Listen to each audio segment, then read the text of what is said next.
Welcome, everyone. We are now into the playoffs here for the American Regional Qualifiers for the road to the WEC out in Riyadh for Iesf, and it's Mlbb. Again, I am Naisu, joined here with Burger Kim.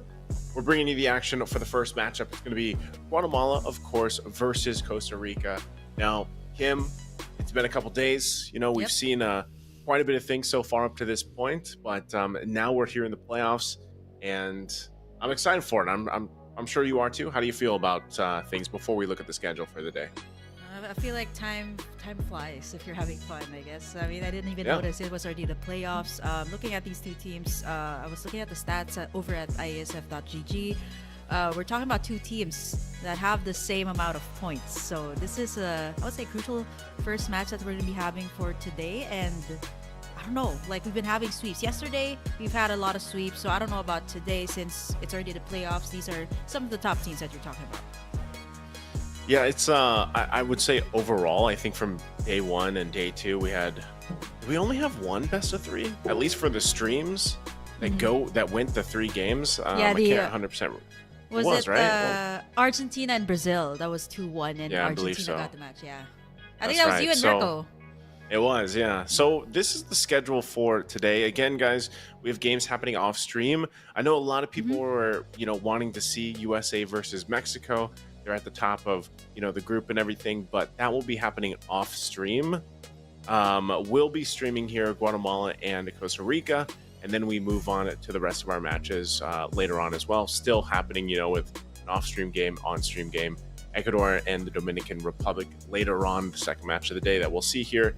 And then, of course, for the rest of today, it's going to be really on where did things fall in place, because I believe our third and fourth match obviously are still going to be also dependent on what happens here. Yeah, so for now. But yeah, for Guatemala and Costa Rica, their journey up to this point, you are correct, Kim, they're pretty much tied in terms of like that middle grounds within the standings for Group A of Americas A, and I believe they're both 2-2. The way that I look at it too, I think it's just like this is going to be I feel like this will still be a really good even match. Maybe we get 3 games out of this. Oh yeah. I mean, yesterday me and Mirko were saying, wait, are we gonna have like a game number 3? But yeah, it was a sweep, and I think if the matches are a bit more into the playoffs, we can expect to see like a really tight game. I would say BO3s would be totally used up. Like, we'll have 3 games, but I don't know about this one, right? Like Guatemala, Costa Rica, they've had spectacular performances in the past few days, but going into this day number 3? Day number 3, yep. Yeah, day number 3 here today. We can expect to see like the experimental stage is done in the group stage, and coming here into the playoffs, I think everybody just has to bring in the big guns. They have to, definitely, because again, up next we have Guatemala and Costa Rica, and I think it was I think the only glimpse that we got of these two teams, at least on stream, was Costa Rica, and that's the game you and Mirko casted, I believe. They were up against USA, I think it was, on stream. Funnily enough, just because I also remember like one of the player names there from Costa Rica is Mlbb Stream. Oh yeah, I think it was. But we'll take a look at the rosters, of course, here in just a second too. And I would say that at least from what has been shown on stream, Costa Rica looks a little more like put together as a team, I would say. The way that they move, the way that they have drafted even.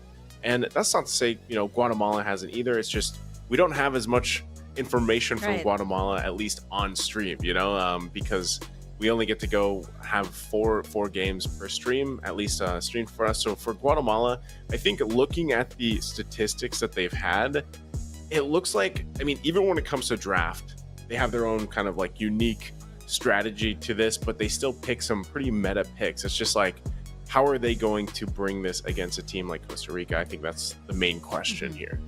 Yeah, I think for Guatemala, they still have to find like their identity, because it's like what you said, it's a really weird mix of like meta picks. Sometimes they toss in like a couple of like cheese picks. I believe like there was a streamed match for Guatemala. So going up against Costa Rica, both of them, I think have the same amount of like players, even the coach and analysts. You also have it for both teams. So I think it's gonna be again a very tight matchup. Looking at the scores, it is pretty much even out. So for these two teams, let's take a look at Guatemala: Vulture, Cholo 97, Zate Sub, and Mlbb. I was talking to Rico that is about some small this. text. Yeah, I was telling Mirko, this feels like some, the eye test. Like, oh, can you read Yeah, I that was last gonna one? say.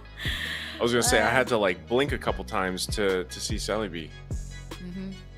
Mlbb, Mr. Kevin Reyes of Guatemala. But I believe this team is, if I'm not mistaken, they prio the Julian, if I'm not mistaken. Yeah. Like for the past few matches, that has been a prio for this team. Maybe that's something that Costa Rica has to consider, especially in the drafting phase, or maybe perhaps bring out something new here for Guatemala. I mean, that was the group stage that we were talking about. This is the playoffs already, so everybody is just struggling, or rather kind of like thinking to keep their spot up here in the Iesf American Regional Qualifiers.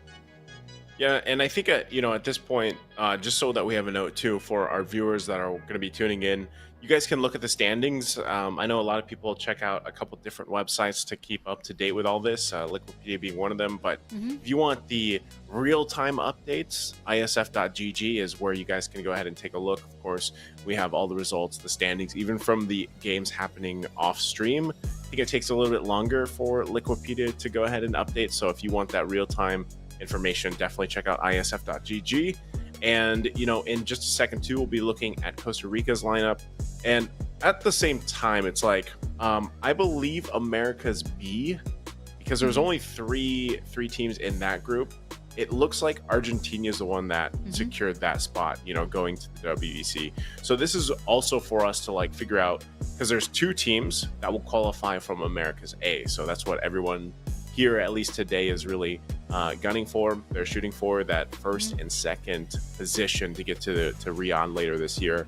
And I think even for Guatemala, any team right now seems to be doing really well with the Julian.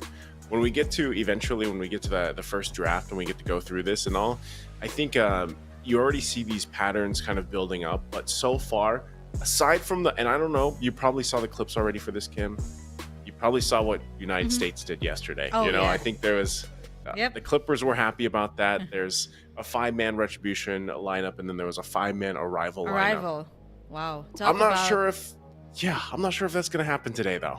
Oh, definitely not. Like group stage, that is the best time to actually put those things out. But here, I don't think it's gonna work out, because we're talking about the teams that are in the upper half of the list. Let's take a look at Costa Rica here as well. Forsaken Danny, Zirael, you got Moba Stream, you got Gaborobo, and Hoop. Wow. So I think me and Mirko were talking about this. We're like, okay, there's Moba Stream, and you got a Hoop here instead of Spoon. So pretty similar IGNs, but this is a different team that we're talking about. Costa Rica, I think based on what I've seen from them, they really love to go for chain CCs, good layering of combos, because if I'm not mistaken, the last time that they were on stream, they picked up like 3 heroes that can set up, like Carmilla, a Tigreal, and the Terizla. So, but the only problem was, again, the timing and I guess communication coming out from the team.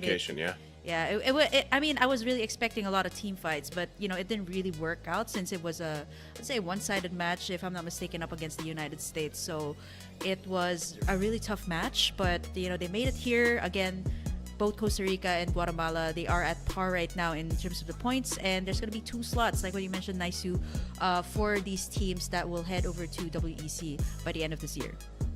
Yeah, for Costa Rica, again, looking at the statistics here, some of the games that were on stream, it looks like they, for the most part, they do have these meta compositions. Like the Roger seems to be a favorite for one, so depending on how we go through that draft.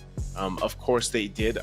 They also brought up the Lunox that they had, the Chip, the Tigreal, like some of these key hero picks that do come up. Costa Rica has gone that way.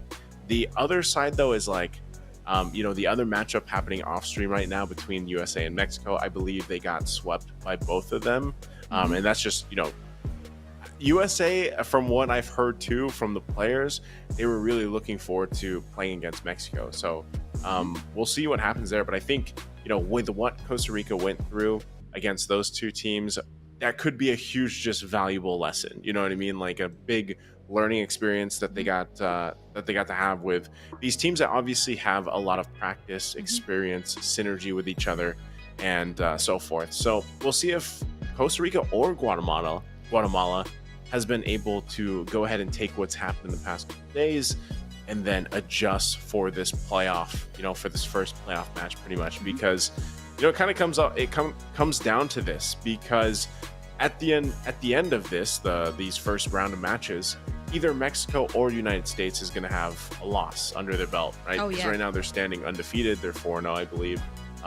And so for either of these two teams, this could potentially help them in the long run, where they get to bump up to possibly that second spot, and depending on how things go, of course. So for Team Costa Rica, we'll see here exactly what they want to do. Guatemala, on the other hand, I think so far from what we've seen from these teams, that I would say don't necessarily have as much experience as some of the more known teams, is the best way to put it. It's like, how much have they learned from the past couple days here, and what do they bring with a little special flavor of their own? I think Guatemala is going to be one of those teams that does that based off the picks that we can at least see here from their previous games. Yeah, Iesf.gg, guys. And, if you guys want to have a bit more detailed updates as well, you got Wikipedia. But then again, it's more updated over at the Iesf.gg website, so you guys can check it out. I'm looking at these two teams. I think, having these qualifiers both in Europe, all across the world, it's good for the ecosystem of Mlbb. Like, you get to have that experience. It's not like you get these major tournaments every single time. And for some of the developing countries or people who would really love to make it to the world stage, or maybe even some of these like B or A tier tournaments, this is probably the best way to go. And even us as casters, nice. It's not like you come in here, you be the best. Like it really needs some time. And I think for these teams, take it as an experience if you don't make it that far. But as for the teams that do make it far, then just give it all you got. I mean, you were talking about Mexico. The road to Riyadh. I'm actually surprised that Mexico is at par with the United States. Like, wow, I'm checking the stats here. Like, no losses at all. So that is actually very impressive, and I'm looking forward to that as well. Like US versus Mexico, and everybody here over at the stream is looking forward to that as well. Like, I see a lot of the comments, even in the previous days, that they are looking forward to that matchup, and we might just see it, of course, here in the playoffs of the Americas qualifiers. Hopefully we get a chance to eventually. Again, we don't really know how things are going to fall into place, for the rest of today, and then of course our last day is still tomorrow, where I think you and another caster will be covering some of the America's Women's League games, and then we'll have our last two, of course, tomorrow, to decide on who gets that first and second match. But I guess while we wait for the draft here, Kim, I'll ask you this: out of all the games we've seen so far in the American regional qualifiers, I know it's been 2 days. Is there a certain team? I know you already mentioned Mexico, but other than Mexico, that you kind of had your eye on or you were impressed by, maybe even one of the teams that necessarily isn't as big as some of the others, like I mentioned? Was there any specific team or country that really stuck out to you here? Ooh, I think Colombia. Like Colombia. Yeah, I would say they have a good understanding of the game, and it's not bad. Yeah, very, very, very good. Abyss Cutie, even the names really stuck to me. They also have like a variety of drafts that they bring out, so I think I was pretty impressed with what they've showcased so far. And I think that also kind of like mirrors like what's gonna happen also in the women's, just to give a little glimpse to everybody on what's gonna happen tomorrow with me and of course another caster, which you guys will see tomorrow. It is very similar, I would say, the play style. Like me and Arashi talked about this in the European qualifiers. Like say the male Mlbb team is actually pretty good. Like you can kind of see that as well in the women's team. It kind of mirrors. So I don't know, like we can sort of get a glimpse of what Mlbb like is in certain countries. So I don't know, like hopefully whoever comes up on top, I think, based on the stats, USA, Mexico, we might see like their women teams tomorrow maybe stand out, or perhaps like maybe go into WEC this year. I think for the women's anyway, I think well, I don't know, I haven't seen all the rosters, but looking at this, definitely the most notable would be from America's B. That's Brazil. They're from the DreamHack girls. They actually just recently competed in a major tournament, so maybe they take some of that information they got from that and bring it here tomorrow. I guess we'll see if they're able to do that. But to go and get to this point where we're finishing up things here, especially for the men's, it's down to the last couple of days, and then the American regional qualifiers are done. The next thing that we have for this whole road to Riyadh basically is eventually the offline event for the African qualifier, or the African championship, I should say, is that, and then eventually all these teams will get to go ahead and meet up in Riyadh. And I don't know, by that time, Kim, it's like we could be in a whole different patch, a whole different meta. Oh yeah. So everything that we're seeing like right now,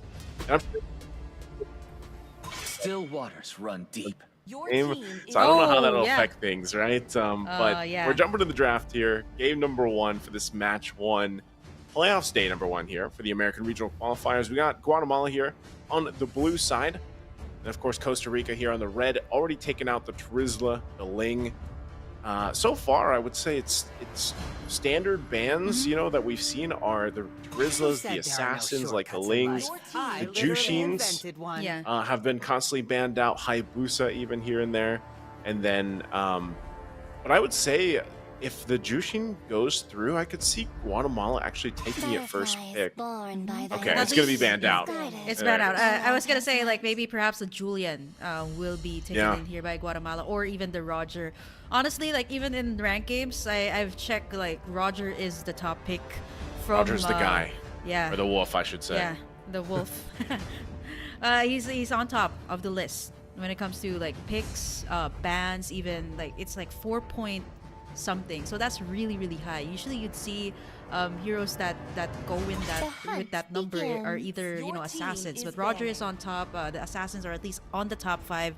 But wow, very targeted bans here for Guatemala. We've seen a lot of Ruby for the past few days, and it's not the usual Ruby that you guys see, especially in Southeast Asia. There's a lot of like Rubies that are more on the roam position, but here in the Americas it's mostly a gold lane Ruby. So now Costa Rica prio bans on the Assassins, which leaves the Roger and the Julian here. Depends on what Guatemala wants to go for. I would say a safer choice would actually be a Roger, but if they want to go Snowball, they want to go for comfort based on what they've picked out in the group stage, they can go for the Julian Open. I don't know, I think their safest bet's Roger. I agree with you on that.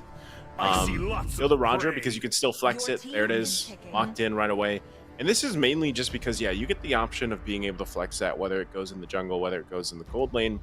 And for Costa Rica, you still have quality picks here left for them. They have in the past picked up, of course, they prioritize Roger. That's not there. The Trizla's banned for a reason, because that was a good quality pick for them that they brought in the first day. And so it's like, all right, Valentina is still open too. Yep. They're going to go the Arlot, though, at least for now. We'll see. I still think Arlot's pretty flexible too. Like, I don't know. He still works in the XP, still works in the roam. If you actually wanted to put him there. And there's Julian. Might as well. This is probably one of the highest win rates. Right?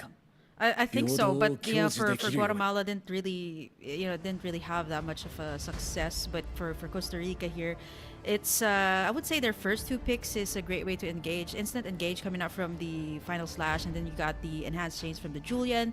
I would say at par with the Roger as well. If you're talking about a Roger jungle, very fast clearing on the jungle creeps, and I think it can go head to head with this Roger. Now Guatemala needs somebody who can also engage.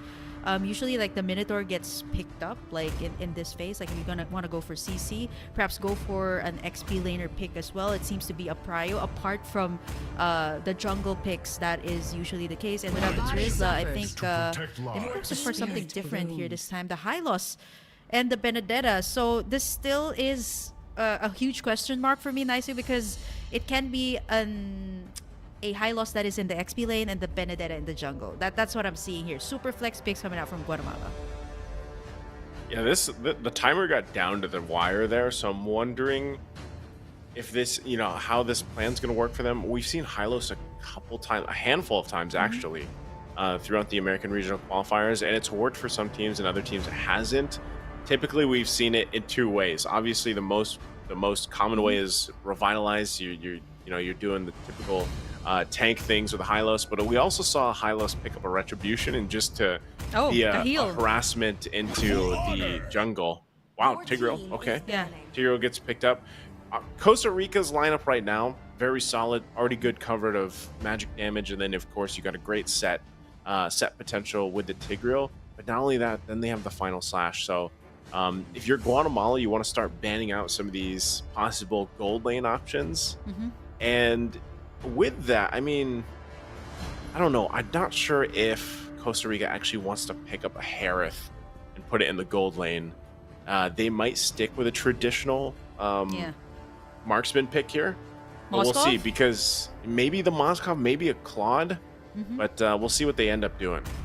Yeah, I think the Moskov would be good. I would say it has great way to defend itself. The Brody I actually want to see, but we've never seen it in the American regional qualifiers. I think it's a very underrated marksman, but I think this is based on the preference of the region. You have certain metas per region, and I think we've seen variety of it, like Southeast Asia, Europe, and now here into the Americas. It's more of the Roger Harriet matchup. Sometimes you see uncontemporary matches as well in the gold lane, the Ruby up against the Roger. So Harriet, I'm not so sure. Now Guatemala's taking out the Claude, perhaps maybe even more marksman bans, or maybe even, the Zask, by the way, that some teams have utilized in the gold lane. Lane bully can poke, has survivability, something that Costa Rica can consider, but that's going to be a lot of magic damage though if they're going to go with that. But now mid lane bans are coming through again, which leaves the option for thinking something along the lines of like, Savior perhaps, or usually some those long range. Yeah. These last bans, though, I think, mid... What is this? What is this going to be? Faramis? Okay. Faramis is what they're going to ban out. To live is to trick. Both teams not having the mid lane locked in just yet. There's a Zask, right? I was going to say, Zask has been I'm actually surprised Zask went through the first phase not being picked up, because typically he is prioritized, but both teams opting for, different choices, which are still great picks. Like I said, the Julian, especially the Roger, was just also a safe one. But now I'm wondering, do you pick up your gold lane here? This is where we see if they go the Harith route, because Harith is still open, or do they pick up, like, for example, the Moskov, like we mentioned. Moskov, and we've seen a lot of Clint. Okay. You're gonna go to Lunox. Interesting. They picked this up. They picked this up in their game against Guadalupe, day one. And that was a 10-minute game, mind you. So this is they're going with something similar here. Yeah, the Lunox as well, I think has similar capabilities as the Zask and the Lilia. You have like the Order of Brilliance to just kind of get out of any sticky situation. And looking at Guatemala here, you have heroes that can dive for their first 3 picks. They need to have somebody who can clear the waves in the mid lane as fast as the Lunox, I would say. They pick up the Akai here, and maybe perhaps I would say Lilia is a good mage that can survive like all of these CCs coming out from Costa Rica. I'm not so sure if they're familiar with it. Honeymoon has been picking up the Valentina, but they lock in the Kadira as well. I'm not so sure how this will be pulled off by Guatemala. It's very interesting lineup. I would still rather go for somebody who has more AoE. The Kadira is more of like, okay, bursting a single target, but seems like it's not going to be easy to do that up against Costa Rica's lineup. But let's see. Might be a comfort, might be a pocket pick. Costa Rica, they still need a gold laner, not unless this Lunox is going to go mid lane. Maybe shake the lineup a little bit, like put the Julian in mid, but I don't think that's going to be the case. Might be a jungle Julian, mid Lunox, very standard if they pick up a marksman here for the last pick. Yeah, we'll find out. I mean, there's still actually some flex to it. You could... depending on how they want to go out, because typically Lunox has also gone to the gold lane, but maybe they just go that traditional route, especially knowing that it's going to be the Roger they're going against. So for that, Clint, I was actually going to mention, I can't recall if I mentioned it, but Clint has been almost popped up more for the American regional qualifiers than some of the other gold laners that come up. You know, I know Klon was banned here, but it seems like this, part of the world actually really likes the Clint pick. So they went with that. So very, I would say, well-rounded lineup from Costa Rica. For Guatemala, I'm not so sure about this lineup here.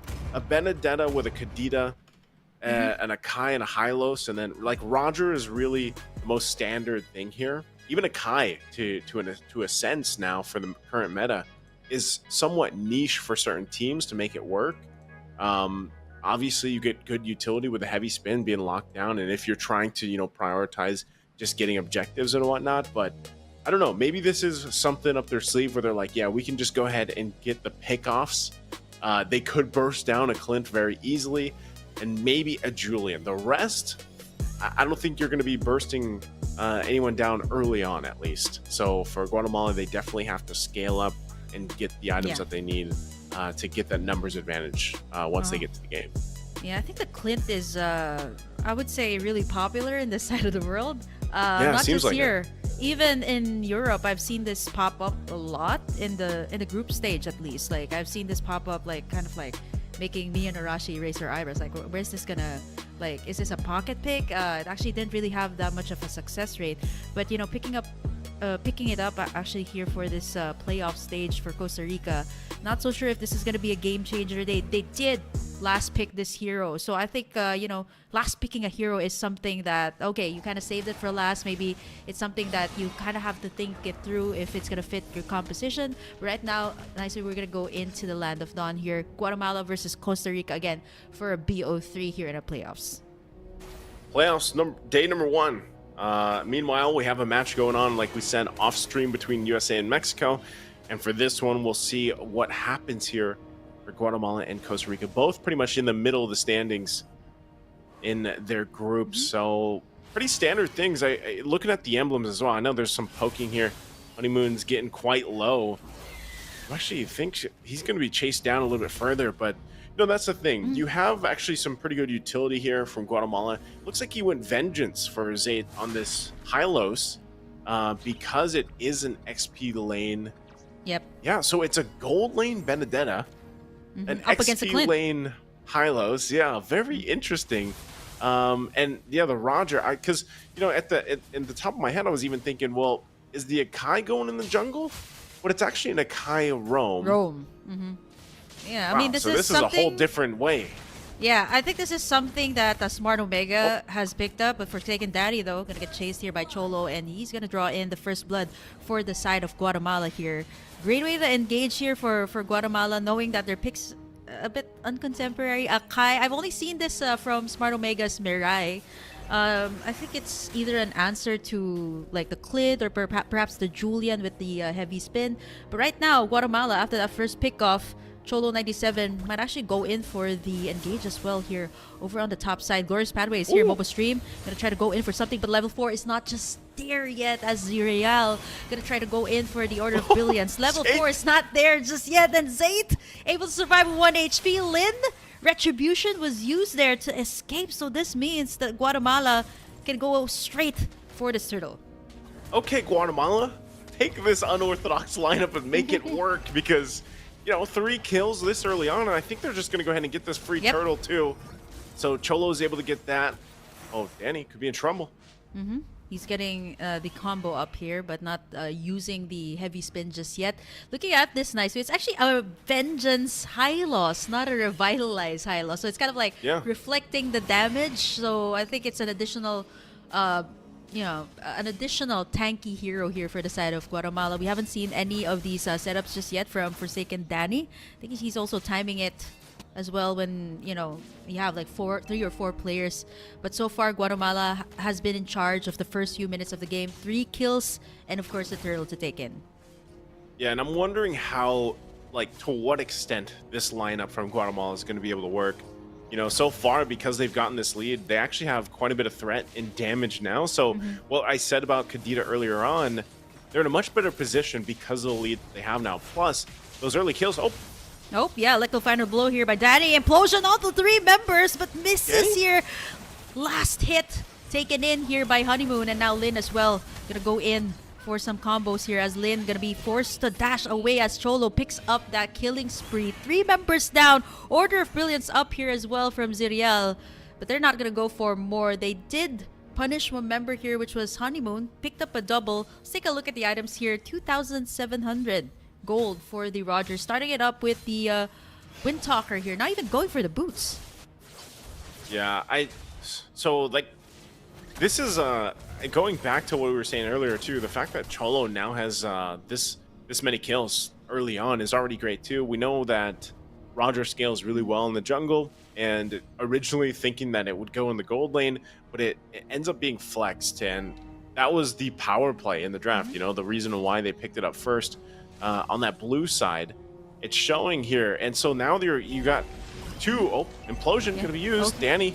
Yep, 2 separate setups there. Sub gonna try to go in for something, but does not commit to the heavy spin. I think it was just kind of like, okay, yep, we're just gonna create some pressure here into gold, but actually it's a lot of gold plating taken down there by the side of Guatemala. Order of Brilliance has been popped pretty early. Sub gonna try to go in for Danny here as Lin popping in the enhanced chain, and they're fighting for the turtle. Sub is gonna be able to get it, but look at the glorious pathway. Ale able to free hit everyone, but it is gonna be a double kill picked up here by the Benedetta. Cholo as well going in for the double kill and wipe out for the side of Costa Rica, and straight for the turtle here for Guatemala.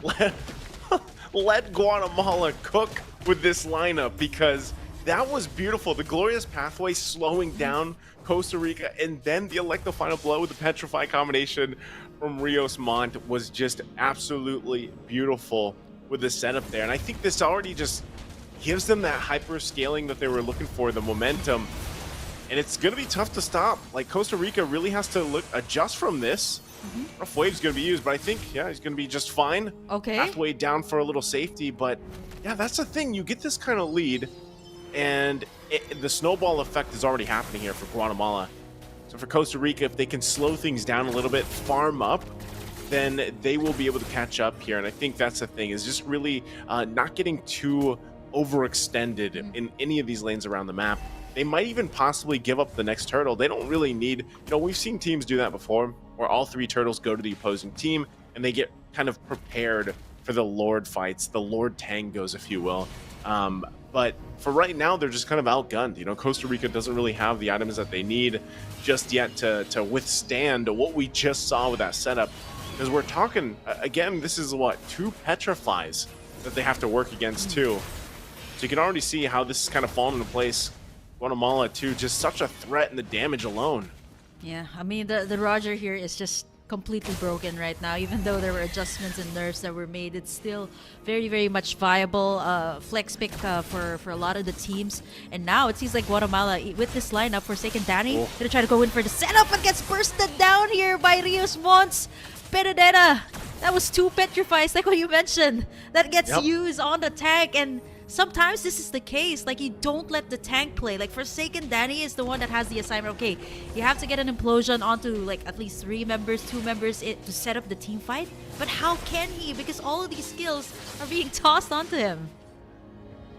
Again, when your tank gets blown up like that, that is not a good sign. And that's what I was saying, you know, itemization wise, Guatemala is feeling pretty good. They're feeling very confident with the lead they have. I don't know if you really want to get in this area. Danny goes in. Yep, he's going in for the implosion. The turtle's gonna be stolen here by Costa Rica. Cholo's at 97, gonna be in trouble there. Gonna be able to dash away as Zayt, zoning everybody away with the high loss. And honestly, this is not even a revitalized high loss. It just goes in, and every time I see the glorious pathway, I'm just like, oh, there it is. The highway to to death. They still go for more here. As Forsaken Danny, again, taken down real low.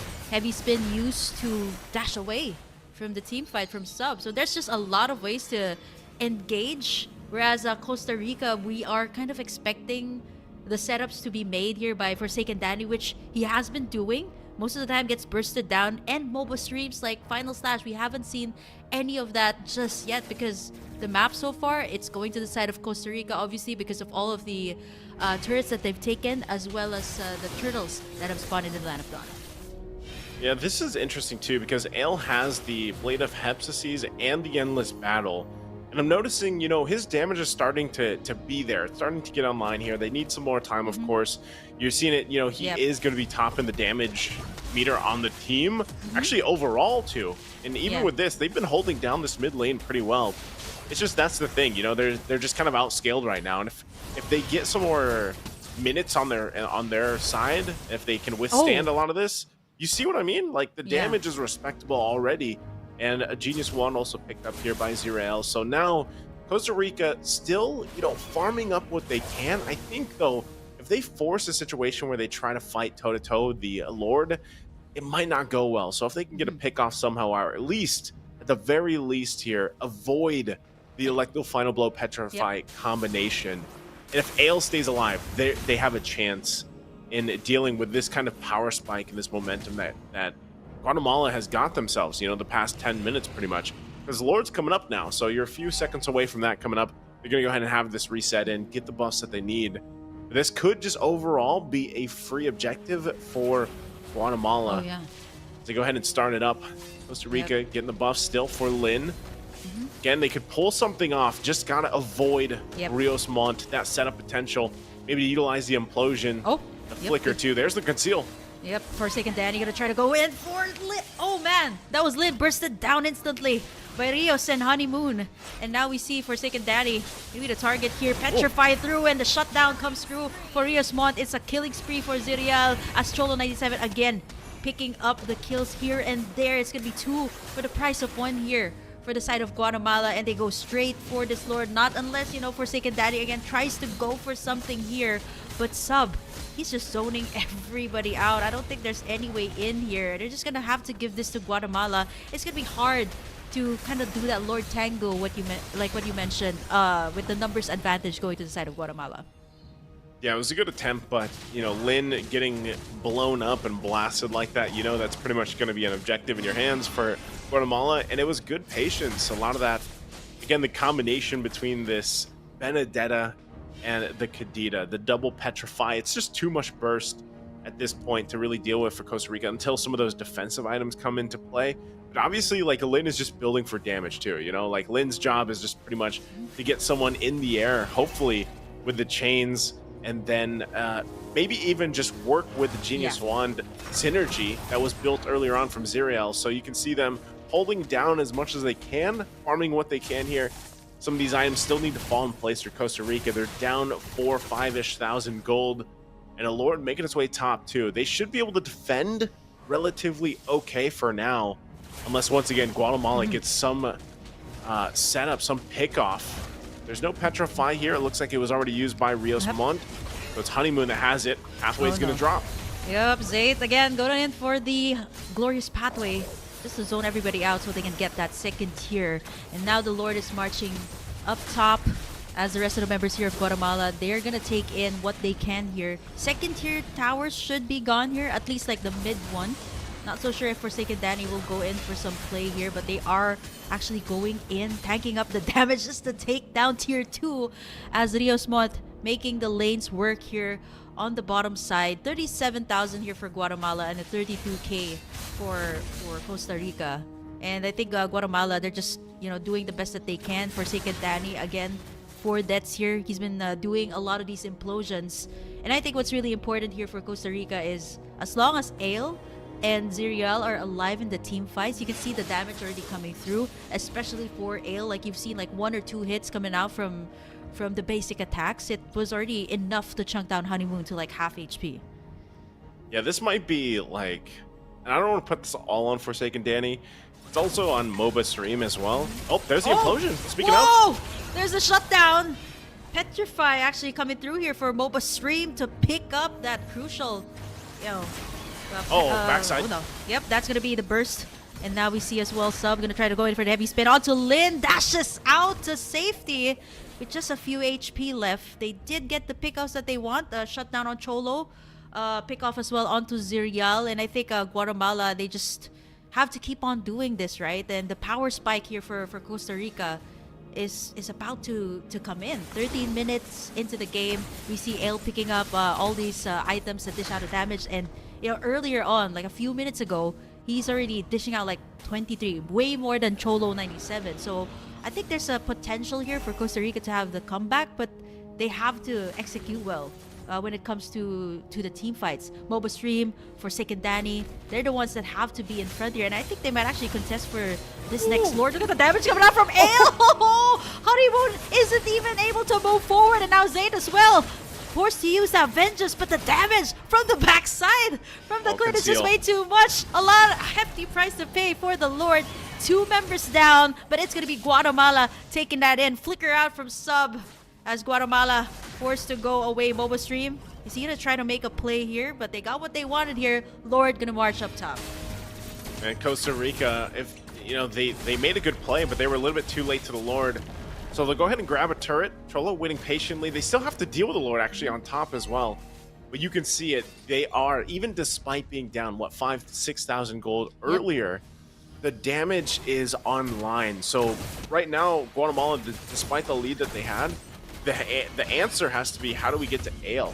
And they have great tools for that. This lineup should be able to get to the back line very quickly, very easily, whether that's the Benedetta, whether that's the Kadita, or even just slowing them down with the Glorious Pathway alone is actually going to be very valuable for Guatemala to deal with. So they dealt with the Lord. Costa Rica is going to be fine, holding on still to the base turrets. They got to clear these powered up waves, of course, but still ultimately they found some breathing room. That's pretty much what they did. It's still going to be activated, but I don't think we're going to get anything out of that unless Danny tries to make a play. He does have immortality, not the immortality, the flicker. So if he uses that, again, it's going to be a very, I feel like a confident showing, because Danny's dealt with a lot so far in this game. And he's like, now's my time to shine. It's that point of the game where they have the firepower to do so. And he's actually got a couple defensive items now where he can actually just go for that setup. But that's why you see they have to work out through how many immortalities from Guatemala here. There's multiple online. And a lot of information is just being given by sub alone on the Sakai.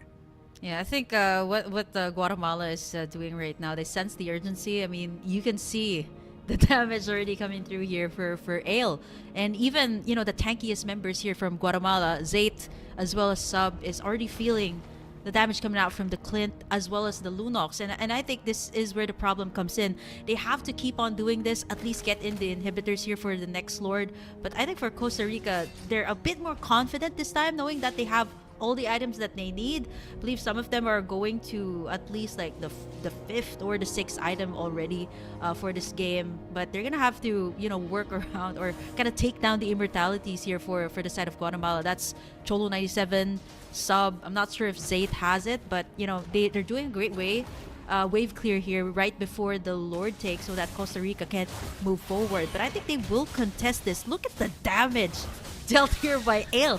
55,000. That is a whole lot more than what Guatemala has. Like combined, like 2 or 3 members. Clint. I think they're waiting for this moment, right? 17 minutes. This should be go time already for the Clint. It already has the damage. I think it's just a matter of setting things up here. As you can see, Mlbb Stream as well as Danny. Conceal has been made here. Gonna get spotted out here by Sub. Is he gonna go for the implosion? Glorious Pathway has been made here as well, zoning everybody away. Danny go for the implosion onto the backside. They're trying to make a play. Look at the damage from Ale. Order of Brilliance being popped here, but the Petrify comes through from Rios Mont. Ale's gonna get taken down. A double kill for the Benedetta. Lin goes down as well as Mlbb Stream. Getting taken down by the Lycan Pounce. Triple kill for Rios Mont. I think this is it. They don't even need the Lord. They can end it. Down bot here. Clear out the minion. Wow. Let's just go for the straight push here. I don't think there's going to be any time for Costa Rica to spawn back in as Guatemala finally takes in this game. Wow. Guatemala with the lineup like this. Yep. Leaving everyone guessing on exactly where they would go with it. Especially when that Roger was locked in right away. But what a team effort here And I gotta say too, it was just the power of having that Benedetta, having that Kadira, you know. And I was thinking, like, who would they even pick off back in the draft? But they made it work together. Once that Benedetta was there, once that Kadira was actually together, part of that was just, well, we have two insurances between our two Petrifies and the Electro Final Blow and the Rough Waves, and they made it work. Even at the end, you know, we were already talking about the damage potential with Ale having that Clint there, but you know, if you're caught in a team fight and you have to avoid both of those ultimates, you know, both of those ultimates between the Benedetta and the Kadena, you know, how much defensive do you have? You only have one flicker and then the bola to push you back. That's about it, you know. And so this was a really good, just, I guess, synergy that you could say from coming out from Guatemala, and it's great to see because this is a lineup that's not a usual lineup. Let's just be real. This is not a usual lineup that you see from Guatemala, but dang, did they make it work. And you know, at first too, when we were in the draft, I was thinking, man, Hylos and Benedetta in the first phase, what's going on? But like that, look at that from the highlights. That worked out so well in conjunction with each other. A glorious pathway to slow down the enemies and then to use the Electro Final Blow of the Petrify within it was brilliant here. It worked out so well, and they do it so many times throughout the game here. Yeah, I think this is the point where like Costa Rica's like, I can't move. I can't move with all these at all. I mean, you have to deal with the glorious pathway. You have to deal with the Electro Final Blow, and not to mention the Petrifies too. So there's really nothing much you can do. There were some setup attempts as well from Forsaken Danny and Mobile Stream. They did get some shutdowns all throughout the game, but you know, there was a ticking time bomb as well for Costa Rica, and Guatemala knows that very well. And I think one of the biggest wins was definitely this one, Naisu. It was that last play that was made. You get the glorious pathway out and setting things up here for Rios Mons Benedetta to pop in the Electro Final Blow and the Petrify to get two crucial pickoffs. He was able to get a triple kill here, eventually resulting to a wipeout here for Costa Rica, and eventually going for the straight push.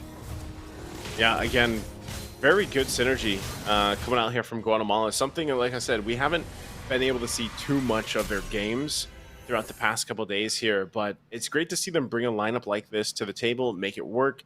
They got the win under the 20-minute mark because, you know, really at that point too, Costa Rica, if they would have just had better positioning and they would have found the right targets, the burst damage was there. You know, that's the thing with Ale.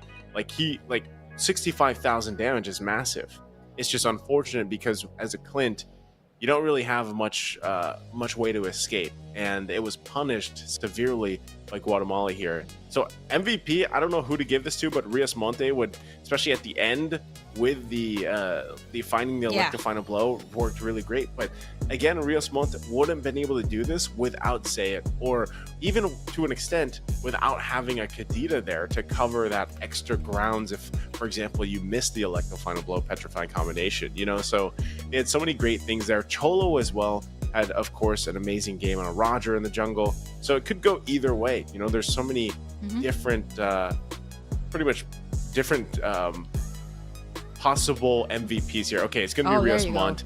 I was gonna say either Cholo, Rios Monte, but Rios Monte was my #1 pick for this. It went 8-1 and 6, 60,000, almost 61,000 damage dealt here throughout this, and you can see it. You know, you didn't even need boots because Benedetta moves fast enough without him.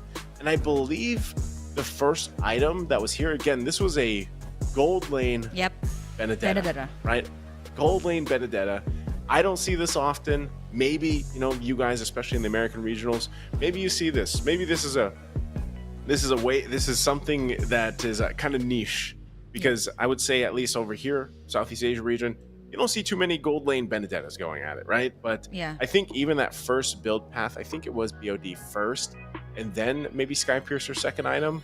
But either way, Rios Monte's job was just so much easier with a glorious pathway. So I'm wondering if they actually get an opportunity to do this, something similar, or if we'll see some respect bans, of course, coming out here from Costa Rica before they get to game #2, because so many things actually ended up working out here for Guatemala, allowing them to get to a point where, hey, they had an amazing early game all the way to the late game. So great to see from them. Congratulations to them for that game one. Again, this is a best of 3. So we'll see if Costa Rica can go ahead and adjust in, a few minutes here, because we're going to have a 5-minute break for you guys. So sit tight. We'll be back after this.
Welcome back, everyone. After the short break here, we are in the first match between Guatemala and Costa Rica, and it is currently 1-0 in favor of Guatemala after a very interesting lineup that they brought to the table. Again, I'm Nice, and this is Burger Kim. We're bringing you the action here. It's day number 1 of the playoffs here for the American Regional Qualifiers, the road to the WEC in Riyadh. Kim, we just saw a very interesting lineup.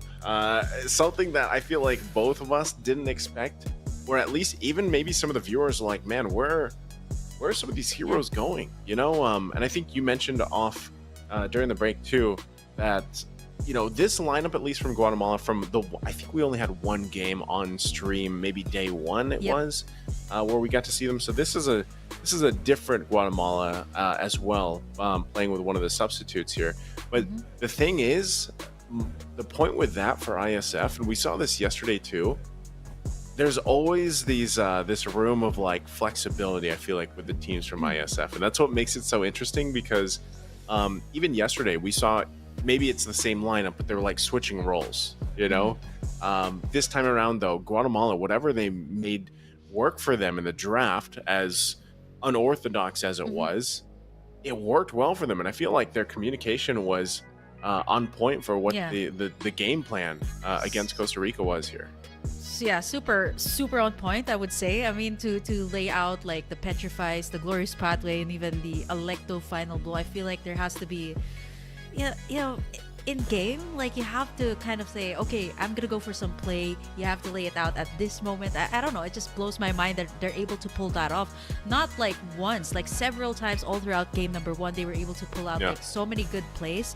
And I think that was a combo that we didn't expect to see, because I was kind of thinking earlier, high loss, you got a Benedetta, then you got a Kadita. I was like, how are these heroes gonna, you know, synergize together, right? Because they each individually have a different skill set that is a bit more like, it's more like, Kadita can burst, the Benedetta is more of like, okay, single target as well. So how are they gonna layer all that skills together? But I think based on game number 1, that was really a different Guatemala that I've seen as compared to, you know, day number 1, where they played in the group stage. This is a different beast that they've unleashed here in, of course, the playoffs, and one more win for them to be able to move forward here in this round. But for Costa Rica, again, I think I like how they're drafting when it comes to, you know, CCs. You got the heroes, definitely. I think I mentioned that earlier. They love to go for these CC heroes, not the hero, but the crowd control. They love to go for those type of combinations. And then I think what's really hard is, you know, how to layer them all together for this next game. Yeah, I think while we wait for Game 2's draft here too, I'm expecting, you know, this time around Costa Rica will be flipping over to the blue side and then trying to get that priority pick. We'll have to see exactly how they change that kind of draft or even the bans here, because previously they remember they went and banned out 2 of the assassins here, the Ling and the Hayabusa. And just as an update too for our viewers while we wait for the draft here, I believe United States is up 1-0 right now against Mexico. So again, that's happening off stream. So just a little update. If you guys want to keep an eye on that, it's isf.gg. You can see the currently ongoing matches for you for that. So going to this now that we're going to be jumping into the draft, it is going to be Costa Rica on this blue side. They'll get the priority. They ban out the Jushin. Maybe they still ban out some of the assassin choices here. But honestly, Kim, at this point, with Guatemala at least, it's like just expect the unexpected at this point. The previous lineup, like, it almost took everything that we're used to seeing in the draft and kind of like throwing it over the shoulder, and just Guatemala being like, yep, we're just gonna make this work, you know. But I don't know, like I said, I think it was a very niche draft, and I would love to see if they can pull something out like that again. But you can even see from Costa Rica, like, they're just going to go with some quote-unquote standard bans, you know, Jushin and Chip for now. Yeah, it's actually weird, though, that they banned this out, knowing that they're on the blue side. They can go for more, like, you know, targeted bans here up against Guatemala. But Terizla and Ruby still going to be staple bans here. The Roger also, which kind of makes me think if Costa Rica is going to be going for the Julian first pick here. They really love that. They've also picked it up in a Prio picked it rather in game number 1, so that might be the case. The Zas now finally gets banned out in the first phase. Kind of weird though that they let it slide in game number 1. Nobody picked it up, but now this means that other heroes are open. The Ling, but will Guatemala answer out with a Julian Angela? You kind of want to deny that Angeling pick for Costa Rica. They can just go and snowball with that kind of lineup, or either Guatemala again goes in for something uncontemporary, which we've seen in game number 1. It actually worked out well for them. They still have to answer out to this Ling, somebody that can disrupt the farm. Thinking like Hilda, will that be an option, or maybe a Grok that can be really a difficult hero to go up against when it comes to like farming, getting up the things that you need, especially when you're on a Ling. Okay, well, the fact that there's a Ling here, Angela's still open. Oh, okay. I'm wondering. Yeah, I'm wondering if Costa Rica wants to pick up the Angela. They get the Iesf. They're going against Matilda and Hylos again, so Guatemala loving the Hylos pick here. It's funny because Hylos has been picked up quite a bit just throughout the regional qualifiers alone. So again, we'll see Costa Rica. Do they actually want to lock in a possible Angeline combination and get the momentum going? They already get an Edith, which is great, but they could have something else in mind as well. We'll see how they want to play around this. I think the Matilda, though, the Matilda being over here for Guatemala, they could actually do quite a bit depending on how they want to put pressure on a Ling, just with the Matilda alone. Claude, wow. They actually go Claude right away. So first phase securing the jungle and the gold lane already here for Costa Rica.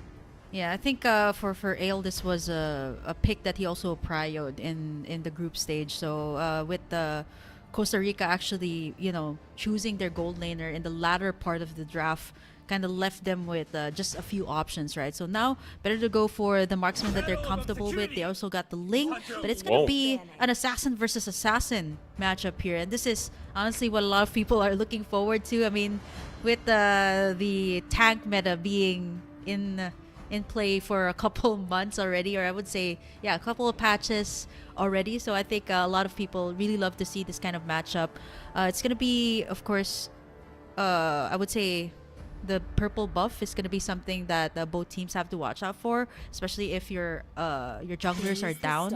If somebody doesn't have the purple buff, it's going to be really hard. Guatemala now also banning out some mid laners. I think that's going to be something that both teams have to consider. I'm thinking, based on the draft that Guatemala had in game number 1, will it actually be a Matilda in the mid lane? Because that actually does happen, right? Like some people, some players, even professional players like Falcons AP Bren, Ogwen, he actually builds the Matilda to be like a sort of magic, a hybrid Matilda, like half magic damage, half defensive items for the Matilda. So I don't know if that's going to be the case here for Guatemala. At this point, Kim, it's just like Guatemala can probably just do what they want and make it work. It's a mix of like comfort and a mix of just the adaptability or the flexibility that this lineup seems to have here. Matilda, if it does go in the mid lane, it can actually, the poke from Matilda is still pretty good. It's in a way, it reminds me of, like, for example, when you have a Faramis, that poke is something that's like you don't expect it to pull out the numbers that it does, but Matilda can do that. It can also be enough of a nuisance to deal with and put pressure on a Ling. And I think both teams might have that in mind, where it's like, we want to go ahead and put pressure on these assassins, or maybe they just fight it out, duke it out, around these turtles, and they go that way. Because right now, the fact that you have a Claude already locked in for Costa Rica, Guatemala doesn't have a gold lane just yet, unless they pull something, as a surprise, like Benedetta from previous. But, Costa Rica still goes and bans the Moskov. We'll see if they actually still want to ban out one of the standard kind of gold lane options here. But typically, because the Roger and the Moskov are gone, they take out the Kadita. So there's some respect. Yeah, there's some respect there from the previous game for Guatemala, knowing that they have a couple options here. We'll see if they actually go with a standard marksman. Mind you, as well, Clint is still open. The damage was insane with the Clint previously. So I wonder what they're gonna plan here. Are they gonna go for a mid lane prio here, since there's already a lot of mid laners out? Luoyi, Zask, Even the Zushin is also out. You know, with the assassin being put into play here for Costa Rica, I'm thinking again. You know, I really love to go for like Lilia, because of the survivability as compared to other mages like Xavier. They can also lock in. Or maybe I feel like Guatemala will leave the gold laner for last. Like knowing that's the case that they did for game number 1, they left that last pick for themselves. They go in for the Lunox here. The Lilia comes through here for Costa Rica. Last pick should kind of answer our questions. Is this Edith gonna go to the roam, or is it gonna go to the XP? They already have a great way to set up here with the Edith, so they still need someone to kind of, I would say, front, because for Guatemala, they have an assassin, they got a Lunos that can do the dive, they also got a protection from the Matilda, so what's it gonna be for them?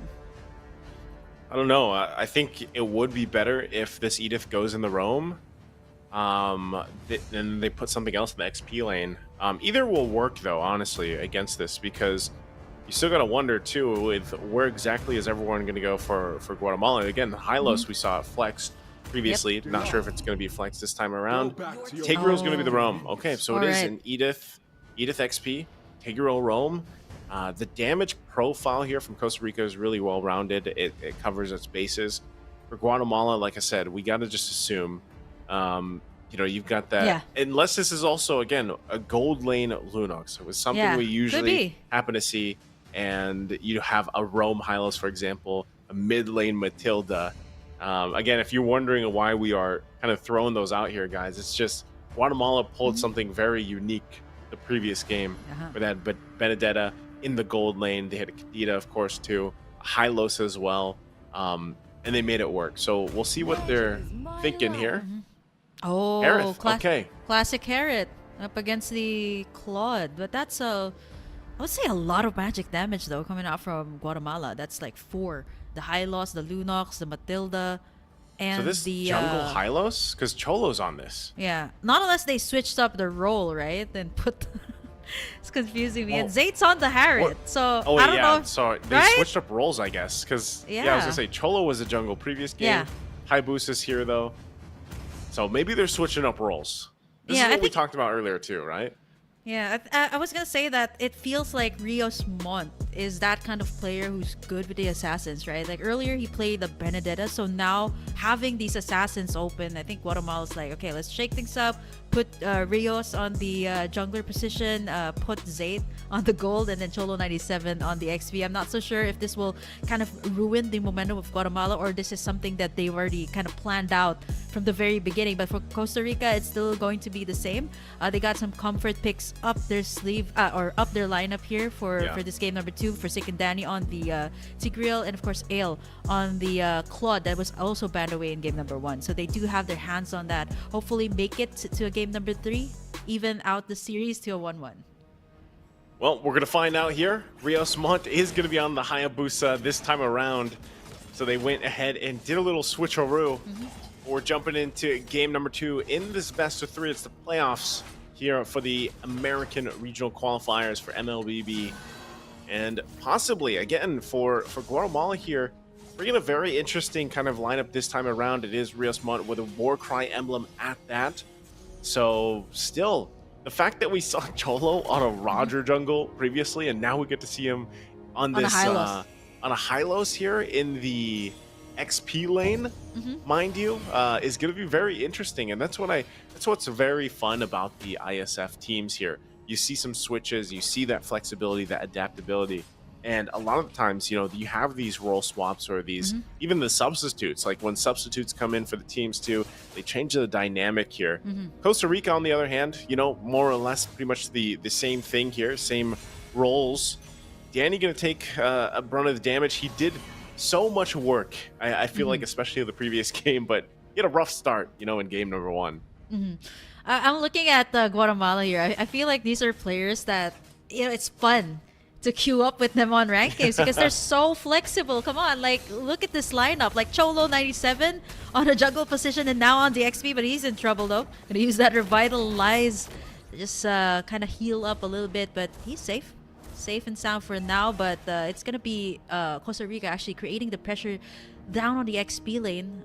Guatemala as well rotating over to the top, but I think for both junglers was really important here. Right before the turtle take, they're gonna go for the blue buff. Both have already reached that level 4 power spike, but again, gonna be a lot of pressure again on the XP to make sure that, you know, flickers are used. Guatemala backs away to get in some HP. They just got in that level 4, so now we see Costa Rica as well making their moves towards this side. Whoa. Hold Oh, on. wow. Okay, first blood gonna be drawn in here by Zirial. Cholo97 forced to back away as sub, unable to do anything about it as Costa Rica will go straight for the turtle. Okay. Costa Rica, I mean, great setup there. And that was also just from Mlbb stream there. Able to set things up. Lin will get the turtle. So Costa Rica coming out swinging already in this early game of game number 2. Exactly what they need to get to themselves a game 3 under their belt. But early start too. We'll see how Guatemala responds. Taking a look at the items too. Nothing falling into place just yet. Looks like it's going to be a Sky Piercer first item for Riesmont. As he's building that up. Again, it's only 1,500 gold. So we see this a lot. And on the flip side, Lin is not going to pick up that Sky Piercer early on. Going for the different build path here. But there it is. Already locked in for Riesmont. So this is where it can actually be kind of deadly. Yep. You know, especially in the hands of a Hayabusa. Because if you get them low enough for Guatemala here, then you can just allow Riesmont to come in with a shadow kill and possibly find early pickups, even against some of these tankier heroes from Costa Rica. So right now they're not able to find anything. This is a good choice for Costa Rica too, to play a little bit on the back foot. You know, even though they got that little bit of lead, we're talking what, 1,000 gold or so, based off that early rotation and getting that objective. It's good for them. Also, a Thunder Belt early picked up by Mlbb stream here has that. This is a typical thing now that we see a lot of XP laners doing. It's just so much value in a first item. Yeah, also to be a little bit extra tanky when it comes to the engages. But now, okay, Mlbb stream a little bit too deep in the jungle. Oogie Shadow kill there, still survives. Forced to pop in that Primal Rat as Guatemala. They're unable to find anything, but it forces out the flicker though from Mlbb stream as Lin gonna try to go in for the Tempest of Blades red trees. The jungle creep there, but Riesmont goes in for the shadow. Nothing else is gonna be done here. 15 seconds before the next turtle. Yeah, Lin's doing a great job. Lin's like 2 levels ahead of Riesmont right now. Oh, he just hit level 7, so he's got that. But so far, Lin's having a good time. It's a lot better. I would say a safer path for him to rotate topside. Okay, Ale forced to use the flicker out. Everybody's pretty low here. A sub gonna flicker in, go in for the circling eagle onto Ale. Will it be enough to take him down? Basic attacks come through as he's able to take down Ale. Yep, Danny gonna try to go in for some play, but no backup just yet. He's all alone on the top side, but the rest of the team, they're all the way here. Cholo97 forced to drop down real low and pop in the glorious pathway to safety. But this means Costa Rica again getting the prime position on the turtle. Wow, Danny survived that too. So I was actually expecting him to go down. They're going to get the turret. They trade it for another objective though. So turtle for the objective is the play. Honeymoon just picks up the Ice Queen wand. So has that, is deciding to pick up a little extra utility, slow down the members of Costa Rica so that they can have a follow through. But right now, man, Riesmont has to catch up. It's falling behind in levels, falling behind most likely even in the economy. Even with that Sky Piercer first item, but it's just Sub really trying to hold down this turret here. Yep. Unfortunately, not going to happen. Not for Turret long. finally falls. Tier 1 on the bottom side. Costa Rica will be able to find, you know, these little wins here and there, but Guatemala pretty much doing the same. But look at the gold difference that Costa Rica has been able to get because of the focus on these objectives. Yeah, which is something that they need to do, right? Looking at Riesmont here as well, like the basic attacks already dealing that much damage, like 1/4 HP has been chunked down towards the members here of Costa Rica. But over on the top side though, Naisu, it's going to be a 1v1 battle here between Mlbb stream rather, and Cholo97 almost got me there. Inspired. Yeah, inspired by, of course, the Mlbb. But you know what? Costa Rica is really doing a great job in pressuring all of these side lanes, and they've actually equalized the turret take, because earlier it was actually Guatemala that traded in the turret for the turtle, and now Cholo97 again 1v1 2v1 duel here, and with the glooms coming out from the Lilia, forced to pop in the Revitalize and Glorious Pathway. Will it be enough to take down this turret as they go in and out? Ogi Shadow kill here from the Hayabusa of Riosmon, but unable to take anyone down. And that's really the value of a Lilia. You get in the black shoes and it's going to be so much more easier to survive all of these team fights. Oh, Honeymoon going to be trapped under the turret. The rest of the team making his way. Riosmon is there too. The wave's going to be cut, but I think they just have to give the turret up. Oh, well, Honeymoon forced to use in the Order of Brilliance here onto Danny. Are they going to have a follow? 7-up Lin goes in for the final pickoff. Circling Eagle by sub here. It's going to be a double kill as Cholo97 falls down as well. Roamer going to get traded here, but it's going to be a 1-4-2 trade still in favor of the side of Costa Rica as they, force in more of these pokes coming in from the Lilia of Zirial. 2 turrets down. Lead is up by at least like 3K here for Costa Rica.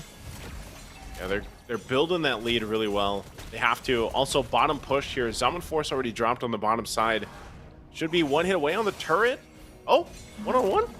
Yep. Oh, he's able to survive though for Lin. Able to get back into safety, use that Finch Poise, and now Costa Rica again. They're giving way too much of these turtles to Costa Rica, which is kind of like helping them get that lead up against Guatemala. They have the pokes here with the Lilia as they're already working up on this turtle. 1/4 HP. Glorious Pathway has been used here by Cholo97. Gets in the onward from the Eat It. And Zirial gonna be able to poke everyone. Blazing Duet from Ale onto the backside for taking Danny goes down, but it's gonna be Riosmon picking up the turtle for the side of Guatemala. Cholo97 goes down as well. Killing spree picked up here for Lin. Honeymoon not gonna be able to survive that one. Riosmon as well gonna be able to shadow out that one. 2 for 3 exchange here, and I would still say that was Costa Rica that got in the better trade. Yeah, Costa Rica, I mean, they lose the turtle to the hands of Guatemala, but it was a good set from Forsaken Danny. He was able to get a multiple member, I think 3-member implosion, and it just seems like Guatemala, like I said, with the lineup that they have, they didn't have enough firepower to fight it out. You're gonna lose the tier 2 turret down here. Wow, Zate. Yeah. It's taking a lot of damage from the Gloom. Sub gonna go in for the shield. Circling Eagle. Implosion again on the 3. Zirial picks up a killing spree as well as Lin. But over on the top side, it's gonna be Ale getting traded there. Costa Rica, 8 kills onto this game. They've gotten in 4 turrets as well. And so far, all of the turtles went towards their side. Guatemala, I think they have to kind of like wait out for the late game. Because if you think about it, Honeymoon, Zate, these are heroes that do well when it comes to the late game. But so far, Costa Rica, they've been creating so much pressure. Plus, the pokes from Zirial is just way too much to take. And even Cholo97 can't take the glooms coming out from the Lilia. Yeah, the Lilia glooms are a little bit too much. Oh, top side Zate gonna drop the Zaman Force. Danny, sub, forced to use the Circling Eagle out, is able to survive. But now Zirial gonna get the poke there by Cholo97. Turret up top still survives, but Costa Rica, the pressure is just there for them. Sub is gonna be able to find anything. Glorious Pathway being used here by Cholo97. Order of Brilliance, MOBA Stream gonna take a lot of the damage. Forsaken Daddy goes down, but the Blazing Duet to clean up the work by Ale. He takes down 2. Lin as well gonna do the cleanup work. Zane's the only one left. They get the shutdown onto Riosmon, and it's a wipeout, a triple for Ale into this game. And they should be able to take the Lord and even the 2nd-tier tower here. Yeah, definitely. Such a good placement there with the Blazing Duet on the backside from Ale. They're going to get these shields down, most likely get this turret. Well, the Canyon Minion goes down. They do get the turret, the base turret, and they're going to get the Lord out of it. So just a whole lot happening here for Costa Rica. Everything they need to possibly end the game on this push, because, that's a thing that once that Claude was locked in, had the stacks that he needed, jumps into the backside with the Blazing Duet, it was just nothing that Guatemala really could do to handle it. I mean, even when Cholo dropped down the Glorious Pathway, like that was the sign, like, guys, we were going to fight this, we're going to commit to it. But then they forgot their backline. Yeah. And at that point, once Cholo's committed, all you have is hopefully a guiding wind from Sub. Like, that's about it, right? So when that was already kind of expended, it's just free pickings for Costa Rica. They were able to just go ahead and choose what they wanted and picked off from there. And so for Ale, he's having a hell of a time on this Claude right now. And the rest of the Costa Rica will go ahead and march in with this Lord. They've managed the waves really well. Cholo's going to get spotted out here. Yep.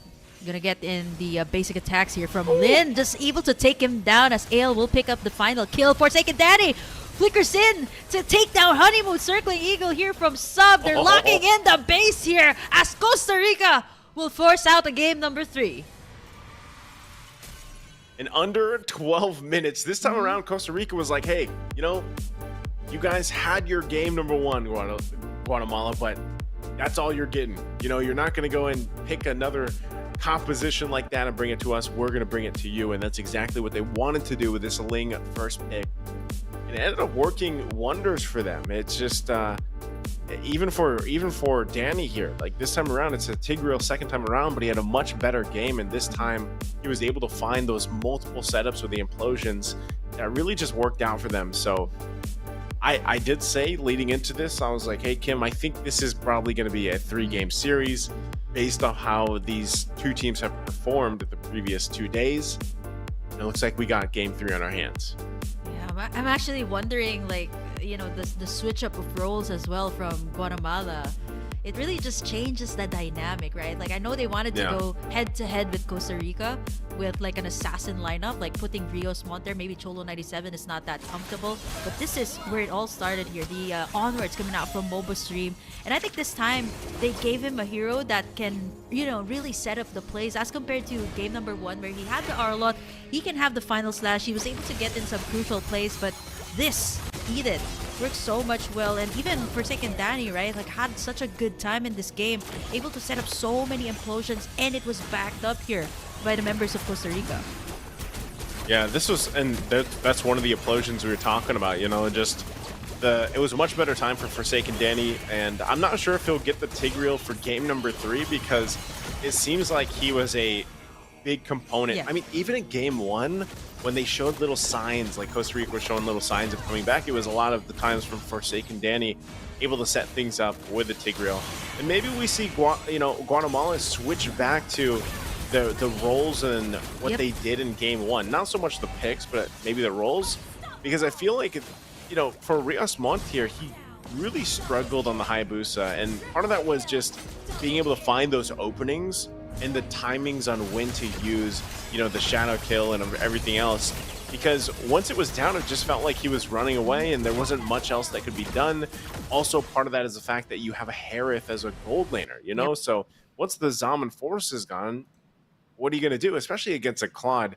And like you mentioned, you know, this a big part of this Costa Rica lineup too was the Lilia. The fact that you can actually bait out a lot of the abilities, a lot of the ultimates even from just this entire lineup from Guatemala. And then Black Shoes was a tough thing to get around because you already spend so much of your kit, you know, from Guatemala, and then it's all just Black Shoes away basically. And so they didn't really have enough time to get to where they needed to be. And you can see this, you know, just how well things fell into place for Costa Rica along the side. Like they had control pretty much of the entire game for the most part, down from the objectives to even the team fighting potential. And I feel like with this lineup, when you look at Guatemala's lineup, like the Hylos this time around, especially in the side lane, just did not seem worth the pick. There could have been something much better placed in that XP lane, I feel like, than the Hylos, right? But Lin is going to go ahead and grab this MVP performance on that Ling for Lin, and it was great. 6-0-8, 43,000 damage. Interesting too. I'm not sure when he picked up the Thunderbelt. Oh yeah. But, what a great performance, you know. Yeah, I think with Costa Rica actually leading the game and taking in a lot of turtles, it's actually surprising to me that Lin built up like I would say a very defensive build coming out from the Ling. You'd usually go for like, you know, Malefic Roars or maybe even a full BOD, but there was that respect still coming out from Lin for this game. But honestly, well, I think the switch of roles here for Guatemala kind of like had an impact on them for this game, right? It really changed the dynamics. Not so sure what they will go for their final lineup in the next game, as we're going to be having that match point as well. Well, they're at match point. It's 1-1. Again, this is what we expected here in the playoffs between all the teams here. Hopefully we get to see this continued on, but we are going to be taking a short break, 5 minutes, while we get ready for game number 3. Match point for both teams. We'll be back after this.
Welcome back once again. It's me, Naisu, joined here with Burger Kim, and we are down to one game in this first match between, of course, Costa Rica and Guatemala. And this is the American Regional Qualifiers, the road to the WEC in Riyadh later this year for Iesf. And it's been a good series so far. It's been, I would say, out of these three games, this is kind of what we expected here, Burger Kim, for the playoff portion of this, and I know this all happens like very quickly. So by the time we get to the playoffs here, I feel like the teams have fallen into their motions, if you will, or their picks and their strategies.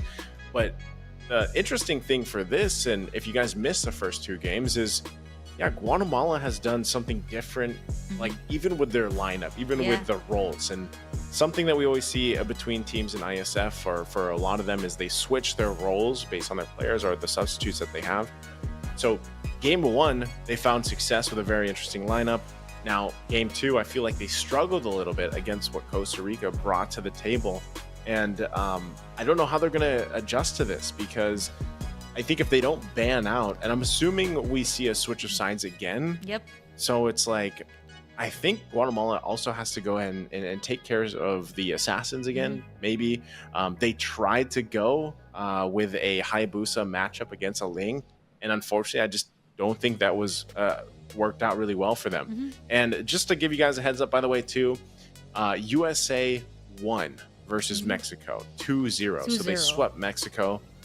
They were both undefeated going into that game. This was happening off stream, just so you guys know. If you want to keep an eye out, check out isf.gg. You can find the standings there and everything else. So yeah, just so you guys know, USA swept Mexico. So we'll find out here. At least we get 3 games for this, Burger Kim. Yeah, I'm wondering if they did the exact same thing that they did in the previous days. Retribution, Arrival. I don't know. Okay, it was off stream, but like what Naisu said, you guys can check out the results over at isf.gg. But for now, it is all eyes on Costa Rica and Guatemala. And it seems like there's not going to be a switch, Naisu. Guatemala's still going to be on the red side, but it seems like teams on the blue side have been finding more success. Based on what we've seen, and maybe it's because you get a prio pick on a hero that you really want to get your hands on, not unless it gets banned out. Costa Rica again doing the same thing that what they did in the previous games: ban out the Zusian, ban out the Chip, very standard bans. As for Guatemala, huge respect.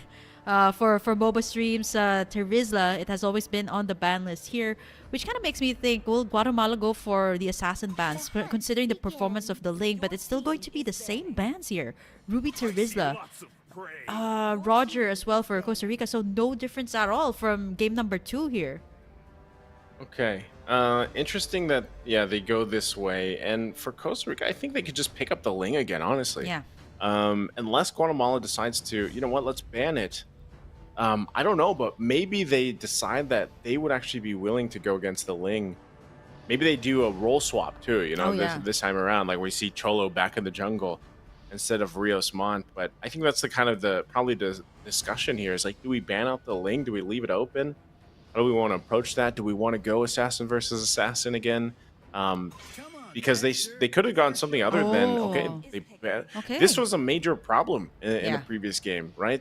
From Ale, so it was dealing with that. There's a Ling. This is what we kind of expected.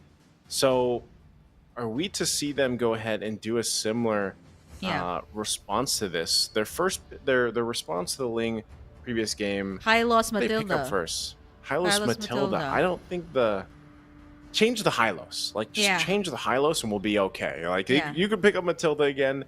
But, change the Hylos, I would say, for this one. Yeah, I think it's way too early to pick it up, too. Like, the Matilda, I would understand picking it up for the first 2 picks. But they really need to prepare themselves for this Ling. Like, how do you answer out to this Ling? Will you go for an aggressive start? Okay, Cho, that is one way to go.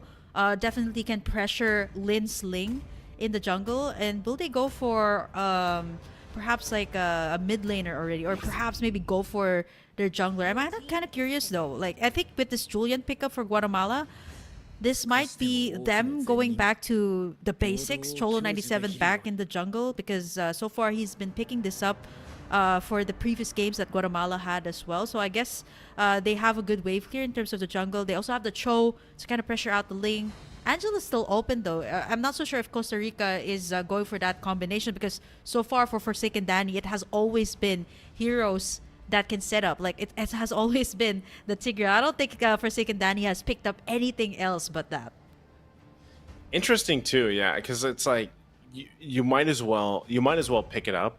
I'm just wondering if like the Cho, he makes it work, especially now that you have a Julian, because this is the Edith comes through again, which worked wonders. Now this time around, because the Klon was banned, they just pick up the Mozcom in that first phase. So Costa Rica obviously still has a very similar game plan with this. Kadita, before it gets banned out from Costa Rica like we saw in the previous draft, Guatemala wants it. And maybe this is going to help with that pick-off potential, because in a way, even though there's no Benedetta over here from Guatemala, they have good pick-off with a Cho and a Kadita. And that might be enough for them to just go ahead and get a numbers advantage, roll with that. Because back in game one, if you guys missed it, they had a Kadita and that Benedetta combination. The Benedetta, though, was in the gold lane. And that's what they ended up doing, right? So conceptually, Guatemala is in a similar way. It's like we want to just get a pick off. We want to get momentum building. We have a Julian that can help build up with a synergy build here with a Kadita, with just locking in a Genius Wand, if you will. And it helps kind of burst those members down faster from Costa Rica. You can see this too. They're actually going to go ahead and ban out the Tigreal, take that out of the picture, like we were just talking about, like you mentioned. That's all we've seen Danny play, and then the Zask as well. Yeah, finally, that gets put up on the ban list, because somebody has to take notice of that. Like, Danny hasn't used anything else, right? This is going to force Danny to use something else for this game. Based on the hero pool or perhaps like the play style that Danny has been putting out for the previous matches, previous live stream matches, even in the group stage, it has always been about the setup. So I think we might actually see something else. Maybe, considering the meta right now, Carmilla, perhaps somebody who can really set up the tempo here for their side. But Guatemala, again, going back to a very scary dive setup here, really preparing for the Moscow of Costa Rica as well. Not so sure if they missed out on that last ban. They did ban out the Brody, making sure that they'll win the lane. So now what will they put in the gold lane here for Guatemala? They put up a Benedetta earlier for game number one. It worked well for them, but now this is a very different composition that they have. So I'm not so sure. Will they go for the traditional marksman, or will they go for, maybe something uncontemporary once again? I think whether they do that or not, whether they build something similar to what we saw in game one, they've got the grounds laid for it, right? The foundation is there. And this is kind of the same position we were back in game one's draft, where you're like, all right, we have an idea where everyone's going, but then we found out really quickly we didn't, Okay, Harith, this makes things a little bit easier, right? Harith is going to go in the gold lane. Of course, we have the Kadita here going into that mid, Cho in the roam, Julian in the jungle here, so that it's a little more standard in a way. But like I said, the concept is still the same. They want to pick off one of the members here from Costa Rica, which could most likely be Lin on the Ling if they can catch him. Lilia, again, this solves that same case. But wow, Costa Rica's like, we want to do the same thing. We want to pick you guys off. And they get a Kaja. So this is very, it's almost the same, same concept going head to head here for this one. The last pick, Lolita from Guatemala. So I like this better than their game one draft. Yeah. Because it's still like the same idea. It's just more well-rounded, I would say. Yeah, it makes more sense, right? Like the combos of the heroes here. The Numenon Blast. Yeah. Then you get the Cho. But wait, hold on. Gold lane Cho. Does this mean... Okay, so Rios Mont on the Cho. This means it's a gold lane Cho? Or did they switch up roles again? Right? That right? I'm not sure. Yeah, we'll have to find out. Costa Rica, XP though. lane Cho. XP lane Cho, I'm assuming, because Rios Mont's going to go back to the XP lane, right? So, yeah, Cholo in the jungle here. No. You liking their... Right? Yeah, because Rios Mont was on gold, right, for game number one. And then now Zayt, who was the XP lane in game number one, is going Harriet, right? Oh, man. Okay. Guatemala's just, like, playing with my mind right now. Messing with my mind right now. Like, that's right. Rios Mont, Benedetta, gold. Okay, so pickoffs after pickoffs here for Guatemala. So they have like the first 3 picks are all about the pickoffs. You got the Lolita to set things up, but I think with Costa Rica, it's instant setups here for the Edith and the Kaja. Whereas I think for the Lolita, there's still a little bit more delay when it comes to the Numenon Blast. So let's see. I think this is a bit more contemporary for the draft in game number 3, but you kind of have to toss away what happened in game number 1 and game number 2 because this is already the match point, Naisu. Match point for both the teams here, fighting for a spot to continue on here, of course, between Costa Rica and Guatemala. It comes down to this in this best of 1. Will it be Guatemala or Costa Rica this time around? We take a look at the emblems too, real quick. Whole lot of quantum charge. For Costa Rica here, and over on the other side we have a whole lot of lethal ignition, right? So obviously they want to go ahead and accomplish certain things here with this. And yeah, so Rios Montt in that XP lane this time around with that Cho. So interesting to see how they're going to make this work, because the pickoff's got to be there. The Lolita's great. I feel like for the idea here, you're going to see that too, and they can kind of control some of this early game positioning too. Like they have good burst already early on. Riosmont could be in trouble here.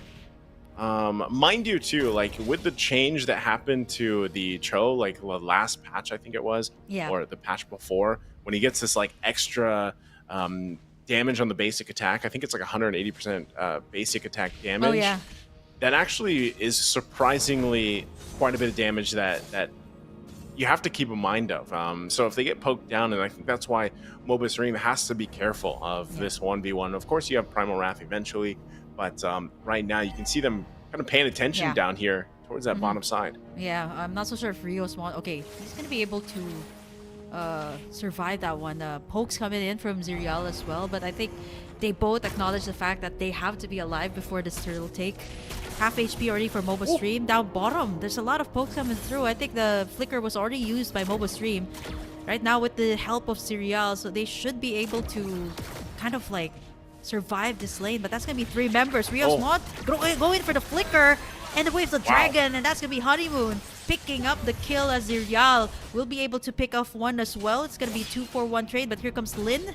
Gonna go in for the basic attacks. Honeymoon in trouble. Does not have the Petrified. Tempest of Blades this up. Still survives with 1 HP. And now here comes Sub. Also dealing a ton of damage, as well as Cholo 97. Danny forced to back away. Enhanced Chains and flickers out to safety. Guatemala picks up 2 kills. And as for Costa Rica, they were able to clap back with 1.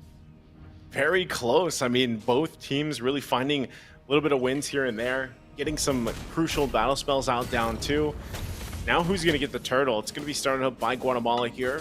Looks like Lin's trying to get in a position once he gets that buff, but I think he might be too late. Could just be an objective going to the hands of Guatemala, as it is secured. So once again, Guatemala finding their footing in this early game, just like they did in game 1.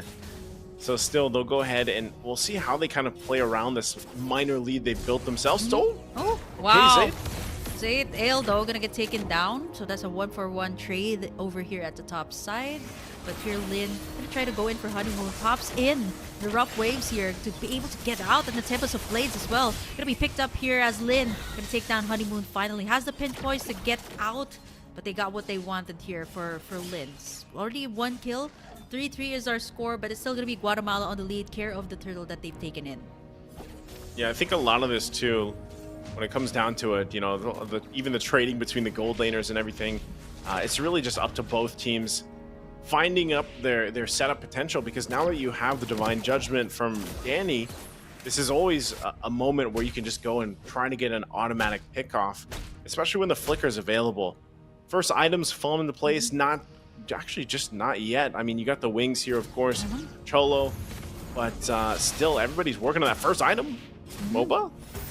Flickers out to safety though, but that's a lot of pokes coming out from Rios Montt, which kind of makes me think that he's really good at, you know, the side lanes, but the dynamics change though when he's like the jungler, right? It's different. Like when he's on the side, he can definitely be a lane bully. You've seen it on the gold. You've seen it here also on the XP, actually forcing Mlbb Stream to back away several times, missing out a few cards here. But the gold aid is kind of negligible at this point. Just a couple of hundred still in favor of Guatemala. Now we see Sub as well over on that side, going in for the Numen Blast. Gets cancelled out there by Forsaken Daddy. He's gonna get traded out though. It's gonna be Guatemala that picks up the kill here over on top. Yeah, this time around too, they're gonna stay here, so a little more attention. Oh, Riasmon. Whoa, what was that? Way of the dragon. That was the damage. Yep, the damage coming out from the Cho, the Blade of Heptasis. Way too much coming in as Riasmon again flickers out to safety. Was gonna try to go for Lin, and now Sub gonna be tanking up the damage.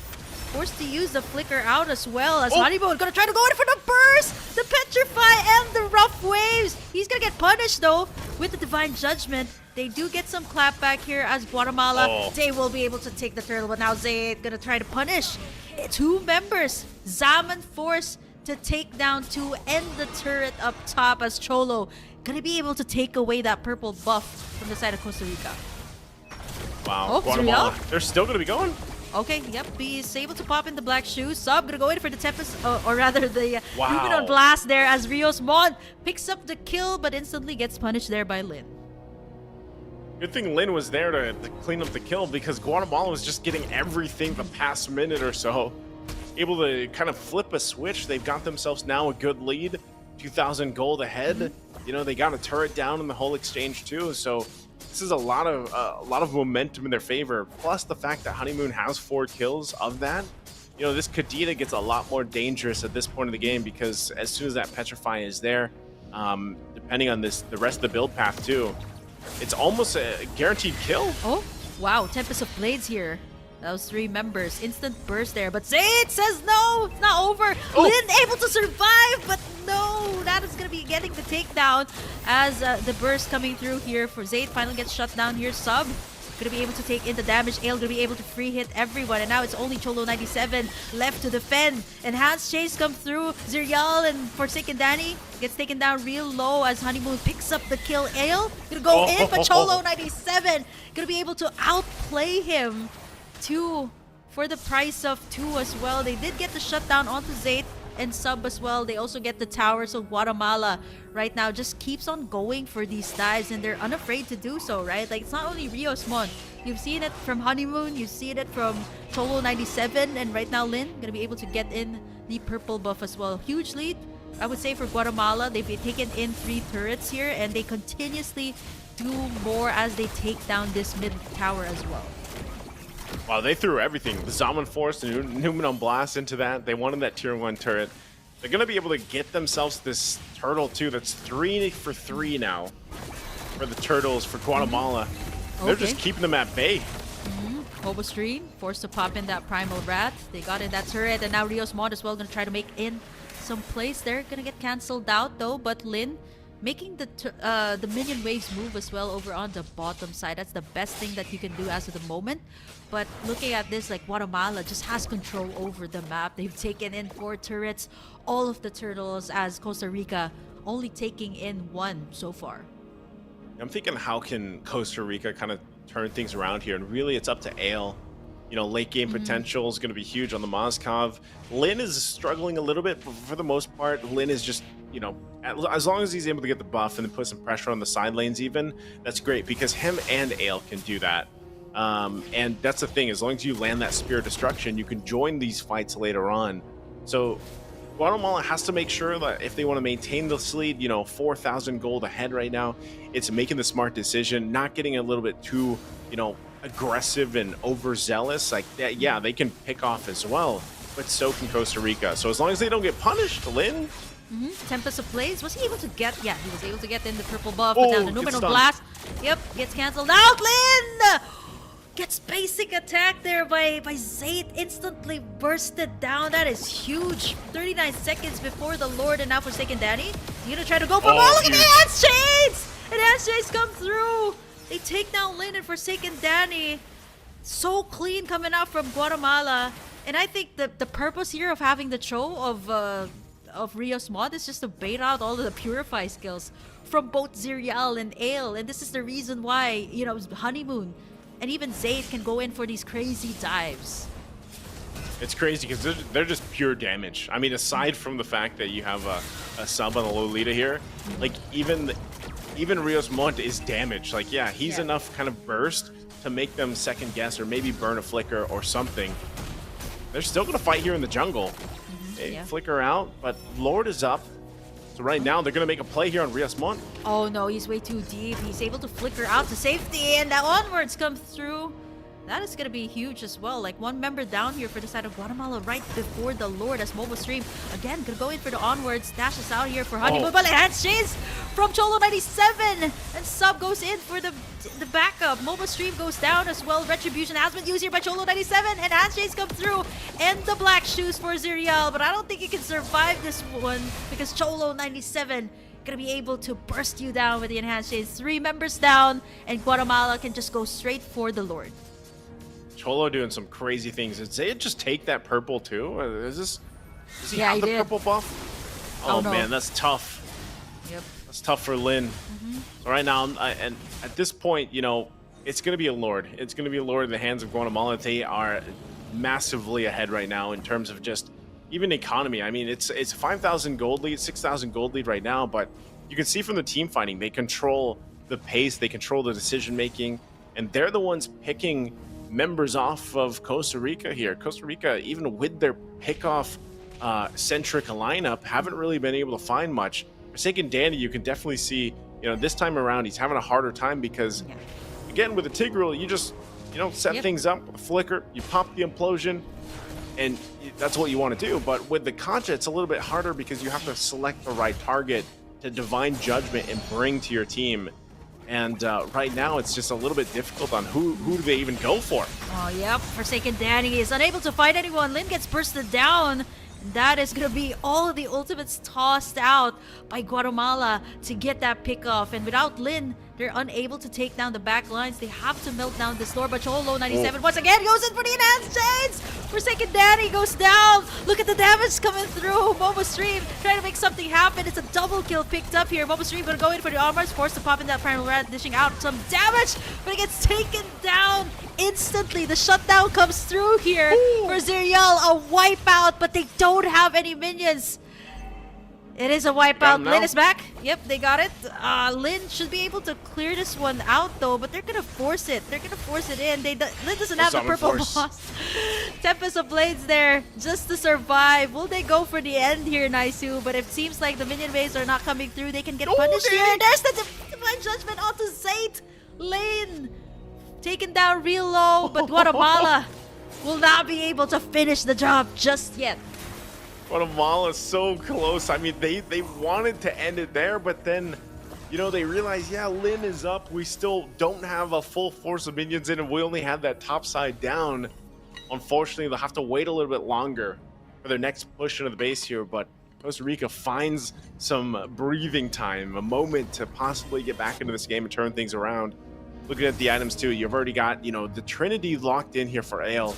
Ale's got to be able to pop off and find the positioning. You can see Lin too picks up that Thunderbelt, has the Haas Claws to go ahead and get to that point. Cholo has been on point with the chains though, and now also picks up a Winter's Crown, so has a little more defense, and of course you have an Immortality from Sub.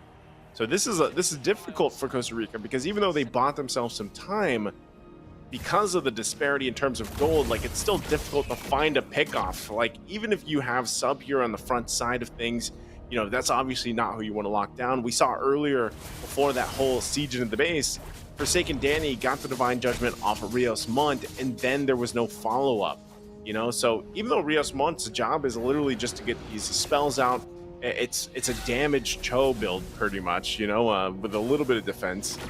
But look at this, like, they already have enough. Conceal's gonna be used.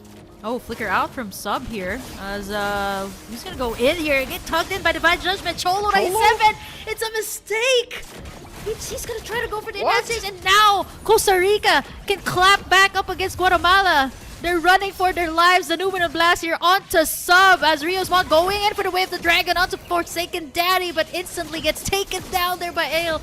Huge mistake from Guatemala. They were trying to go for the pickoffs, but it's going to be Costa Rica picking up this enhanced lord of the game. All right, that's a big ball drop right there from Guatemala because Cholo didn't need to be there. He shouldn't have been the first one to go down in the exchange. He should have just gone for that Lord. Again, you know, they've been doing it time and time again where they just get those enhanced chains off. They get the win for the skirmishes and the team fights. But that time around, you know, they do still have to respect the fact that things can happen like that, especially with the Kaja across from them. And so at this point, now they're going to find themselves on the defense. Their backs aren't against the wall completely yet. They got to deal with this Lord. You know, again, they have good clear. They can clear things up pretty quickly. Maybe hold on, of course, to the base turrets and possibly even still a tier 2 turret, because all this does is turn things into a point where now it's even, right? For Costa Rica, at least, they got massive gold in their favor, which is going to help them out in that firepower department, in that defensive department too. Conceal use here, they have a target. It's going to be Mlbb Stream popping in the Primal Rat here. They're able to sustain a little bit more. The Salmon Force has been used up here as well. And as you can see, the goal lead earlier, it was a 7K lead here by Guatemala. Slowly diminished to a 2K lead right now, right after those pickoffs and the Lord takedown there by Costa Rica. And this is where it gets really tricky when it comes to the late game night. So I'm pretty sure you've experienced this, like just one fatal mistake when it comes to the late game can really turn the tides here for this game. And you can feel it here from Costa Rica. They were able to at least get in some tier 3 towers here, but they have to do so much more here. Like maybe perhaps wait for Guatemala to do in those dives, punish them. But right now, Guatemala setting up a death push here as well right before the Lord is up. They can't afford any more mistakes. 16 minutes into the game, the Moskov is going to get activated as of the moment, right? Even though, despite the AL not really having a good time, 4-4, this is the time to be able to clap back up against Guatemala. Yeah, Costa Rica, you know, they put the work in, and their backs were against the wall for a moment. They almost lost the game for a moment, but they have put in the time, put in the effort. They punished a mistake from Guatemala, and now they're possibly looking at a potential to turn things around. They still have quite a bit of ways to go. Again, with only 3 turrets down, Guatemala waiting patiently for this. Again, they can play around the fact that Lord is going to be up here in about 30 seconds. And if they can get a pick off, especially on, let's say, Ale or Lin, or even Zirael to be a target, like as long as they get the black shoes out even, it's going to be great for them to go ahead and play around with. So, you know, this is at a point where it's, again, this is match point for both these teams. Obviously, the loser here will not be able to go forward any longer. The winner will have a chance, I would say, depending on how the rest of the games go here. Big immortalities being picked up by Costa Rica. So right now, Lord's up, and Guatemala, they have the map advantage, the positioning advantage. Rios Mont should be fine. He's going to spawn out a couple, but also Danny used the conceal there, it looked like. Now they don't have that. Mlbb Stream a little bit too early in. He gets bursted down there by Zayt, and now they're going to go for more. The immortality has been popped. Zirial, no time to pop in the black shoes, and that is what Guatemala was looking for. Mlbb Stream, he was trying to get someone up, but the setup was just there. The burst was insane coming out from Zayt. Danny gonna get the tug in here onto Rios Mod, still able to escape that, but this should be Guatemala being able to take in the Lord. Not unless there's a steal. Yep, he's already positioning himself there. Tempest of Blaze has been used to care of Rios Mod, and now we see Cholo 97. Who's gonna be able to take the Lord? It's gonna be Lin stealing the Lord away from the side of Guatemala. Numenor Blast is here for Second Daddy as well, losing in the immortality and gets bursted down there by Zayt, but this should give Costa Rica some breathing space as well. Wait, what's going on here? Lin? Oh no! Okay, he recalled way too far into enemy jungle, but you know what? Costa Rica has the Lord, but now they can't convert after those 2 takedowns. Oh, but they're going to clear this up really fast here. Again, they have great clear speed, and they might be able to run this one in. There's still 30 seconds for Lin to come up. Danny isn't available too. They hold on to this one tower in mid. Can Costa Rica members defend? Yeah, it's gonna be Cholo 97 bursted down there, but it's gonna be Honeymoon going in for the petrifying rough waves. It's only Moba Stream left to defend the base, going for the onward. All the ultimates gets thrown down here. Moba Stream popping in the primal rat. Will he be able to defend? It's gonna be Rio's Mont down. He's still alive though. He's still alive. There are minions coming through as Danny gets in Honeymoon, but it's over. Guatemala says this can't extend any longer. We're going to be taking this last game as they take in the series 2-1. It wasn't perfect. It wasn't the cleanest game for either team, but Guatemala, they get it done. I could hear their comms at the end there. They were like, hit the base, just lock on the tower, lock on the base. Like, that's what they needed, because if they didn't, there was actually potential there for the minions to be cleared up and for Costa Rica to stay in that possibly a little bit longer. Great effort, though, I gotta say, shout outs to Lynn there. Was able to swoop in and somehow get the Lord under that pressured moment. But unfortunately, like I said, the clear speed that we had here from this lineup from Guatemala was just so good. We're gonna take a look at the highlights from this game. Again, amazing series. Great to have these 3 games unfold. And, Guatemala, they get game 1, and then here in game 3, they have a similar concept. A couple different heroes, but, they accomplish what they were set out to do. And it was scrappy, let's be honest. Like, they really fought it out, and Costa Rica at one point was down quite a bit, but they still managed to really work to get back into this game. It's just Guatemala, with a lot of their decision making, continued to give them that lead, and they worked around it. Yeah, I think it's also how you kind of deal with the pressure there for Costa Rica. They kind of had the game, not gonna lie though, potential for the comeback, but unfortunately, these tiny mistakes that you make, especially in the late game, right? The decision making has to be clean, and it was unfortunate that was the case, right? And for Guatemala, they didn't want to extend it any longer. The lore was stolen away from them for the last part, and eventually, some wins, I would say, for Costa Rica. I like how the potential was there again for them to be able to take the game, but again, decision making wise, it was Guatemala that was able to execute well in this entire game. And honestly, I thought it would have been like a reverse sweep from them, but yeah, Guatemala's gonna be able to deny them that. Yeah, even this, is a good defense. Good to try to keep things together here. Costa Rica, you got to give it up to them, making things work, but it's just, at some point it was just too late, and Guatemala's lineup really allowed them to go ahead and end things again. This is where that moment's like, you can hear them saying, lock onto that base. We have a couple minions, it's just, just send it, just do it, and they finally get it. They end up winning the series here. Great game 3, just under 20 minutes. And you can see, Lynn did the work. He was doing a lot, honestly, and coming from a place where they didn't have the space they wanted to work around with this time around with the Ling like they did in game 2.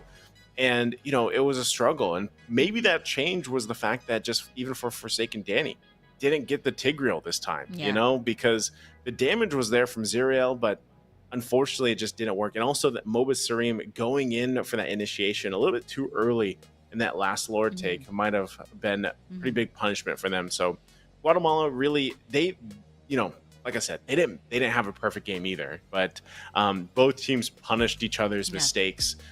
This time around, though, Guatemala just had enough of a lead and had enough of a good clear speed lineup that when they got that advantage, they were able to push through. And I think a big part of this too, again, is this Julian pick. Like Cholo here, how many times do we see him land those enhanced chains, set things up for the team, and it was great here. But Zayet will get that MVP. Definitely should, because he was the one also pushing to win that game there at the end.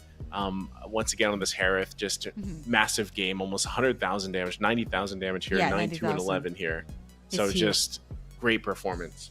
Well, like what you say, big damn from big damn big damn from Zayt. I mean, this has to be the most damage that we've seen all 3 games combined. Yeah, definitely. I think the most was like perhaps like from Ailes Clint. I think that was like 50, 60k, but this is 90k that you're talking about, and you've seen it coming out from the basic attack of Zayt. And I think for Guatemala, not the cleanest one, but they were at least able to extend the game out, take in game number 3. And what a series that we've had. And contemporary picks here and there, but overall, really enjoyed this one, and definitely the potential is there for both these teams. Yeah, I again, I don't know where this exactly sets things for us. But we'll have to look at the standings, of course. You guys can also check them out in the chat. You can go to iesf.gg to stay updated. Now, we are going to be moving to a short break, about 6 minutes before we get ready for the second match. So, Kim, I know Kim's going to go ahead and take a rest, but we'll be back after this with Mirko. So sit tight. We'll be back after the break.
Welcome everybody back again to the American Regional Qualifiers. This time day number 3, match number 2 after seeing a full game series in match number 1. Naisu, he got a whole lot of the games there, you know, he got that experience. And I think we were talking about this off stream already, but I have full 3 games as a prediction as well, based on, you know, what I've seen in the match history here. And you guys can also check it out at iesf.gg. But yeah, in game number 2, you guys will be accompanied by me, Mirko, still together with Naisu though.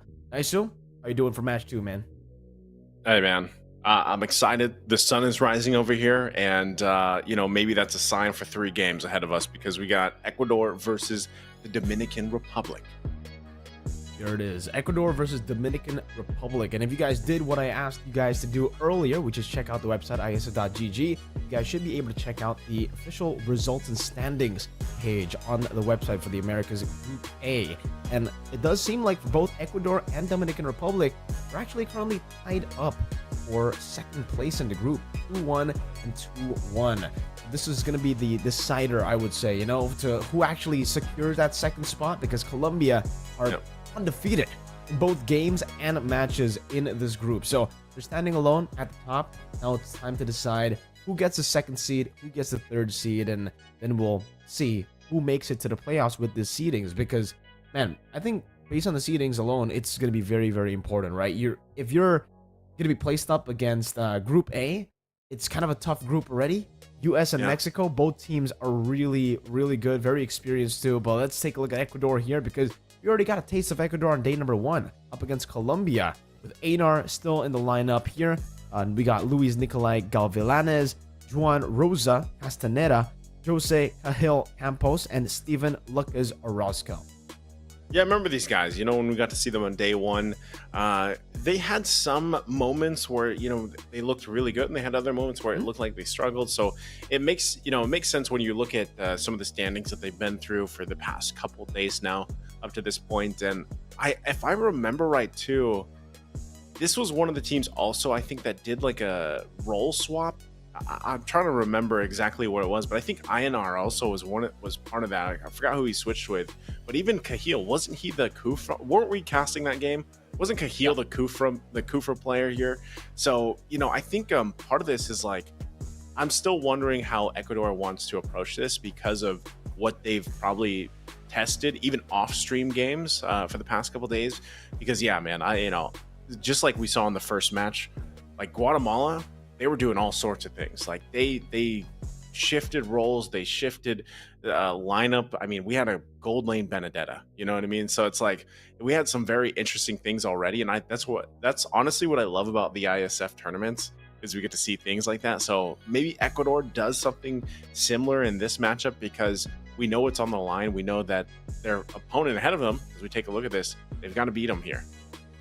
Dominican Republic, let's welcome them right here. Jose Jun Ortiz, we have Ripken Mamba Jimenez, John -01 Perez, Justine Too Easy for Sheik, Cyprian, and Joel 7 Almonte. And so I think for Dominican Republic, this is going to be the first game that we actually, or the first match that we see them on the stream, or at least my first time casting their match. So very, very interesting stuff already. Going to see this, the fact that they were already playing, you know, some off-stream matches, and they were able to get a 2-1 record is impressive. Only really dropping a match to Colombia, which is the dominant force in Group B. So nothing to be ashamed of, honestly. It's the same opponent that gave Ecuador a loss, and I think right now definitely becomes proving grounds for Dominican Republic.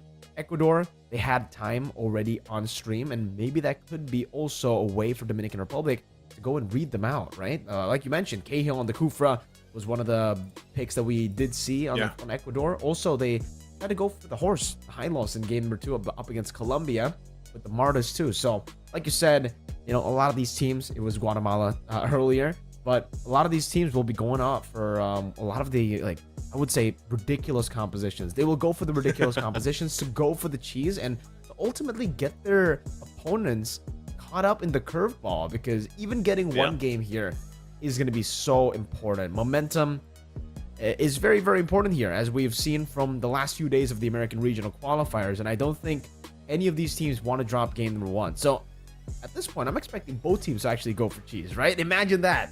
5 Red Tree versus 5 Arrival. No. No? we had enough of that yesterday. Miracle. I mean, there was enough heyday from all the Clippers from that too. But you know what? I will say on a note from that yesterday, it's in the game. It's a strat. If it's there and a team uses it, then it's a strat. They make it work. Great for them. But I think at this point too, like in this situation, it's almost like, do you really want to bring something like that, like a cheese strat or something that is a big curveball in the current things that we've been seeing? Now, going into this, even today, starting the day, I was like, maybe not. Maybe you want to play standard, everything like that. But Guatemala was like, no, we're not going to do that. We're going to put some weird composition together and make it work. And, again, we don't have tons of information on that, but maybe that was also comfort for Guatemala. Maybe that can be the case here between, these two teams, especially because, we've seen Ecuador, but now that we get to see Dominican Republic, like what do they bring to the table with, their flavor of the meta, if you will? Because the only thing that I can see here, based off the information that we had, based on their hero picks, like they love the Tirizla. That's about it. Everything else was changed. Let's see. Zask already banned out this time. Ecuador on first pick. Dominican Republic on the red side. If I take a look at the statistics again, it does seem like Ecuador, they really, really find a lot of success on the blue side in both their wins here. All of their game wins has actually come through the blue side. And meanwhile, take a look at Dominican Republic, it's the complete opposite. All their wins have come through red side. We're going to see right now, both teams actually utilizing their strengths. Ecuador on the blue, Dominican Republic on the red. And I think they are already very well versed in the draft as well when it comes to the red side and the blue side, right? These are the compositions. This is the side that they've been able to utilize to get the successes that they've had in Group B of America Regional Qualifiers. So, Zask ban, Chip ban. I think everything's normal so far. I don't know if Dominican Republic want to actually go for the respect bans towards heroes like Ling, because technically we haven't seen that at all from Ecuador. At least not yet, right? On stream. There's a Hayabusa ban though. So already respecting the jungler from Dominican Republic. Interesting. Okay, I'm wondering with the Hayabusa ban, if they want to, Ecuador's game plan could just be like, let's get the Ling, because I'm not sure if Dominican Republic wants to ban it out. I think Ecuador, like so far from what we've seen though, I from all the teams, is that obviously there's still a idea of let's just pick these assassin junglers and make it work, because relatively I'm not sure like our average game time throughout the American regional qualifiers, but they've been rather quick. We've even had some games that are obviously like 9 minutes, so to speak here. And so if you get the assassins, 6 minutes, world record, let's just say world record out there. If you pick up the Ling, your momentum for that is going to be very favorable. And I think Ecuador might do that. Like if they're just drafting for this where they get the Ling, maybe even possibly like an Angel Ling combination. I believe we've also seen them play a Matilda. But depending on what Ecuador does here and on their next ban, they could have that game plan in mind already. For the Dominican Republic, it looks like they like to go a little more well-rounded in the lineups that they bring. Like I said, the Tirizla is still probably going to be picked up. Oh, there's a good response. Ban out the Ling. So what is left open here for Ecuador to pick up first pick? That's a good question. The Juicin. How can we forget?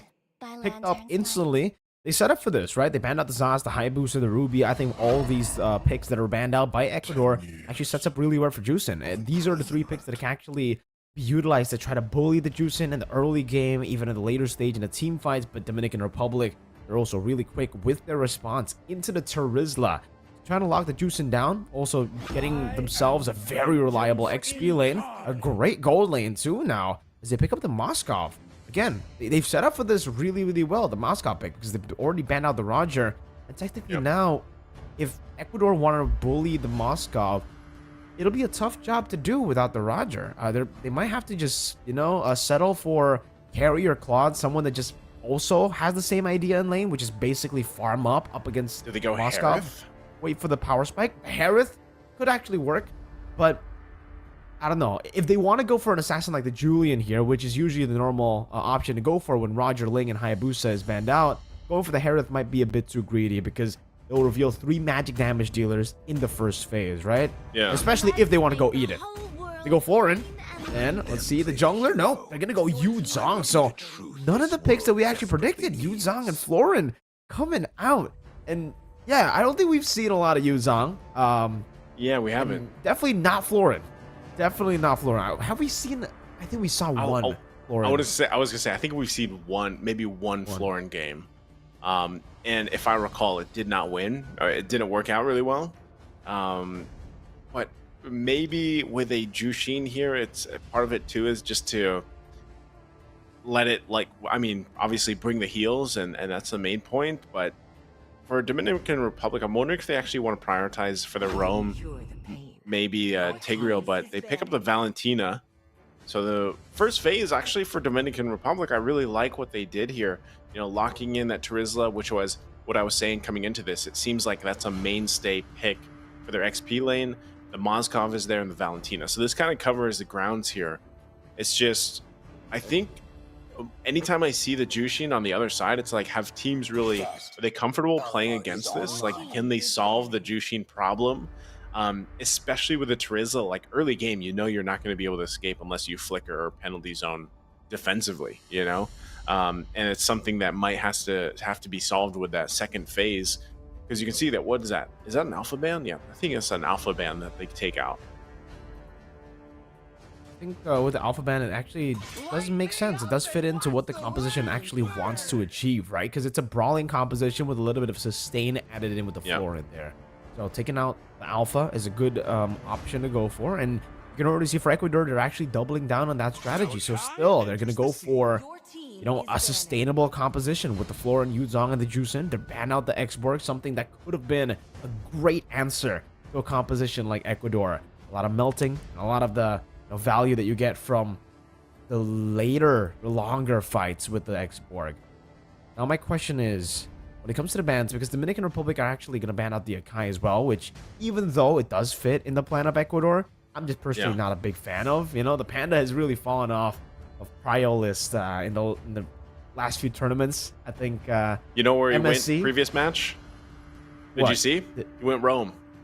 Rome Panda.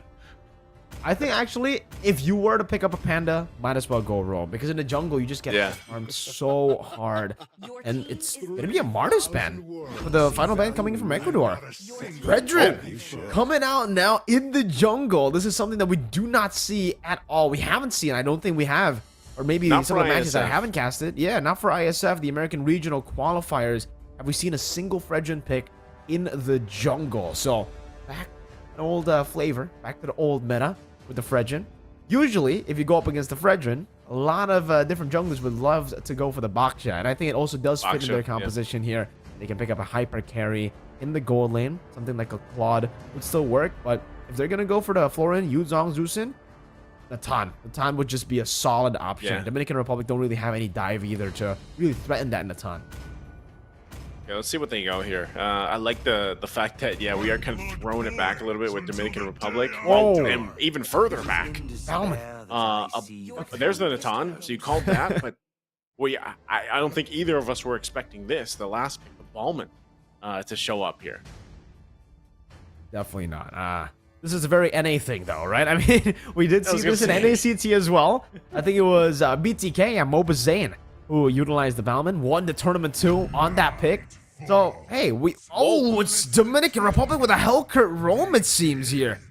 It technically could be Fredrin XP, Terizla roam, and Hellcurt jungle. We've seen variants of, a lot of these picks. Yeah. The Hellcurt has been nerfed, by the way.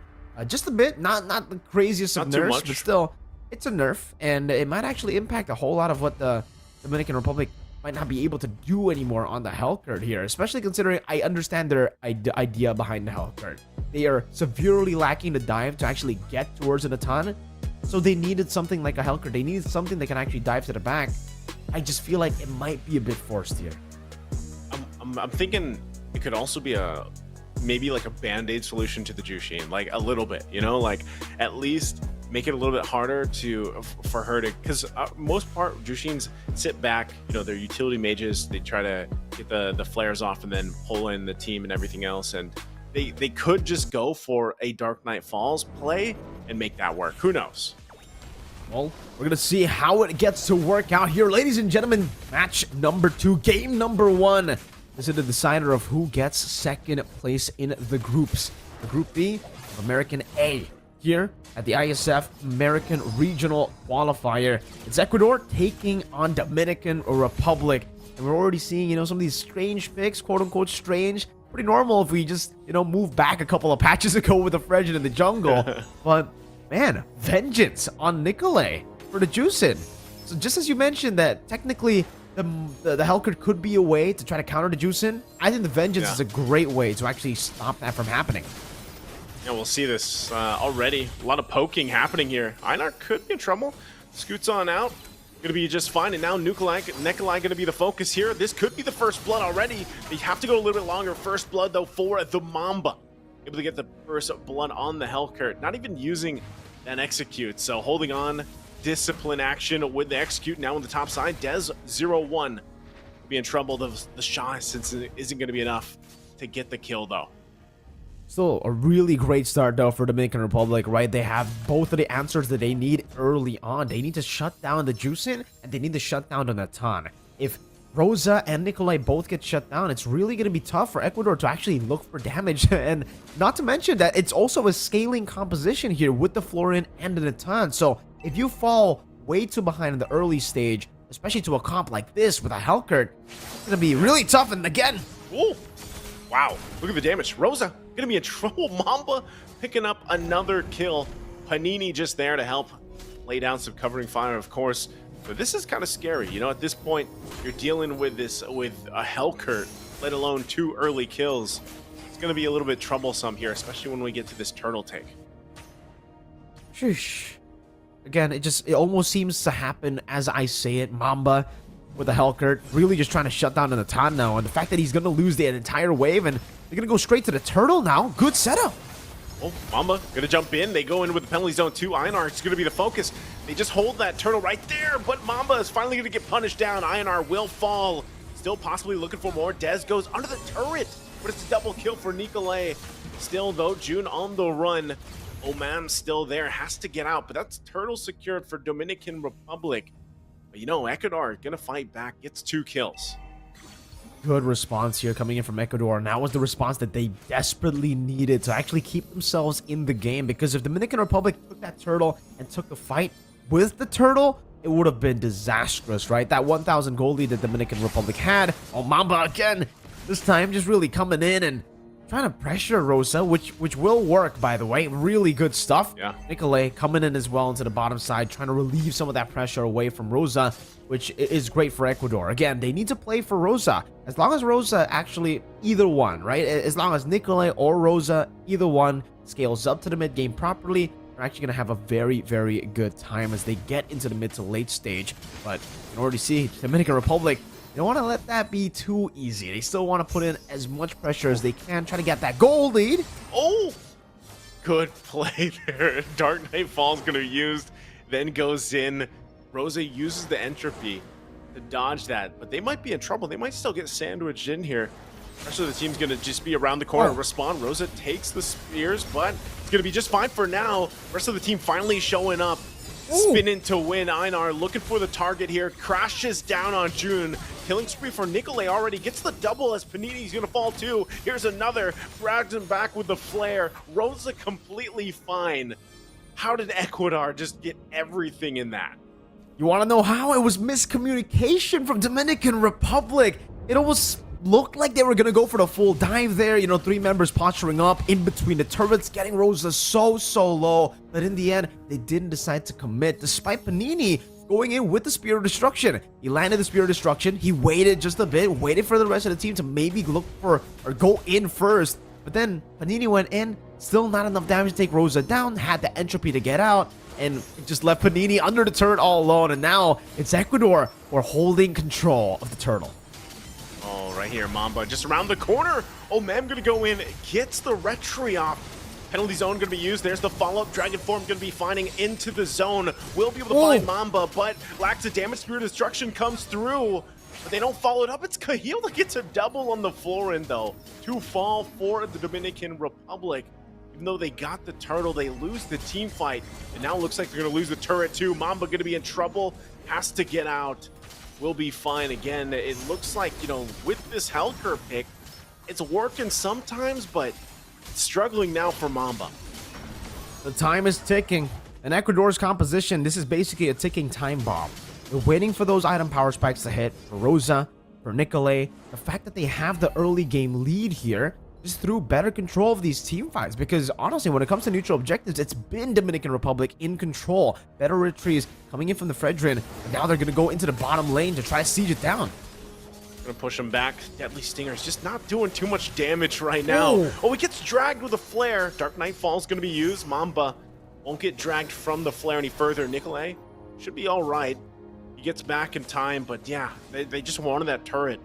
That second one now for Ecuador here. They got the space advantage to work around with. Looks like they're gonna be a trade though, cross map here for Dominican Republic. Will be able to finally get a turret themselves. The rest of the team going up there, it looks like INR, no, Lucas could be in trouble actually. Everybody on top. Lucas gonna be the one to fall. Nicolay now joined with INR, wants to fight back, drags him back with a flare. Mamba waiting patiently. Does not have the Dark Knight Falls available just yet, but the rest of the team showing up now. Dez could be in trouble. Stinger's going to use Hidden Terror there to follow up. They go in a little bit further. Dragging him back more. They get him down with the Appraiser's Wrath, though. Dominican Republic will strike back in the exchange. They've evened things out economically here, nearly tying the gold lead. Pressure is definitely on Dominican Republic to try to get that gold lead, to try to get that snowball, because, again, now Rosa jumps in. Rosa jumps in again, and Dark Knight Falls. He's going to be in trouble back with the flare. Penalty zone going to find two marks. Ooh. Spirit Destruction comes in. Panini unleashing on Cahill. Rosa's the one to fall, and the turtle's going to be secured by the Dominican Republic again. Panini finds Cahill. Nicolay's going to be next on the chopping block. Couple spears away, but the shield from the beacon will be enough to keep Nicolay alive. Better than just going down, but still, it's pretty much neck and neck for both the teams. Great escape coming in from Nicolay there on the Juicin. Yeah, utilizing the beacon really well to actually escape, but man, well played to Dominican Republic. Just as we were saying, you know, it's a ticking time bomb for Ecuador. They really have to wait for those item power spikes, and for Dominican Republic, the pressure's all on them to go and get that power spike back towards their side, and luckily for them, you know, some of their power spikes have actually hit, like the War Axe into the Queen's Wings for Dash, Panini as well, already getting the Golden Staff, and obviously Mamba securing some of the big item damage, items for damage too. Now terrifying. The Stinger, Nicolay. Vengeance gonna be used. I'm not sure if that's gonna be enough. The Stingers can't pick up the kill, but Appraiser's Wrath will be able to. Old Man comes in, a whole lot used to take out that Jushin, even with the Vengeance. So the great answer there from Dominican Republic here. Yeah, as you were saying, some of these items are falling into place. The power spikes are coming online for both teams, I would say. It looks like the eyes are set here on the tier 1 in the mid lane. Entropy going to be used. Look at the damage coming out. Lucas will go ahead and punish Mamba. Now INR has the heals already. Dragon Form going to be used. They get the flicker out from June. They have to back off a little bit longer, but Lucas going to be the one to fall. And now Dez duking it out with INR. Has to back off. Appraiser's Wrath going to be used. They'll pick up the kill on INR. Now Rosa could possibly be next. Entropy dropped down. Will force Panini back. So still, it's just so close here between both teams.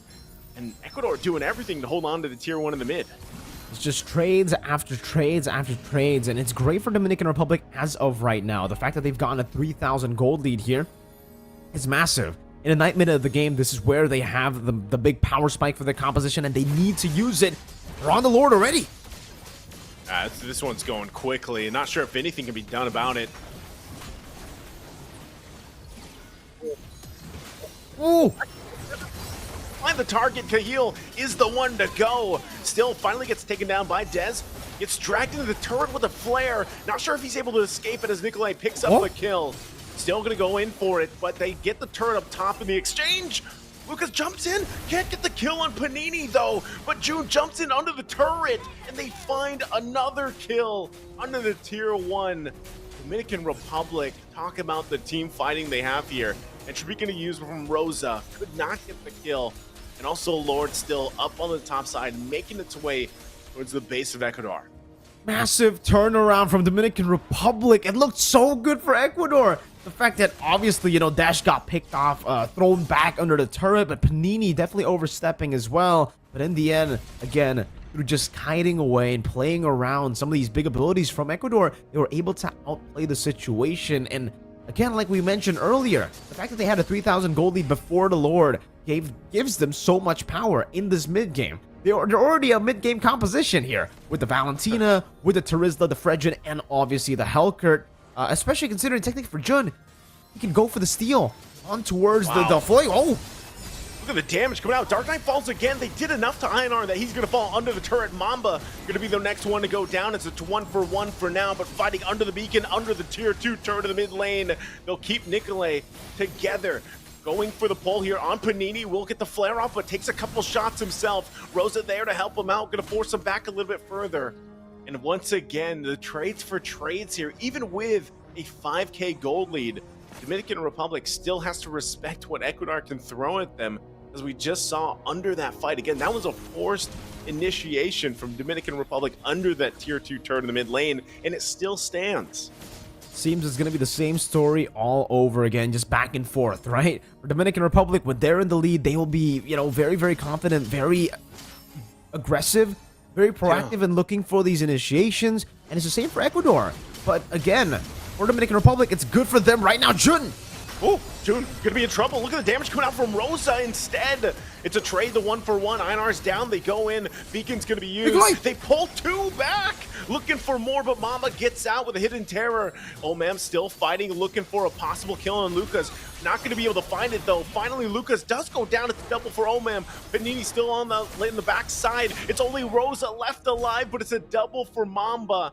They get the wipe out. Dominican Republic survive with 2 members. And now they'll go ahead and march it down the mid lane to get some more turrets.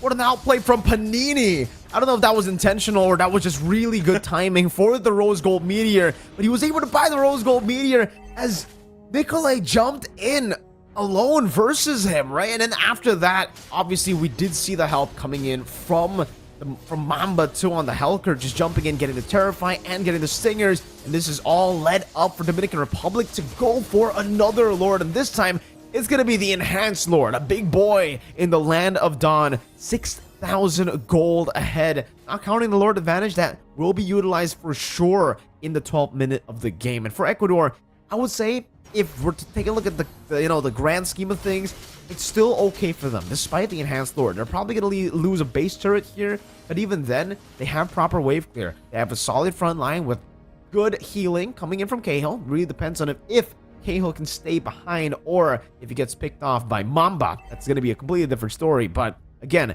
if Rosa gets his item power spikes, this is still going to be very, very troublesome for Dominican Republic. And right now, I think he's already on the way to the Holy Crystal, but still quite far off away from the Divine Glaive. And at this point, the Holy Crystal by itself isn't going to be very threatening for Ecuador, or sorry, for Dominican Republic. He's going to have to wait for the Divine Glaive. See if they can buy enough time. This Lord in the mid lane, sieging the base here. Could possibly lose all the turrets. They jump in on the top side to get the beacon out from Nikolay. Lord's going to be worked on though, so it's actually going to be held here in the mid lane. They hold on to that mid turret for now. The next waves are going to be pushing in. Jun grabs the heal from this floor. Rosa jumps in. You can see the damage is there, has to be respected. That heal's already going to be used from Jun, and that might be all the Dominican Republic can get. Some key items being picked up here too. Rosa's now got that Holy Crystal you were mentioning. A little bit of defensive items locked in as well. Heal and Luca pick up some big ones. This is a strong point for Ecuador. When they get to actually play inside, fronts, back. Oh! Whoa! Penalty zone used. The Piercers come through. Einar, though, going to be the one to fall for the final back. Rosa. That's the damage. The Republic back a little bit further. How can they get more from that? Omam just a little bit late to the fight here. As Jun now with the rest of the team, they'll go ahead and take the resources, these buffs. Orange buff for Dominican Republic. Not sure if they can actually assault these base turrets, though. I mean, they got the one on the top down, but ultimately they might actually have to wait for this next Lord, despite being up almost 10,000 gold. This is crucial moments here for Dominican Republic. Again, it'll be very, very tough if we do enter the very, very late stage of the game. But even if we don't, at this point of the game, if Dominican Republic don't have a Lord to push in with, it's going to be really tough to crack open the base turrets, because this is technically where Ecuador find themselves in their strongest point, at least in the 15-minute, is when they can actually still form a proper front-to-back composition, just peeling for Rosa. Because all the skirmishes that we've seen that has been going towards Dominican Republic have also been front-to-backs, yes, but it's been more chaotic, right?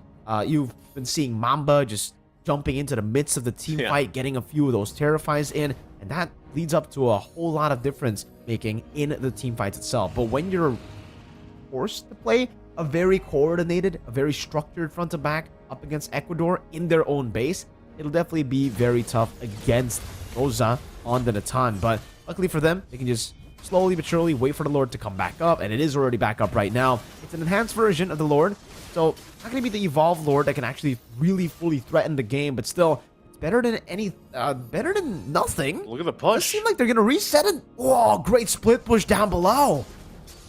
Oh man, the great distraction. You got to watch out for the Mamba here. He's going to make plays like that, so good distraction, you know, and Dominican Republic off of all of that will not only get the Lord, but they get that base turret. So this is a lot better situation for them to possibly push into the base and end it. Now, real quick before that, you know, what's Ecuador looking like here defensively? Are they actually going to be able to hold things together? You know, Rosa, I'm not sure if he's close enough to Divine Glaive just yet, but how's their defense look? If they had the base turret in the bottom lane, I think it would have been way better. It would have been good for them. I think they would have lost all their base turrets, but in the end, they should be actually able to defend and, you know, see a later stage of the game. But the fact that they lost the base turret down below is definitely going to be very tough, because now it'll not only be a Lord pushing in enhanced with the Lord buffed minions, but it's also super minions coming in from the side lane. So base turret in the mid lane is for sure going to be gone. I don't see a way for them to actually defend that, but in the end, this might actually be the game-ending push, the game-ending siege. See if Dominican Republic can do it. You got the minions there. Mid turret's going to be worked on. Lord is beefy. So Ecuador's got to deal with this one, paying attention to it for now. They do quick work with Rosa's damage, though. That's going to be worked on. Dark Knight falls. There's the penalty zone. Going to find the one target. Still going to lock down a little bit further. They're still holding it together. Mamba's out of the picture. Panini could be next. Des falls. It's a double for Rosa. Ecuador somehow has a successful defense amongst it all and holds the mid turret, forcing June back a little bit further, holds on to the Dragon Form himself. But Ecuador might possibly just turn this around and run it down the mid. Just one straight push could happen here, Naisu. And Einar is going for Rosa entropy forward. You can see that damage already piling up. 10 seconds still for Mamba. Panini is down for another 15. Oh, trying to get that flare off, but they're just going to work on the turret here. They're going to clear the lanes. 10 seconds for Panini. Is Ecuador going to turn this around and win the game here? Oh, man, goes in, jumps out. June tries to keep him at bay. Dark Knight Fall is going to be used by Mamba, and they don't have a minion wave to push in. So that might be all that Ecuador gets. Oh, man. Some close stuff, definitely. And for Dominican Republic, disastrous for them. The fact that they were in the lead for such a long time right after hitting that mid-game power spike. But again, they were unable to get the base turret in the mid lane, and the big problem for them was the targeting.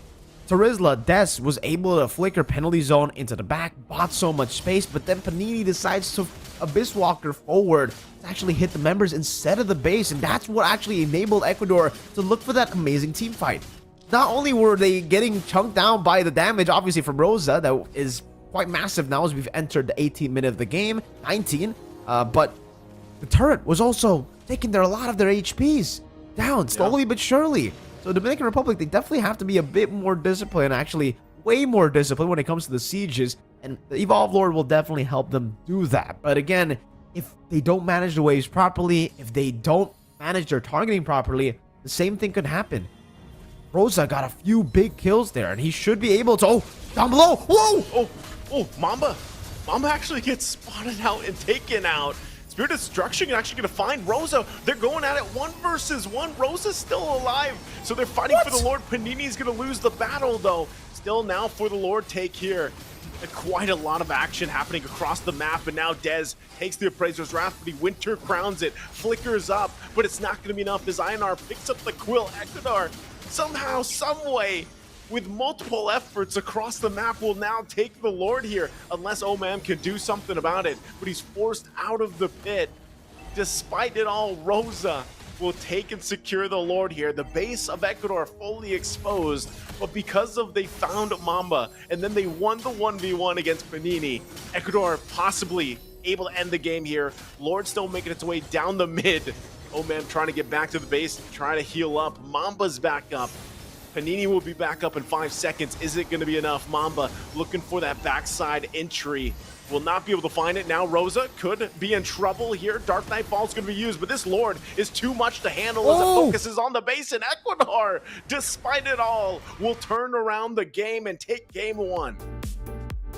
Absolutely well played, calm, composed, and cold. Stone cold to the very end. Even when they had the Enhanced Lord up against them. 2 base turrets down with amazing split pushing coming in from, you know, Dominican Republic. They stayed so calm up to a point where they can actually look for a comeback, and they waited for that item power spike. We kind of talked about how this composition was built to scale. If we did see the Divine Glaive get built up, if we did see, you know, the Natan get to the later stage, and especially the Florin too, with that healing, it'll be very scary for Dominican Republic. That's why it's a ticking time bomb, like we've been saying all the way from the start. And unfortunately for Dominican Republic, they were not able to disarm that bomb despite their best efforts. And we're going to take a look at the highlights here to see exactly what happened in that game all the way from the start, because I think this has got to be one of the biggest blunders at the start of the game, where they actually tried to go for the dive, miscommunicated it very hard, and in the end weren't able to get it done. Gave 3 kills away to Ecuador, and that's what really gave Ecuador a chance to stay in the game. Because let's say Dominican Republic, imagine them having the lead that they had in the 9th minute, in the 10th minute, but all the way from the start of the game, right? That's a 2,000, 3,000 gold lead from those skirmishes. Had they stayed a bit more disciplined, had they trusted the decision making more, and had they not hesitated as much, I feel like they should have been able to actually get the game under their belt in the 15-minute mark. But again, because of these small mistakes that they made in the early game, it gave Ecuador so much more space to farm. Even here, right, where they're actually trading equally. Best fight to take here when you're a composition built to snowball. Up top, Rosa's still farming. In the end, they still do win this because, again, for Ecuador, they also overextend quite a lot here. But still, if we're talking about these 50-50 fights, and if we're talking about how chaotic it is, it's very I don't know how to describe it, but it's definitely not optimal for Dominican Republic. They definitely wanted a bit more cleaner in this game. Up against Rosa, you know. Great outplay, by the way, from Panini here, buying the Rose Gold Meteor. Don't know if that's timing or if he actually sold that item to get the Rose Gold Meteor, but extremely well played to, I think, the 15-minute. It was still extremely well played, but this is the big blunder that we were talking about as well earlier. The minute was there. They dove in to give space for Panini, and Panini decided to Abyss Walker forward, but instead of hitting the base turret, he went for the hits onto the members, gets shot by the turret, gets shot by Rosa, and gets taken down. And really impressive stuff from Rosa down below. Not only was he able to solo kill an assassin, he assassinated the assassin, really. Mamba was the one assassinated there, but he also got the Moskov. That's a 2-for-1 special for Ecuador. Yeah, I was going to say, Rosa, like in that last couple minutes, kills Mamba, and then the fact that the Spear Destruction landed on Rosa and Panini came forward and then Rosa still won that 1v1, like that's insane, you know. And just crazy how Ecuador is able to, like you said, stay calm and collected throughout this game. Imagine too, like early on, losing that base turret in the top and then holding on. They had the pressure from that split push from Mamba that took the bottom turret down, and you know, through successful defense, held on to the mid turret, and eventually, through it all, turned the game around to take this game number 1. You know, talk about a team effort, really, for just Ecuador as a whole, and the lineup that they had. I mean, even the Ballman, like, I was still surprised with the Ballman pick, and Einar took a lot of damage himself, but it ended up working for them. Definitely did. It really worked out for them. And if we get to see the items, I think we would definitely see, you know, I would definitely point out the fact that for Natan, getting all those items. It doesn't matter what time you get it. Obviously, it'll be better if you get it earlier, but that's why Natan is always kind of a ticking time bomb. That's why every team up against Natan, we're looking to shut Natan down from the very start of the game. And technically, for Dominican Republic, they were successful at that. They got him down twice in the early game. Really good stuff, but got a big break in the mid game. Got an amazing killing spree. I would say 3 kills. And while we're talking about breaks, we're also going to be taking a 5-minute break, just very, very quick. Mirko and Naisu will be back with game 2 just after this 5-minute break.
Oh, yeah, I mean, again, nice. So, like we said, right? Off There we screen, go. Are we going to see a third game in the series? Will Dominican Republic still be able, to pop off and show what they showed in the first few minutes of the game? Or is that comeback a bit too painful for them to handle, for them to recover from, for them to reset from in game number 2? It's a good question, man. Because I don't know, throughout that whole game 1, it was just, like a back and forth, right? Back and forth between both the teams here. And I think ultimately the lineup of Dominican Republic was just, if you didn't finish the game by a certain point, it would really start to like show its weak points, right? Especially when you're against a Nathan pick. Like, you called this in the draft, and even when we got towards like a certain minute, I think a 15+ minute mark usually for Nathans, if you're eyeing an 18+ minute game and you get Holy Crystal Divine Glaive combination in your items, like, it's going to be scary, and if you don't have an answer for that. And I think part of this too is the Florin pick, although we don't see it often, help them kind of stay in that game and find success with the lineup and allow the Nathan to shine later on once that happened. So, I think it was just a combination of things that really worked for Ecuador here, and the discipline to stay kind of like cool-headed, I would say, because of, think about everything that was happening with the lineup that Dominican Republic had. Again, they were controlling, I still feel like as close as it was, Dominican Republic was controlling like the pace of like, where things were going, forcing Ecuador to answer, and having a roam Hellcurt in the first place is already like annoying enough to deal with. And so, like, even when we saw that split push down on the bottom side, like, you have to answer it somehow. And so I think even for that, just the way that Rosa played it was amazing to see, because they handled all the pressure points from Dominican Republic. So if Ecuador is able to do that and ride off this momentum of just reversing a game around, that this could be a sweep. It could be a 2-0. So I'm just wondering how Dominican Republic is actually going to adjust from this, because their draft was okay. Like, their execution was okay. They just let it slip at certain points in the game, which resulted in their loss. Momentum has been, an amazing point to talk about every single match we have, technically, because really, aside from the 3 matches that we've seen go 3 games, all the other matches have gone 2-0s, and it's been really quick, some of them, right? 6 minutes and 8 minutes, I think, yesterday from USA. So definitely still need to be talking about the importance of momentum, and especially momentum after a comeback game like that, because the game 1 victory wasn't any game 1 victory that we are kind of used to. Usually game 1, it goes off pretty easily, like one way, and then game 2, we see more of that comeback. And in game 3, both of the teams, they ultimately are able to read each other, and then we see a very, very close game. But it was very close all the way from game number 1 already, right? Both these teams are going back and forth. Like you said, Dominican Republic having the early edge, controlling the pace of the game and being proactive. But the problem is, maybe they were a bit too proactive at times. Too proactive for some of their members, and there was a lot of hesitation that came with it. This time, though, in game number 2, we're already seeing some changes. In Dominican Republic, firstly, they're taking the blue side away from Ecuador, and we are seeing the same bans from Dominican Republic, just only now in the hands of Ecuador. So Chip and Ling banned out by Ecuador. We're not going to see the Zask ban, nor are we going to see the Lang and Roger. So Dominican Republic really trying to force Ecuador to leave these picks open for them to first pick. What would they first pick here? I mean, Zask. I don't know if Zask, I was going to say, I don't know. That's what I was going to say, is I don't know if Dominican Republic wants to take the Zask first pick if it's left open. But the fact is, a lot of these quality hero picks that both these teams have now used up to this point are going to be off the table.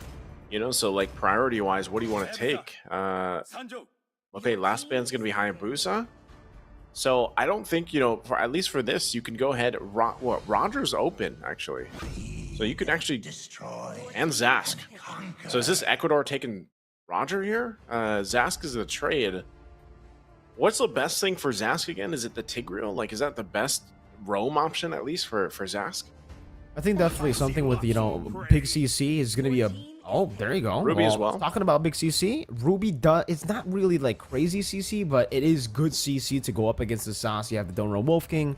Good ways to disengage. I think is a great way usually to go up against the Zask. And Roger, really just very, very flexible. Very good all around in the gold lane, in the jungle. The Moskov, though, will still be the comfort pick coming from Panini, it seems, even up against the Roger. No problem this time around picking it up.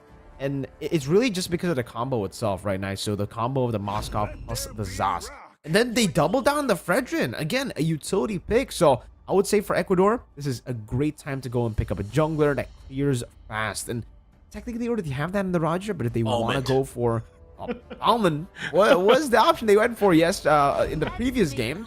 They go for the Florin, though. So really sticking to that game plan. And I think at this point, yeah, it worked in game 1. They were able to come back. Maybe this time they can actually look for a snowball, right? Back to my point, Moskov Zask, really, really good combination because it allows the Moskov to just play around together with the Zask. And the Zask is an automatic peel almost in every single situation, especially if he goes Dominator's Descent, gets a double stun onto whoever dives in. Bye-bye. You're getting shot at by the little Johnnies, the big Johnnies, and then the Moskov. Yeah. It's almost too much to handle. And maybe the Florin, like I was saying, even kind of with the question mark from the first draft, was like, maybe this Florin is just obviously just for sustain for the most part. Like, you just want to get that true healing, make it work, withstand even the Dominator's Descent, from the Zask. It might be enough to keep that together. Unless this time around, Dominican Republic has an answer to that. But they're going to go ahead and ban out the Faramis here. They're still kind of locked down. Wonder if they actually ban out one more mid option, because they already took out that Jushin like we talked about. Roams are going to be the focus here, I suppose, from Ecuador. Still, if they actually want to go for one more to deal with. They took out that Matilda, the chip, earlier. I'm surprised, too. We haven't seen Louis pop up too much at all. She's kind of fallen off a little bit as of late, but still could actually pop up in some of these compositions. It's going to be an X-Borg that they ban out here. So we'll see what the choice is. Dominican Republic, lastly, will take out Lilia. Still focusing on that mid lane. So mid lane for Ecuador, do they pick it up here? We still have Valentina. Valentina's still available. You can actually maybe even a Vexana if they want to go that route. But there's a lot that they could actually still bring to this mid lane. But they need some burst, I feel like. They need some magic burst to deal also with this Zas. So unless it is the plan, like, let's just take Valentina. It's open. Yeah, I think the Valentina is a good option to go for. You can go for... They'll go for the Yuzong first, so really, it's just game 1's draft. But with the Natan swapped out with a Roger, but technically they can still go for the Natan. It's a Lapu Lapu pick, though, for Dominican Republic this time, with Terizla banned out by themselves. And I will say for the Lapu Lapu, I'm not really a big fan of the Lapu Lapu pick nowadays. It doesn't really find as much value as it did before. Because back in the day, Lapu Lapu, there was a time where this hero shined really well. Great all-around playmaker, amazing damage, and super tanky with the bravest fighter. Back then, the damage reduction was ridiculous. The healing was ridiculous. But now it's kind of tough to actually pull it off, especially up against a lane bully like the Yuzong. And they go for the Novaria too. So it's Novaria Rome and it's Zask mid, relying on the Fredrin to be the sole frontliner. They go for the Sicilian as well. And man, we're going to see a full front-to-back battle. All right, try to outrange the Zask. I like it. Okay, Sicilian. This has been a pick that we have seen popped up, especially here in the American regional. Do you sponsor? Is Mamba? Is this actually Mamba playing this? Yeah. So they doing a little switcheroony? I think so. I think they are doing a little switcheroony. I think for Ecuador, it's the same case, because I thought Roger would be going gold. No, it's Jungle Roger, and it's Ruby Gold. So peeling for the Sicilian. I'm not sure. We'll have to see, I guess, in the game if they want to try to use the Rome Zask and then Novaria mid, or maybe double Rome setup. I'm not sure myself. Either way. Yeah, either way, like, those are two quality hero picks. So whether it's Rome Novaria, I actually would think it'd make more sense to have Rome Novaria, but we'll see exactly what they do. But yeah, the Sicilian, man, it's been popping up a lot lately, and teams have found success with it. So let's see what happens here. Let's go. Let's get into the land of Dawn, ladies and gentlemen, for game number 2. Once again, for Ecuador, one step away from taking the crown. Second place here in the groups to actually get them an easier way, or a better way, I would say, in the playoff match. But for Dominican Republic, they just got to take it one step at a time. They still need to win this game to equalize first if they wanted to have a chance to actually go and get that second place cemented down for themselves. And like you said, yeah, it'll actually be Mamba on the Zask. Again, it does seem like, yeah, Mamba does have the roaming item. He is still level 1. He actually also went Temporal Rain. So it's all about the peel, which is... I'm not a big fan of this choice to go for. I mean, again, for the Navaria, I think for Zask, I get it, you know, as roam. You can just play with the Dominator's Descent, but you really need resources, especially after the change with the attack speed growth into your magic damage to deal damage. So I'm not too sure how this will work out. I guess we'll only just see in the team fights, and especially considering, you know, for Navaria, you don't need those resources. You can actually, you're cool. You're cool just throwing out, you know, these Astral Spheres, opening up the map with the Astral Echo. You already provide a lot of utility. I don't know if you have, but I at least have never seen a roam Zask before, so we'll see how this ends up working out with the lineup they have. I mean, I still can see where this concept can work for Dominican Republic, and you know, maybe this time around, part of it too is like this. They just want to answer like building around this lineup. Lapu Lapu's probably my biggest question mark aside from that.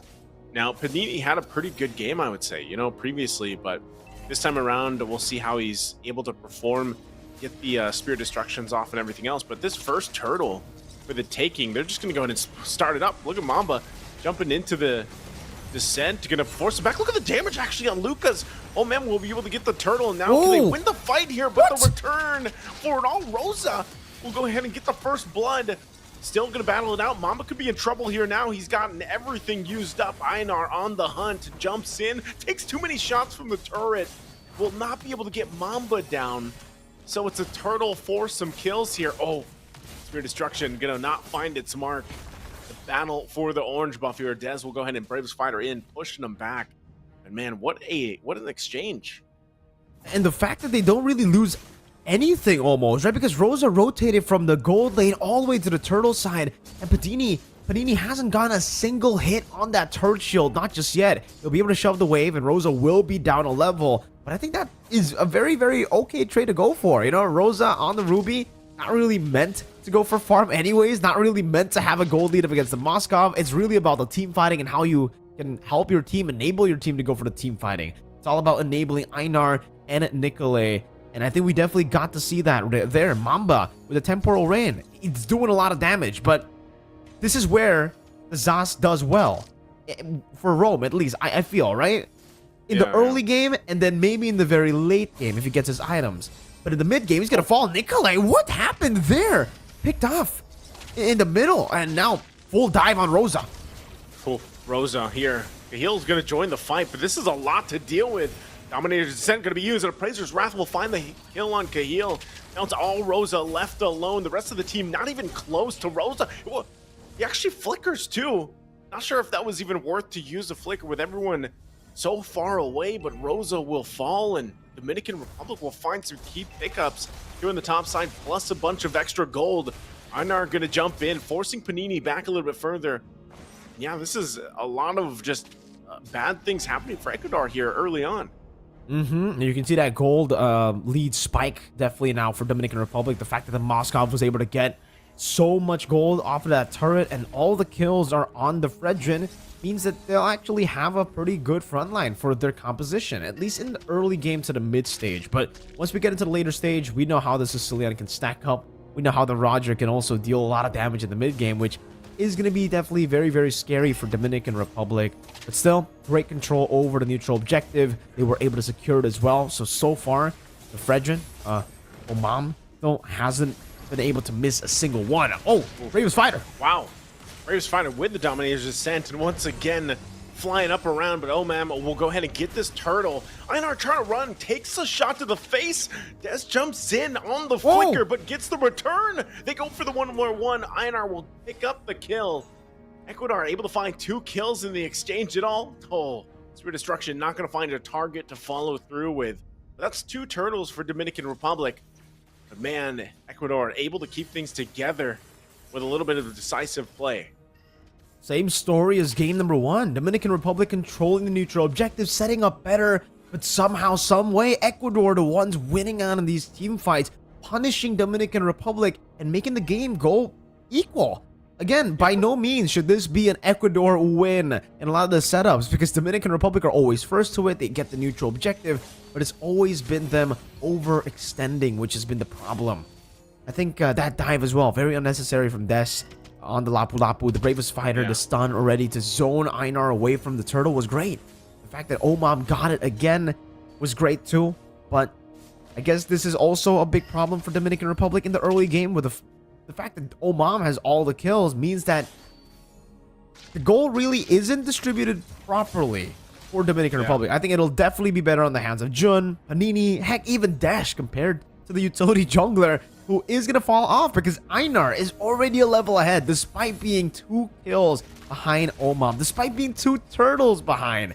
Already going to be very, very difficult for Omam. I'll see, I guess, how he can actually itemize to try to be a beefy boy up front, because with Ecuador, especially the fact that Nikolai was able to get the shutdown, they're going to be scaling up into mid-game monsters with this composition.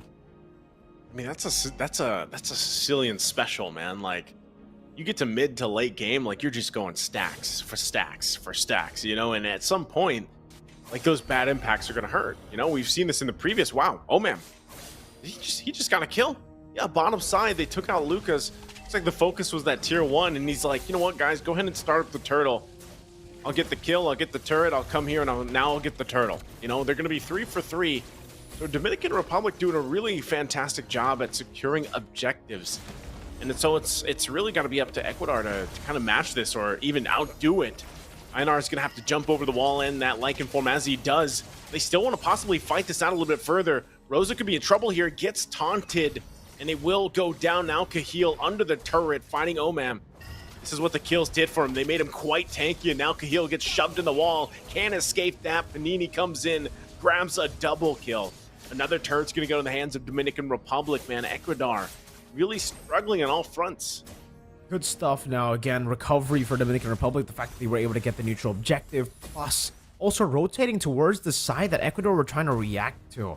They were trying to mirror the maneuvers coming from Dominican Republic. You know, Dominican Republic on the turtle. Ecuador tried to go for top side, but unfortunately, with their composition, they're more of a reactive comp. They don't really do too well when they actually are forced on a proactive move, when they're forced to actually go for the lockdown, because they don't really have lockdown at all.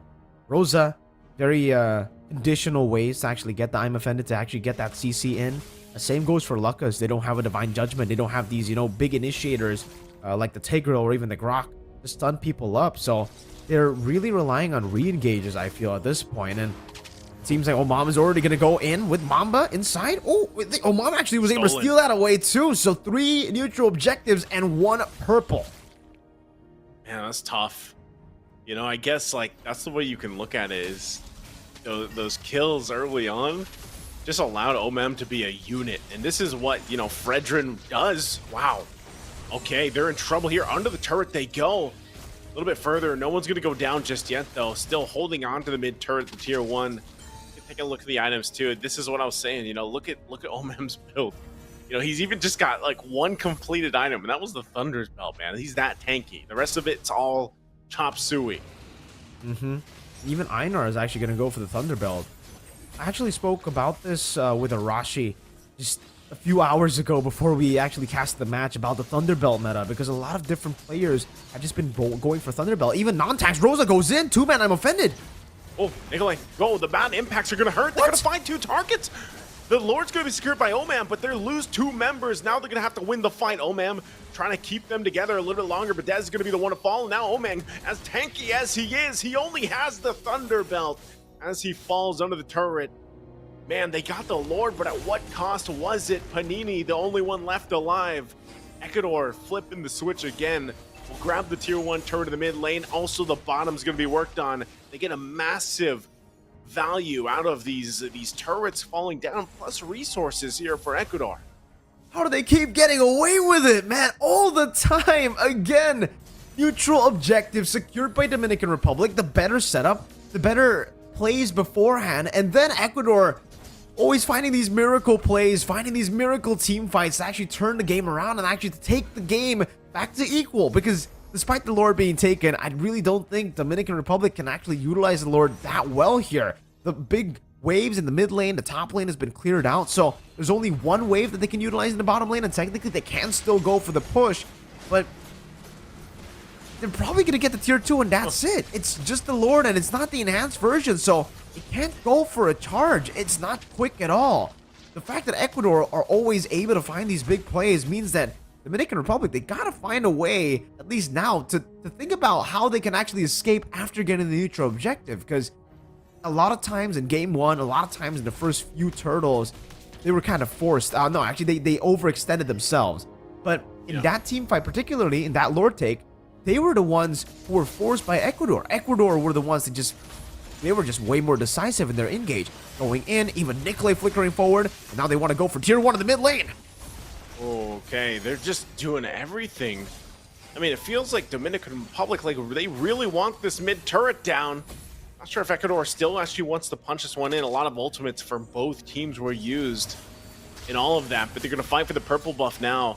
Not sure if Dominican Republic will be able to save this. Dragon form going to be used, of course, by Lucas. Pushes them back a little bit further. You can see the bad impacts are starting to hurt, man. Also, the last item that was picked up here by Nikolai was the Wishing Lantern. Even on the flip side, June, you know, got to respect the damage from there. So we're just getting to that point for both lineups here to have that power spike and a little bit of defense too. Well, Wind of Nature now picked up for Panini. So I think when you talk about it, like for Dominican Republic, and what they got to be able to do here is just now utilizing Panini, making sure that he's okay and he's alive. The peel is there. Mamba's going to take a ton of damage. Goes in with the Dominator's Descent. But still, is he going to be able to survive this? They're going to put the pressure on a little bit further. Mamba one hit away. Panini waiting patiently, and that's Ecuador. They're going to call it off. They know the Lord's coming up here in just a few seconds. That's the answer to the Zosk. Someone that can actually outrange the Zosk. Something like a Sicilian. It seems like it's been working thus far. But again, it is a Rome Zosk this time around with Temporal Rain. Don't know how it's actually good, maybe up against a real mid lane, but it actually is going to be a good setup again for Dominican Republic with the Moscow pushing up top. And the Spirit Destruction not connecting, they go in! He missed, and Mamba's going to be the first one to fall, so he's got to make his way still there. Lord's still up. They're going to find in. There's the bad impact. It's going to find Dez now, too. Down 2 members. Lord goes in for a reset. The heal does take a shot, though. They still have some of the heals left available. Dominican Republic, and they stall this out a little bit longer. Oh, man, can't even get close enough. Can't run away. Do not run. The Wolf King will be able to grab him now, and the bad impacts and the Lord go in the hands of Ecuador. And just like we saw previously, despite in gold, it's pretty much even. Ecuador able to find these wins that gives them the favor in the team fight. Now they just wait for this Lord to get ready to march towards the base of Dominican Republic. They've been winning. They've been outplaying Dominican Republic through being more decisive. That's all, right? I mean, it's really very simple for Ecuador. All they need to do is engage whenever they see an opponent, whenever they see a man's disadvantage. And Dominican Republic, it really does seem like they're overthinking a lot of these situations when they are behind. When they're ahead, they're the ones overextended. They're the ones making mistakes. And now it's going to be a very, very big mistake. Oh, Rosa!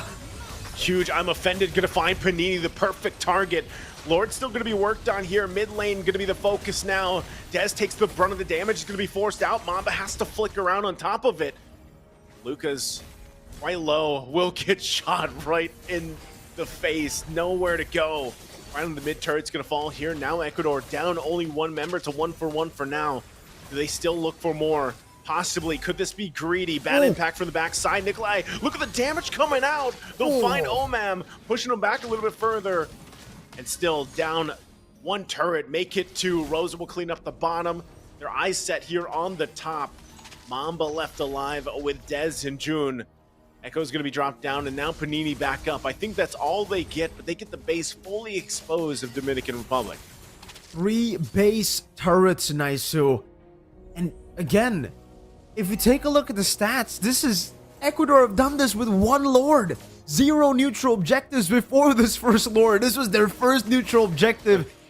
And they get 3 base turrets. Up against a composition that, if you look on paper, should actually be able to defend a few different Lord fights. I mean, 3 different Lord sieges. They have a Moskov, they have a Novaria, they have front lines, and they have a Zosk as well. And really, I gotta say it, man, I'm not a big fan of the Zosk roam. We already said this multiple times, but I'm gonna reinstate my opinion here because it just hasn't been doing anything. Early game, it was doing good. It actually got Lucas very, very low, but that was about it, right? In the mid game, you're gonna fall off hard without some of these resources, without some of the items that you should have damage by this time. But the fact that he's top damage is already, I guess, very, very concerning. Even more concerning. We were criticizing Mamba, you know, on the roam Zosk for not having as much resources as you would in the mid lane. But the rest of the members here are not doing as much damage as a roam Zosk. So I think it's kind of a whole team problem at this point. But Mamba, can you imagine just the fact that he doesn't have resources, Naisu, and he's still doing this much damage? Imagine if he had resources. Some of these fights that were close to Dominican Republic, if winning, it could have been a stomp for Dominican Republic. But because the Zosk is in Rome, he's capped to only dealing that much damage. And now Ecuador are starting the Lord again. And this time, they can really just go for fights. They have 3 base turrets. They don't care. Okay, again, maybe this spear will land from Panini. He's still going to put pressure on the top side. Rosa's going to jump in with the I'm Offended. Lord's going to go in on the reset. They want to win the fight here. Einar taking too much damage. Will fall to Mamba this time around, top of the charts. Panini still pushing on the top side. Rosa goes down in the exchange. Ecuador in trouble here. They have to send Lucas up top, and now this could be a Lord for the taking. The bad impacts are there, and it's not going to be enough as Omam gets the Lord. Mamba will finally fall. The flicker out from Nikolai. Panini jumps in, cleans up the kill. Dominican Republic with a huge swing as they get every member except Lucas down from Ecuador.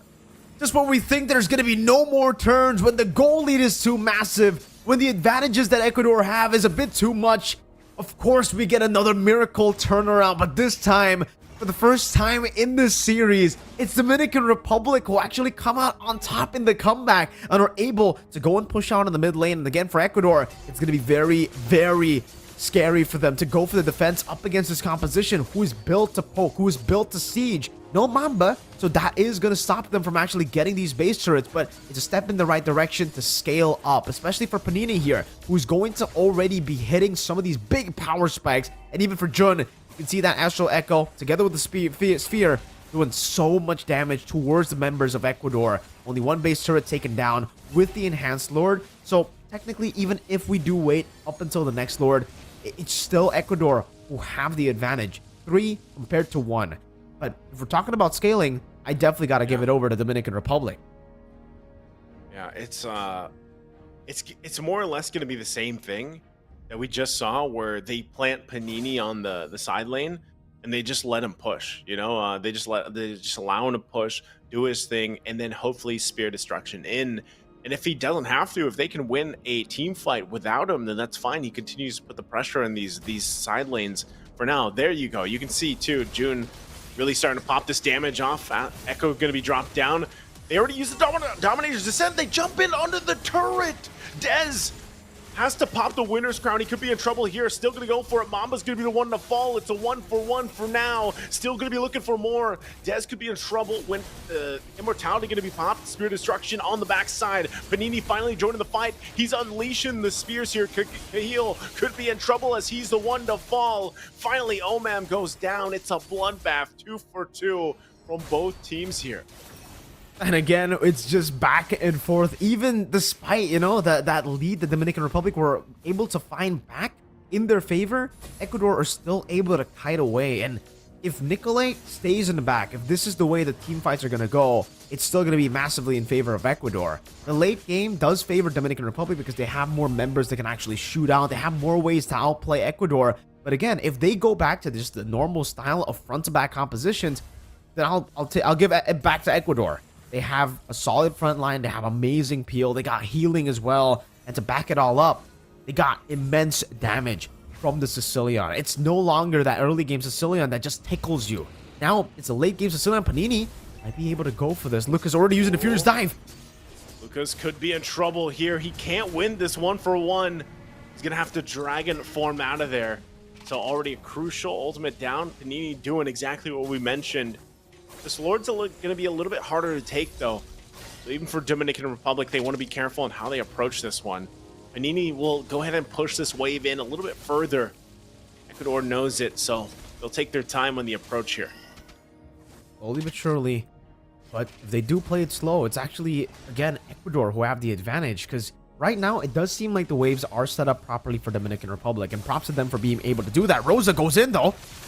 Oh man, could be in trouble. They get a huge stun. There's the Spirit of Destruction. Panini gonna be able to find the mark, but Ionar will punish Panini's placement and the positioning. Nicolay trying to help out Cahill there against Omam. Omam could be in trouble all by himself against 3. Appraiser's Wrath will be able to find Cahill, but he's in trouble. Both junglers in their own danger zone. Ionar trying to stay alive, trying to run Immortality on Omam. He gets out.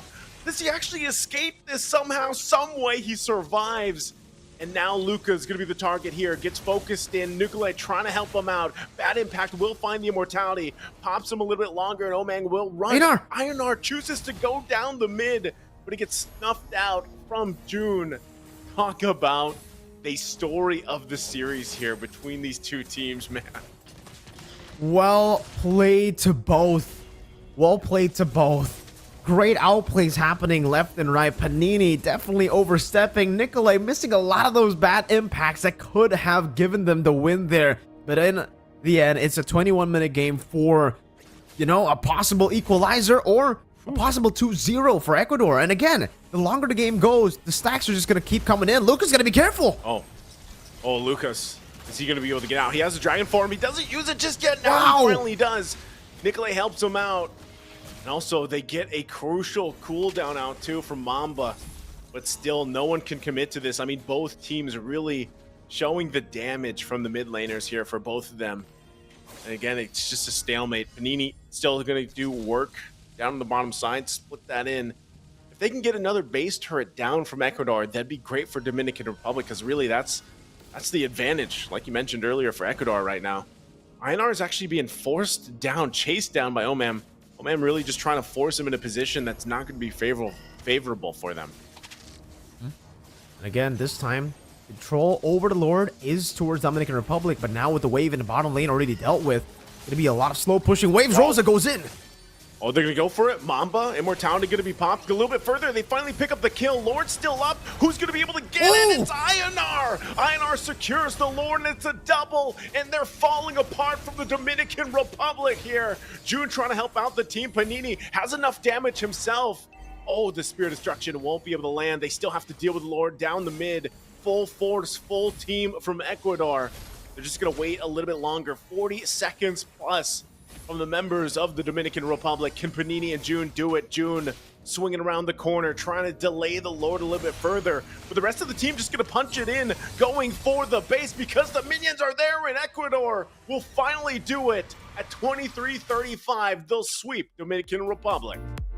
We thought for sure, Nice, that there was no way that we get a full clean sweep in this series because of how close it's been in Group B for American Regional Qualifiers, America A. And we get to see it. We get to see it from Ecuador, 2-0 win. And it's the same pattern as game number 1. It's the same pattern for Ecuador.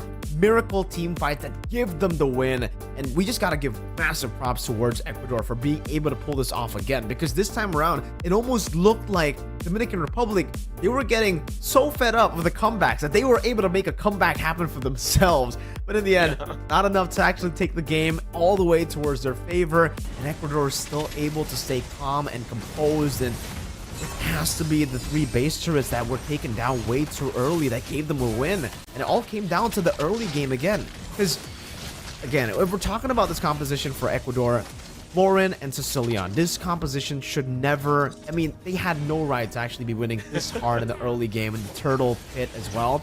But they did. The fact that they did gave them the opportunity to go for a lot of these big team fights as well. And at this point, the fact that they were only down by 3,000 gold, and the fact that the Dominican Republic again were just so scattered as you know, as they run back.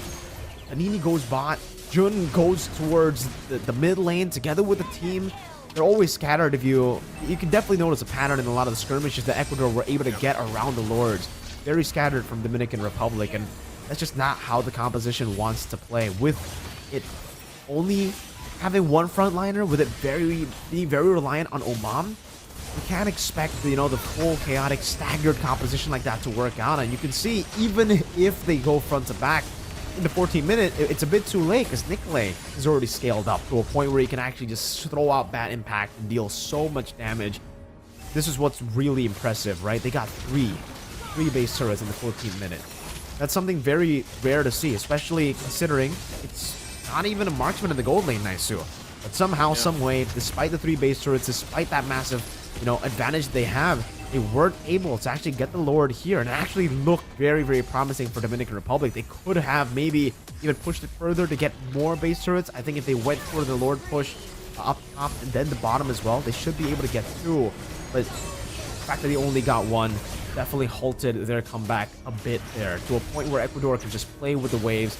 And even though Panini was doing a good job actually clearing the waves in the bottom lane, these slow pushes that are constantly going to be pushing in will always catch up to you. There's no way for you to constantly be, there and also in the team fight together at all times. The Moskov kit technically does give you that opportunity, but you still got to land it. And it definitely sounds easier to do or to say than to do, to land that Spear of Destruction. Yeah, I mean, he had some that he landed, and it was good, but obviously that's always the struggle. You gotta choose between also that split push and then joining the fight, but that's just insane too. Look at Nikolai's damage, almost 100,000, right? And I was really curious. I wonder how many stacks he had, because those bat impacts were definitely starting to really hurt, especially that 20+ minute mark.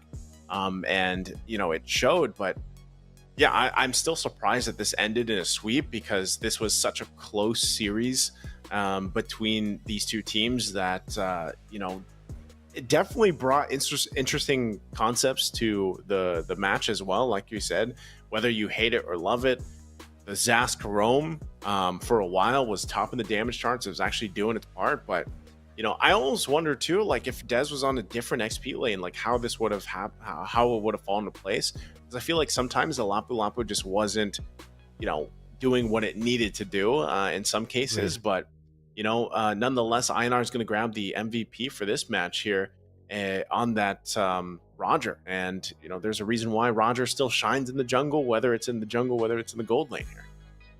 Still, just a really solid hero. Gets a lot of the job done. Great execution, especially considering for the composition here. That's all the Roger needed to do. You really didn't need to poke that much, with Nikolai already dealing that much damage in towards the later stage of the game, right? So, really for the Roger, it was just wait for the right time, jump in, and it's painful for sure for the Fredge and for Omam there. The fact that they got 3 turtles, 2 lords, but the final one that he should have been able to get the win on, it went to Einar.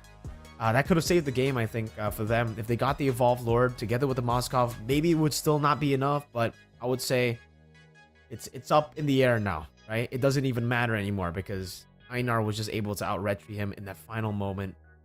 And it's just gotta be sad. You stayed consistent the entire game with the retributions. You were able to secure so much, but in the end, faltering there. Any last statements from you, Naisu, for that game? It was a great match, and I'm glad to see new things, still at this point, because I think even by the time we get to WEC and Riyadh, the meta will be even more developed and even different. So great to see here, and congratulations again to Ecuador. Congratulations to Ecuador for securing the 2nd place in their group. But ladies and gentlemen, we will be going for a 36-minute break to see match number 3. I'll still be accompanying you, but Naisu, he'll be coming back later in the 4th match. We'll have Burger Cam. So, see you after this break.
Welcome back to the Iesf American Regional Qualifiers. With me, Burger Kim and Mirko this time, and you have a highly anticipated match here right now. Mexico versus the Dominican Republic, who just came off of a loss, swept by Ecuador in the last matchup. And now, Mirko, what can we expect here coming into this game? You've seen the matches of Dominican Republic, Mexico. I think a lot of people are also looking for them over on the live stream, and now they're finally going to be playing here for you guys in, again, a best out of 3.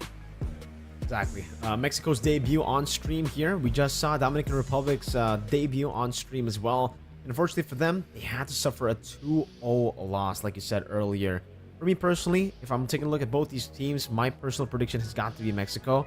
You know, based on a lot of different predictions and even, you know, the players' thoughts from the USA. They look at Mexico and they look at these players and they say, they've been saying that these players are very experienced in themselves, and they've been really, really good. So, Dominican Republic as well, I mean, coming into this matchup, they're already at a disadvantage. You know, losing 0-2 is definitely a tough pill to swallow. Going third in your group, and it doesn't even matter what happens here, technically, because they're already third place, and Mexico will be first place in the group.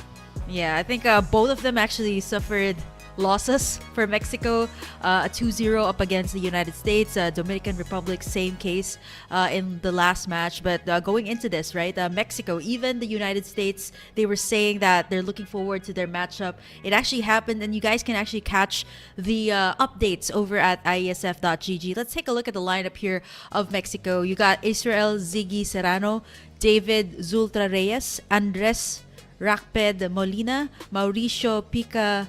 Ooh, how do you read this? Picao XP Espino, and then you got Eduardo Sirius Gastelum. Again, very experienced lineup here coming from Mexico. Not in international events though, more domestic, really, right? From what we've seen, at least from Team Mexico. But by the way, this is actually, I think, a playoff match already, where number 2 of Group B will be going up against number 3 of Group A. Or actually, vice versa. It's number 2 of Group A going up against number 3 of Group B. So, because, unfortunately, for Dominican Republic, they had to take a loss 2-0. They were placed in the 3rd spot, and they were going to have to go up against Mexico here, who are second in their group. Only second to United States, who are also just unbeatable in their own group. So, looking at this lineup, I mean, again, they're just very, very experienced. They have the grasp on the meta as well, based on the matches that we've seen from them. Despite the loss 2-0 to the US, it just feels like for Mexico, they're coming into this as overwhelming favorites too. Because aside from the loss to USA, they haven't dropped a single game in their group. Yeah. You know what's really interesting too? Like, I noticed it as a trend among all of the regions, Mirko. Like, you see regions like, let's say, Southeast Asia, you got the Philippines, Indonesia, Malaysia. It's actually, you know, similar metas that are being played there. And even for Mexico and the United States, quite similar, very close proximity. Let's take a look at the Dominican Republic as well. Let's reintroduce them once again here over on the screen. Jose June Ortiz, you got Joel 7 Almonte, Jean Des 01 Perez, Justin Too Easy for Chic, Cyprian, and you got Hazel. Whoa, call me Daddy Toledo. Okay, in the European qualifiers, you had somebody, an IGN or a player that was named Sorry I'm Mommy. So yeah, in this region we got a daddy, mommy, daddy. Yeah, I like that. All right. I feel like that's gonna be interesting to say, right? And you've seen already the matches of Dominican Republic earlier, and I think I would still say this is even though they fared pretty okay in their group, but you know, going up against Mexico again, I would say it's a David Goliath matchup here coming into this third matchup of the day.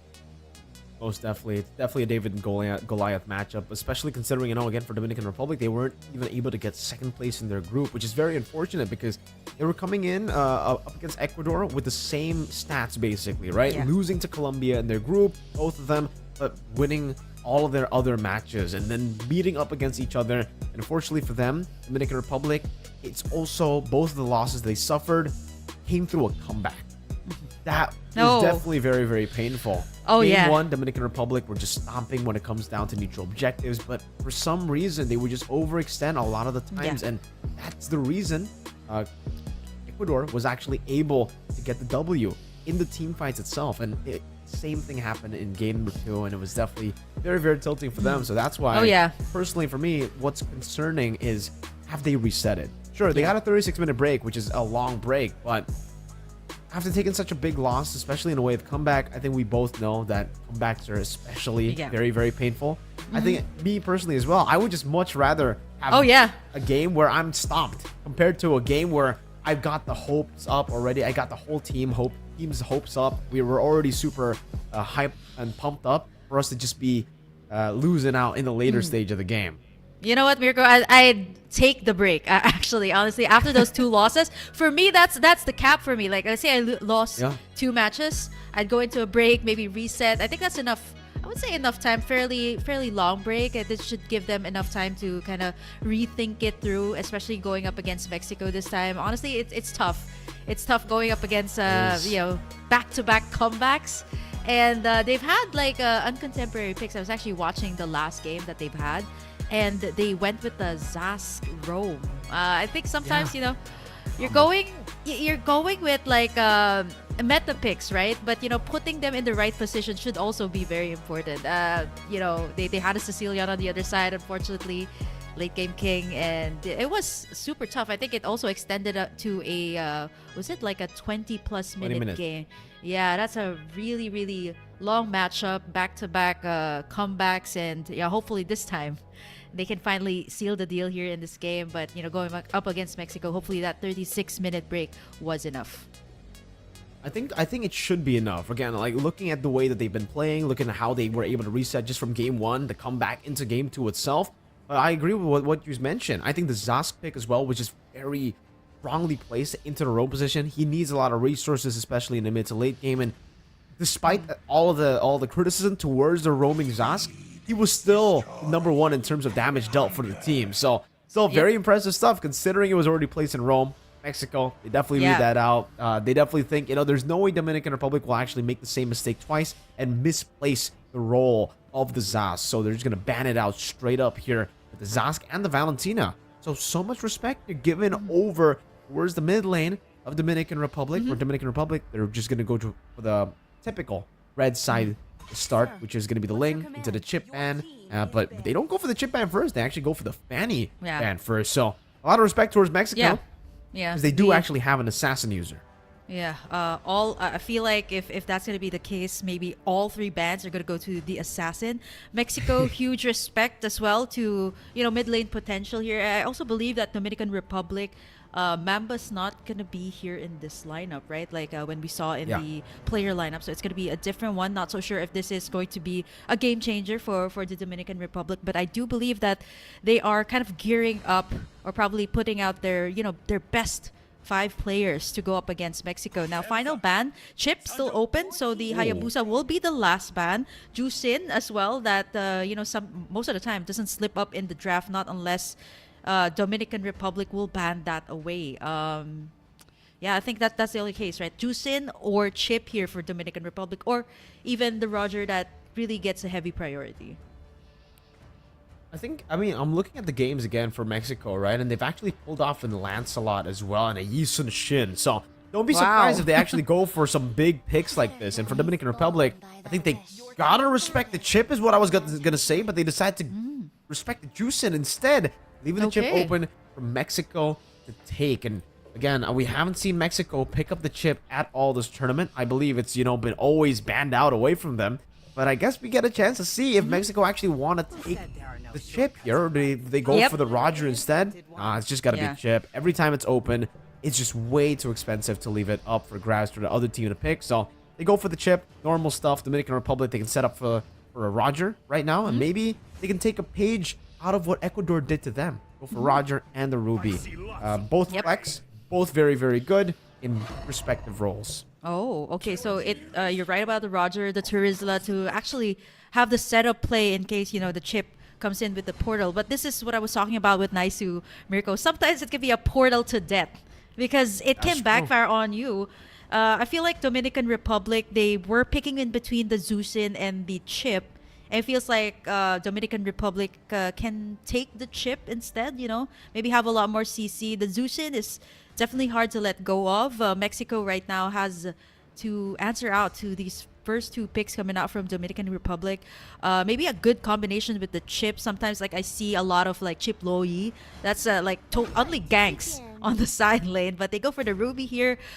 Still a flex, I would say. I think they're kind of deciding like, okay, where's this Roger gonna go, and maybe adjust from there. They lock in the Alpha as well, true damage. I think this is the go-to jungler these days, if the assassins are out. So I would say very good amount of wave clear, pretty fast as well, and good when it comes to taking neutral objectives. Definitely great. I mean, for the Alpha, great clear as well. It can really match up against anyone in the jungle when it comes to the jungle clear. So for Dominican Republic, I think a good way to end this drafting phase in the first phase would be to go for a jungler. I know they got the Roger, and technically they can use that as flex in the second phase, but if they are planning to go for the gold lane Roger, then they definitely need to pick up a jungler. 3 junglers have already been banned out in the first phase alone. Mexico are going to have a crazy amount of value in terms of bans if they don't go for the jungle pick, or if they don't go for a gold lane pick, technically, because again, it is a good flex. They decide to go for just mid control here with the Lilia, which is really good. One way to actually stop the chip is to double down on your mid lane. If you can constantly just shove the wave, make it as though it's very hard for the chip to rotate around the map and even the mid laner, then it is going to be way tougher to actually pull that off. The shortcuts and teleports all around the map. But now that we are getting into the second phase of bans, this puts the Dominican Republic in a pretty good spot too, because now they can start to nail down on the mages.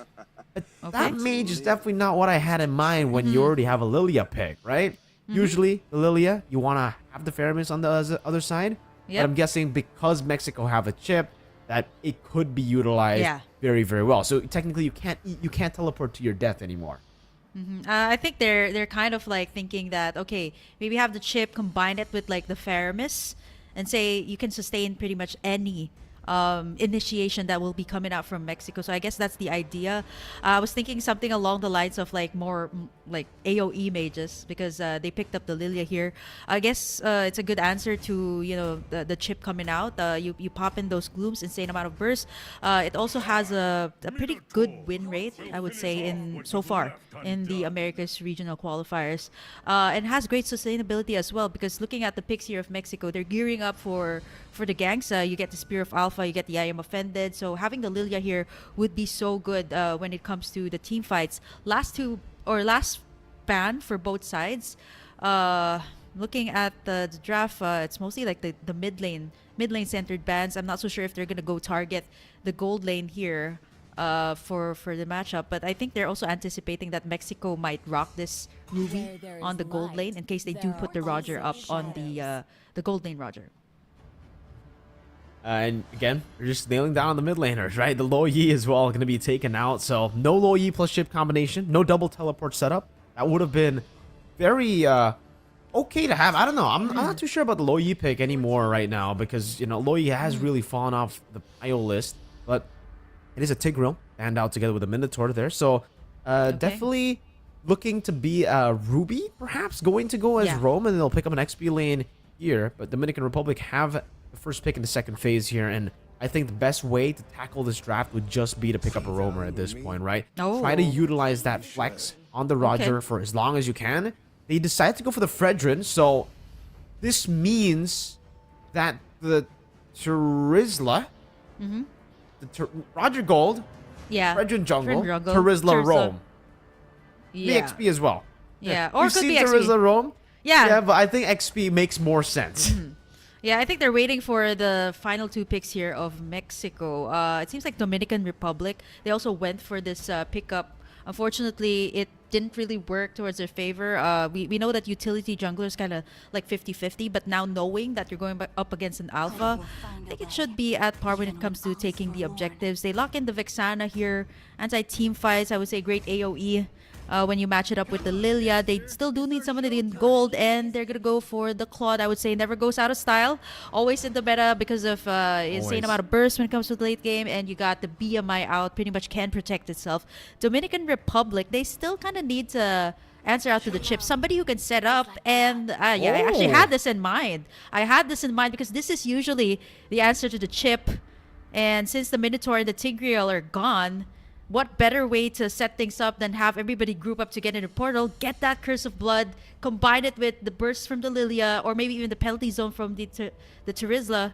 It can actually be really good. But then again, Mexico, so much potential in this draft. Again, global presence with the chip. Let's see how they will play this out, because they've only dropped a series up against the United States. For Dominican Republic, they're going up against the Giants here with this lineup. And I don't know, Mirko, what do you think so far? They pretty much have answers to each other. Yeah, but I think for sure Mexico definitely have a better composition here, knowing that the alpha, just based on the junglers alone, because again, when we're looking at this meta, position 1 is no longer the gold lane, right? So we have been seeing a lot of the stronger teams go for weak side gold lanes instead of the strong side to put more pressure or more prio towards the jungle. And the fact that they already have an alpha going up against Fredrin, that's going to be a big win for the alpha when it comes to clear, when it comes to getting a lead in the early game. And the Carmilla, even though yes, it is a good counter towards the chip, we've seen many teams actually utilize chip in a way where the Carmilla doesn't even get to counter it. Yeah, either baiting out the ultimates or maybe even baiting out some flickers here and there. Let's head into the Land of Dawn here, Mirko, as we are going to be heading into game number 1 here between Mexico and Dominican Republic. Both have suffered losses, but now somebody will have to get that win streak once again. We see that so far, first part of the game, we see June as well, making his rounds towards the jungle side here, just giving vision to the side of Dominican Republic.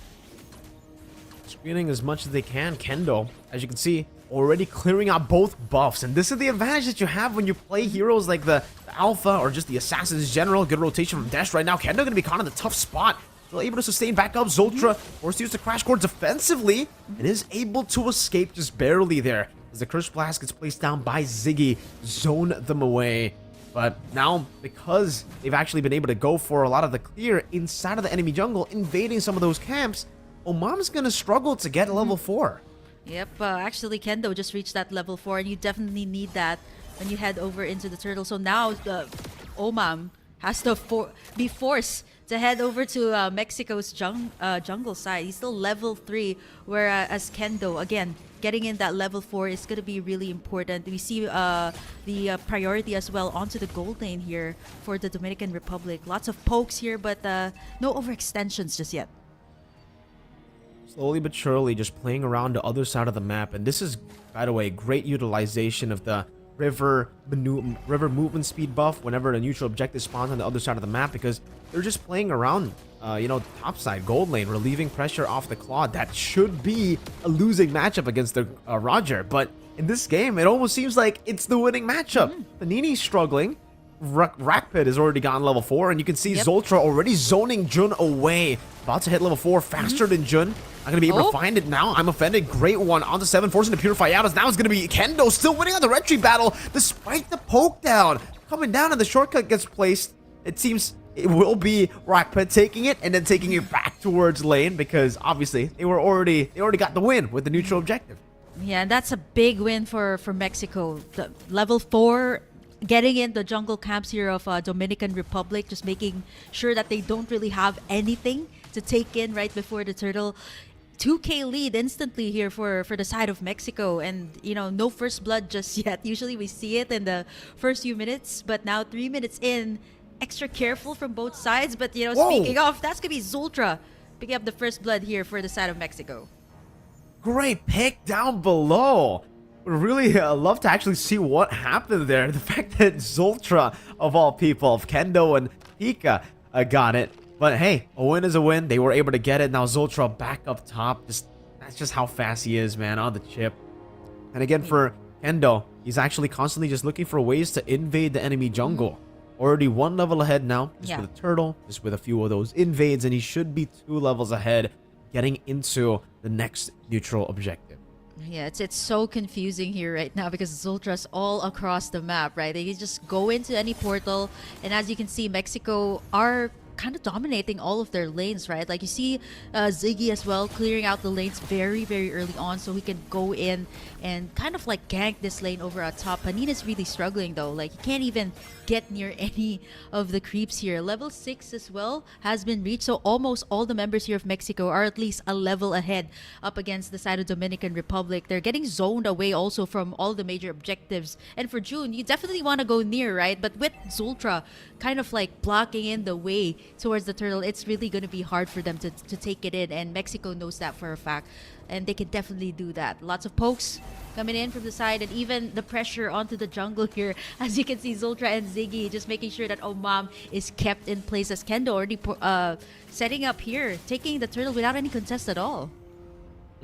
Not even going to use the retribution there, and the orange buff will be taken away now. Under the turret, Kendo going to be caught in the Curse of Blood right now. So shortcut gets placed down with the Curse of Blood already baited out. Now everybody joins the fight. The Eternal Guard missing. Good penalty zone to lock them down. Kendo going to be falling. Zultra still able to kind of wait now together with Rock Pit, who's able to PMI backwards. Pika disengaging for the team, and it will end with a 1-4-0. Actually, it's just a good trade over for Dominican Republic. They're able to react to the play in time.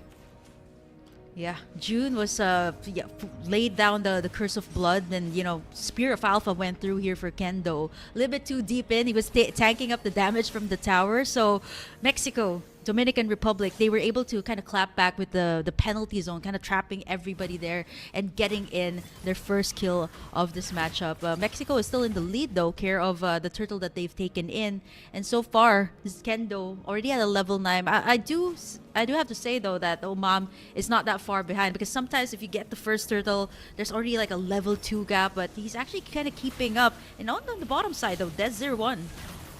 Not going to be able to survive this one just with the Spear of Alpha. Already blazing to it earlier. Good Terrify there. Just buying a little bit more time for Rack Pit to get some more hits on that turret. And then putting the Eternal Guard down. A little bit of salt to the wound there to zone them away. Zultra shortcut in. Panini going to be caught with the stun of the Crash Course and the full engage with 4 members coming down. They're going to take the teleport back towards their own lanes, but this just goes to show you how powerful the chip is. Getting man advantages, ganks all over the map whenever he can.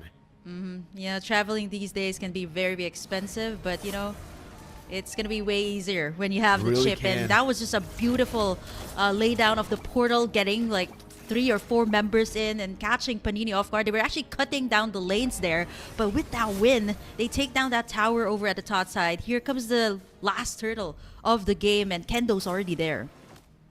And I don't think he's going to have to retry this. The only retry he had to use was the first neutral objective.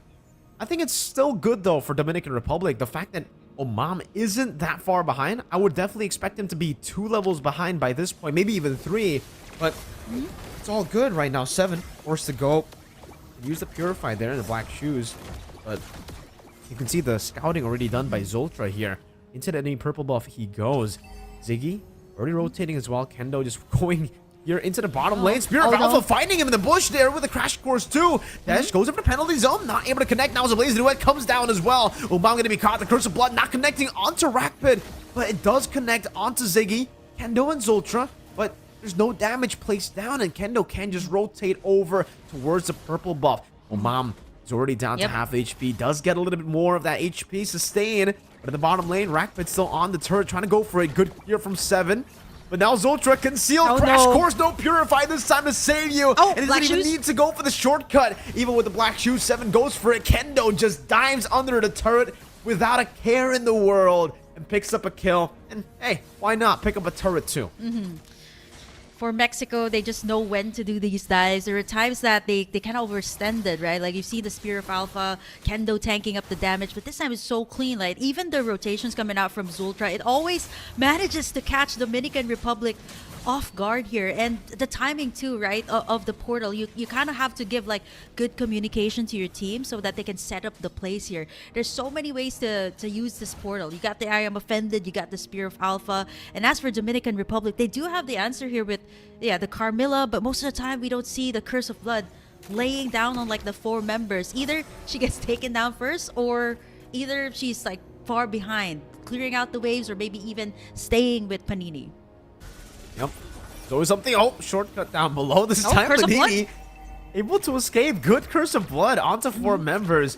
But there's really no engage here because, you know, Desh, he was up top. Nowhere in the air to actually join a team fight. Oh, Jun! All alone, forced to use the Purify. And the teams from Mexico, they tried actually to go in for the neutral objective. Or sorry, for the full stun lock. But they're now rotating in towards the neutral objective up top. Yeah, one level ahead here for Kendo. They go straight here for this Lord in the 9-minute mark. Fortunately enough for Dominican Republic, there's only just 2 turrets taken down. The big win is that, you know, their mid tower is still intact, which is kind of the most important one here right now. But Mexico just blitzing it through, getting in that Lord, and now here on the bottom side, the Omam. Dishing out some damage, trying to go for the poke Zoltra. That's crazy. The fact that that's just a crash course. Getting 7.5 HP. Good rotation there from Panini. Now concealed to actually escape. But you can see Kendo already rotating in towards the bottom side as well. Now you can see that 2-level lead. Zoltra again with the crash course. That's 2 crash courses. They got 7 that low. Just with the concussive blast as well. But my god, that base damage is ridiculous. Rakped also got in the golden staff here. And mind you, we haven't checked on the gold lane just yet. And Rakped just having a very good time on his lane, right? They were also able to switch up by the time it hit the 5-minute mark. So all the Claude definitely needs to do is just keep on farming, right? As compared to the Roger that really dominates in the early game. Right now, the Lord is marching over on top and you got the portal in once again. 7 can't escape from this one. Gets gunned down. Pika picks up the kill. I'm offended to bring Panini back as well. Omam falling back. Zoltra with the crash course. Now the Spear of Alpha under the turret. Penalty zone. Locking Kendo down under the turret right there. But Omam doesn't have enough stacks to actually even go for the Appraiser's Wrath. And it ends up just being Mexico steamrolling through. 10 minutes in. Gonna go for the base right now. It's a terrifying in with the Spear of Alpha again to combo it together. 2-man I'm offended into the Curse of Blast. And you can see that the damage is just ridiculous. These are the 2 frontliners and they're melting like they're butter. Oh man, earlier it was only a tickle coming out from Mexico, the pokes from Rakped, and now it's just way too much. Ziggy, even level 13, 3 levels ahead here of the mid laner, and so far Dominican Republic, they've only gotten some clapbacks very early on. Usually it's when Mexico goes in for those crazy dives, somebody is bound to go down. But now this is probably like one of the cleanest use of the portal every single time, and you know it's always most of the time really clean. And now Dominican Republic, their backs against the wall. There's just so much setup here, and even the frontliners can no longer take the damage coming out from Rakped and even Ziggy. They're trying to force this turret over here at the bottom, but there's a lot of wave clear here, so they don't want to force that out just yet. I think for Mexico, they're just gonna go the disciplined route, go over to the next Lord, which is about to come up in just a few more seconds. Exactly right. I think that was definitely way too ambitious, going for the turret despite going up against Lilia. But hey, they try to make things work, and it really came down to if they were able to bait out the Curse of Blood, because that was the real goal. Kendo going up top. Oh, Mom's gonna be forced back there. Kendo's still gonna go for it, right? Whoa, almost picking up the kill despite it just being a 2v4 or 5 situation. I mean, yeah, props to Dominican Republic for actually being able to help Omam. But with Omam already so low, they can go straight for the Lord. And look at the bottom lane, Chip. Still being Chip, just standing across the side, clearing it up. And if anyone engages on him, free shortcut to go for the gank. Omam, this is ambitious, buddy. You don't want to be going for your own purple buff. Not when the enemy has complete control of your own jungle. Yeah, they actually used the retribution, both junglers, right? But Mexico knew for a fact that they were ahead, of course, in the turret, so went straight for the Lord. I think June was going to try to go in for some play. He was setting things up there, but, you know, again, super ambitious coming out from the side of Dominican Republic. A very low kill score here, Mirko, for this game, as Mexico has just been running it through the lanes here for the side of Dominican Republic. They're doing their very best to clear out the lanes, make sure that all the waves come crashing through the side of Dominican Republic, and maybe go for some play. Put a lot of damage onto Jun there. I'm offended. Connecting on the dash. Pushing the penalty zone, perhaps. 7 jumps in, and Blazing Away just rips through all their HP bars. Panini's forced to flicker back towards the fountain to even survive. Kendo still dealing damage. Spear of Alpha connecting on the 2 there with the true damage coming down. And you can see they're just going to go straight for the end. 13 minutes. And it's just a stomp all the way from the start. Yeah, this whole rope-a-dope that Mexico has been doing up against the Dominican Republic. Sometimes I think for them it was just overall really clean, right? Taking in all the turtles, taking in that first lord of the game, and was able to seal the deal. I actually thought that they could have gone for the straight push, but unfortunately there were no minion waves from the start. But they went in for that lord, went in for that push. They just were levels ahead, so it was hard for Dominican Republic. They had to rely on the Carmilla to lay in the Curse of Blood, get in that chain combination, but unfortunately that didn't happen, right?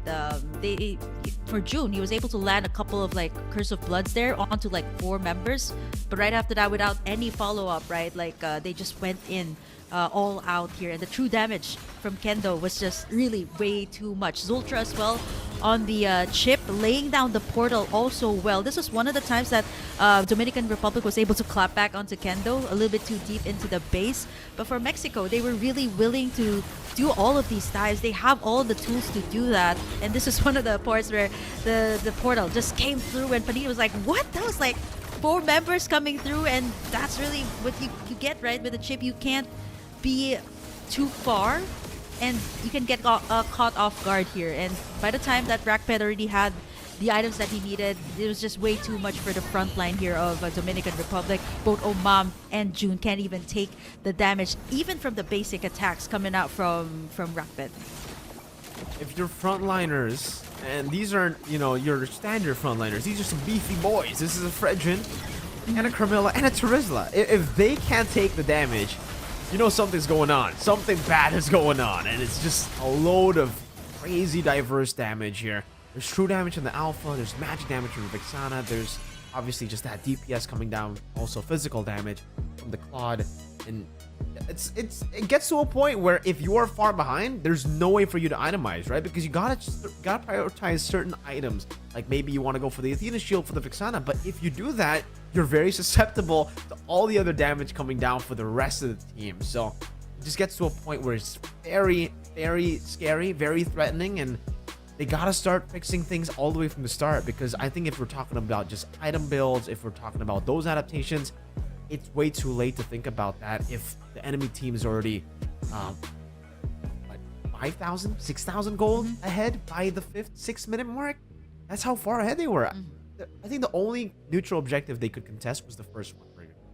Yeah, the first turtle of the game, but unfortunately, I like how you brought that up, because they really didn't have the time to go all the way in, right? Like June was trying his very best to actually lay down a nice Curse of Blood, especially in the turtle fights that can really change the tide of the game in the early part, but he was getting zoned out by Zultra's chip, right? And to think that this is a Carmilla that can counter out the portals coming out from Zultra. So I think overall, Mexico just had a very solid foothold on the objectives. Like all of the turtles, none of them went to Dominican Republic. And by the time, like, all of your teammates have been able to scale up, Dominican Republic was left in shambles. They didn't know what to do. They couldn't really build that far because all the jungle creeps were going to the side of Mexico. They have gotten in way ahead of them already in this first game. We're going to be taking a look at the scoreboard, I think, in just a bit right here, to actually take a look again at the damage dealt, damage taken, all those good stats for you guys. As we wait for the calculations to be made, though, I think the draft was also amazing, and I think that was also due to Dominican Republic leaving the chip open on blue side, on red side. I agree, respect is definitely crucial. You want to get the Fanny out, you want to get the Ling out. I think the Ling is okay. The Fanny, especially if you're going for utility jungle anyways, I think there are ways to come, right? Over the chip. There are more ways for even the Fanny user to make errors on the Fanny than it is on the chip. On the chip, it really comes down to straightforward. Up against the Carmilla. Exactly, yeah. I mean, usually you're very proactive, and you're still proactive here against the Carmilla, but sometimes before you put the shortcut, you really just want to try to bait out the Curse of Blood, right? It's as simple as that. But once you bait out the Curse of Blood, it almost seems like the Carmilla is useless in that. Useless, game, right? yeah. I think literally Curse of Blood. If he gets a good Curse of Blood, when, if he reacts to the shortcut, it's amazing. It's great. You get the win. But if you don't, that's it. Very, I wouldn't even say high risk, high reward. That in that game, it was high risk, low reward, because for the most part, if you're reacting to the other roamer to make a proactive move while the rest of your team gets poked down by the Vixana, by the Claude, there's so many more ways for them to actually engage, aside from just using the shortcut to go for these picks, right? So I think for Dominican Republic, banning out the chip on red side would be very, very good for them. But obviously, I'm not even too sure if this game they want to take away the blue side. Because I think for Mexico, they're going to be fine letting go of the chip, letting go of these big picks like the Zosk as well, especially after seeing their match previously against Ecuador, where they actually lost against Ecuador with the Zosk. Yeah, they had the answers earlier. They thought they had the answers with the Carmilla, the Terizla, maybe preparing themselves for the chip. But most of the time, it was them that got caught off guard by the portals that Zultra was laying. It was always almost on point that he kind of had eyes everywhere, all across the land of Dawn. Like almost all of the portals were on point, even though there were times that, okay, it's a little bit too risky, but they were able to pull it off, right? Same with the Carmilla. It's all about the communication, right? Like when you lay down the Curse of Blood, you have to have immediate follow-up because there's just only a couple of like delay time when you get everybody clumped up together in the combination. But as for the chip, it's more of like an instant response, right? And most of the time we've seen Dominican Republic, it was more of like June laying out the Curse of Blood defensively, or maybe even, okay, I'll lay down the Curse of Blood, see who I can get. And most of the time it's usually just Mexico going in, portal, get the Pika Yoops with the I Am Offended, and then Rakped just goes in for the Blazing Duet. Looking at the stats here, we have the most damage dealt, of course, coming out from Rakped's Claude, and you can actually see it by the last few minutes of the game that, you know, Omam, June, even Des01 was already backing away from all of the damage, and not to mention they had the Vixana as well with the Eternal Guard that is really giving them an extra unit when it comes to these team fights. Damage that you just look at it again. Look at it again. Look at how much damage they did just to the turrets too, right? 30,000 compared to 2,000. The Turtle Lord and the turret too, they were only able to take one turret the entire game. And shout outs to them for Rakped too, getting, you know, an amazing game on the Claude up against the Roger, because this is not a winning matchup, not at all for the Claude. You're usually going to be kind of delegated to play a weak side matchup. Usually whenever you get a Claude, you're more likely just be, you know, independent, right? In lane, you just gotta get farm and then you wait for your mid game, and team usually just plays around your jungler. But the fact that he was able to win out in a lot of trades made it very easy for the rest of the team to just play around both sides. They can play in the XP, they can also play in the gold lane. That's why he's the player of the match here, able to win out in his lane, going for the team fights really well too. And still, despite having this massive lead, respect for having respect. Wind of Nature. I personally would just go BOD. Actually, I think for Rakped, right, there was a lot of dives that were made by Mexico, and I think for him, he's just, you know, preparing for anything that any of the possibilities, either getting caught in between the taunts from Omam's Fredrin, or maybe even the Lycan Pals that really does hurt when it comes to the Roger. But, you know, respect comes through. I think for Rakped, overall, it's a really good game. We really didn't see so much of him from the start.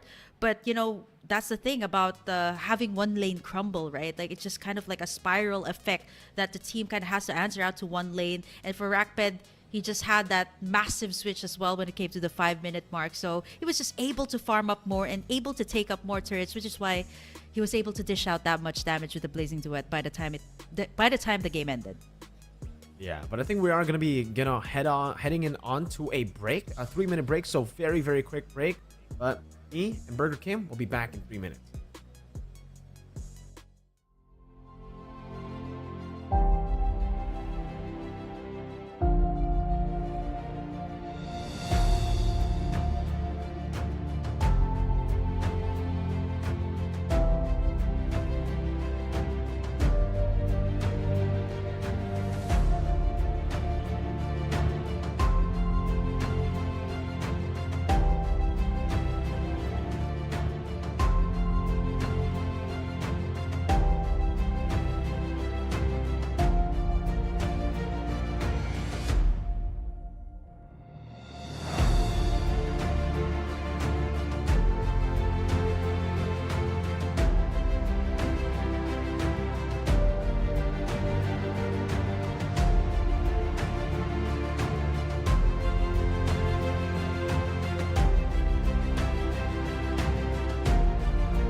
Welcome back. This is a very short break. We're back here at the Iesf American Regional Qualifiers. Burger Kim and Mirko still at your service here.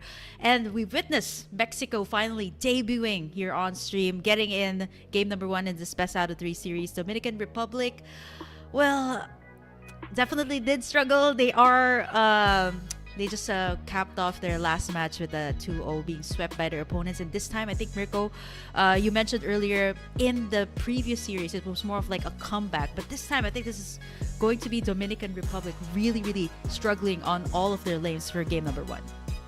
Yeah, not just lanes, but I think even in the draft, right? They were really, really struggling because it almost seems like they wanted to go for a lot of the respect bans, which I definitely understand. But at one point, at a certain point, you gotta try to hold yourself back from going for the respect bans because some of the other prio picks are up for grabs, like the chip. And unfortunately, I think the chip is just way too expensive to let go at this point because not only does it get you across the map anywhere, easily with in a blink of an eye, you're just going to be there, but it allows you to go back to your lane. That shortcut plays such a huge factor in the macro plays that we get to see. And not only that, the fact that you already have a man advantage is already broken, right? Moonton decided, hey, let's give him more shield. So when you get into the shortcut, you get a massive shield too. So on top of the man advantage that you have, you get a combat advantage too. You get a statistic advantage. And yeah, okay. The point is, ban chip. Don't let it help. I just want to say that, they had an extra unit too. Like we call it like EG boy here in the Philippines, or Eternal Guard. So they had that extra unit coming through the portal, which was really difficult. Like even though they had the Carmilla chip, way too expensive. I think for Dominican Republic they underestimated it. It was between the Zeusin or the chip, and I think they were willing to let that go. Didn't work out so well. Assassin were prioritized as well into the ban, but I don't know, right? Like you mentioned, like if they're going for utility, there could be some answers when it comes to letting the Fanny go, but I don't know. Coming in here to this draft, hopefully for Dominican Republic, let's see if they can bounce back from the situation. But Mirko, I believe we are going to go on to another break as the players will have to fix in some of the issues that they have before we can start the game. But for now, let's take a quick break first. Don't you guys go away. Iesf American Regional Qualifiers. We'll be right back.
Welcome back to the Americas Regional Qualifiers. Still with me, Burger Kim and Mirko. We're going to be heading on to game number 2 here in just a little bit between Mexico and Dominican Republic. We were talking about the chip right before the break started. Too expensive to give out to Mexico, and blue side, you just have that prio pick here. Should they go for more of these respect bans, or will we finally see that chip being banned away? Because most of the time, it is just too hefty to give away to the opponent. I guess we'll just have to see, right? The chip, I think for me, definitely don't let it go. For both. I think it's not just the Dominican Republic problem, but it could be a Mexico problem too, right? Mexico need to take that out, chip. So we'll see. Maybe we don't get to see chip at all. And honestly, I'm just really curious to see the side selection too for both these teams. Because usually, losing team gets to decide, right? So Dominican Republic, do they want to stay on red side, or do they want to take the blue side? Because if we take a look at the statistics, Mexico, most of their wins have come through red side. So if you do go for the blue side, give away maybe a comfort side away to Mexico, and that's exactly what they do. They actually ban out the chip on blue side. I like the respect already, because maybe they're just not comfortable on it, and hey, no problem. As long as you ban it out, now it's not going to be a problem for you. Oh, it's going to be Mamba back here for Dominican Republic, Mirko.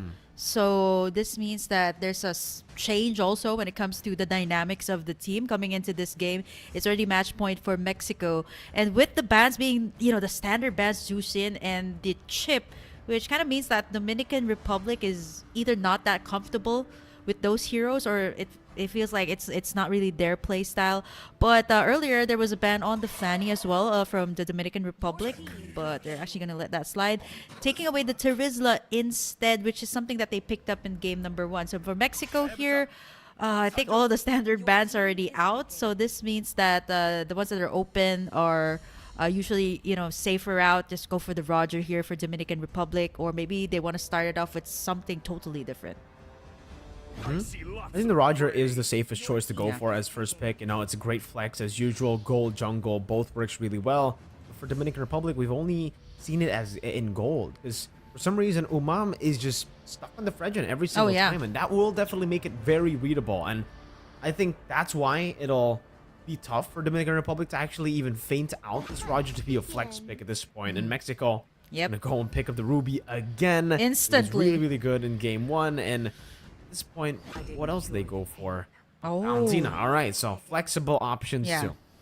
Yeah, the Ruby is also, I would say, some sort of a flex pick also when it comes to this particular region, right? It can be, it's most of the time with what we've seen in the group stages even, it is usually centered around the gold to counter out the Roger. And now with the Valentina being put into play, this just limits out so much more of Dominican Republic's matchup, right? Like, we can't pick up these heroes that have good ultimates, but they go for the Angela this time. Again, not sure if it's going to be a mid lane or a roam, but they might have some combos here that they're kind of try to go for. And with Mamba being back into the game, it might actually just change things up here. This is the CC, if I'm not mistaken, Mirko. It is. CC picked up here for Dominican Republic. Not so sure if this is something to answer out to possibly like the gold laner Rakped, which is somebody that they couldn't touch in game number 1. I think it's a good answer here, especially if they are expecting an assassin jungle to come through from the side of Mexico. And honestly, for Mexico, they still have a lot of different options to go for. They decided to go for the safe choice, which is going to be the Alpha. And I like this pick over the assassin, because the CC is a great way to deny the split pushing power of an assassin, right? So if Mexico still want to just go for team fights, it'll still be solid right now based on their composition. They have a lot of good AoE CC, a lot of good AoE damage. That one's just gonna come down to the gold lane, but even then, it's still flex for Mexico. Like you said, the Ruby, you've seen it as a response to the Roger in the gold lane even, right? In the XP, you can still flex it in the roam, it's still possible. So that's why the Ruby just finds a lot of value in the first phase. And I think it's the same that can be said about the Angela, and to be fair, even the Roger. But again, Dominican Republic, they've only ever played Fredgen in the jungle for Umam whenever Umam's playing. So I'm not too sure if the Roger will actually be in the jungle or can actually be flexed. But the Angela, for sure, can be flexed. Mamba and Jun, we saw Mamba play the Zosk mid. So I'm pretty sure he can play the... If he can play the Zosk mid, he should be able to play the Angela mid too. Yeah, for sure, man. I mean, if that's the kind of playstyle that they're going for. Uncontemporary roam, I would say they're also picking up these heroes that have at least like good combinations when it comes to the team fight.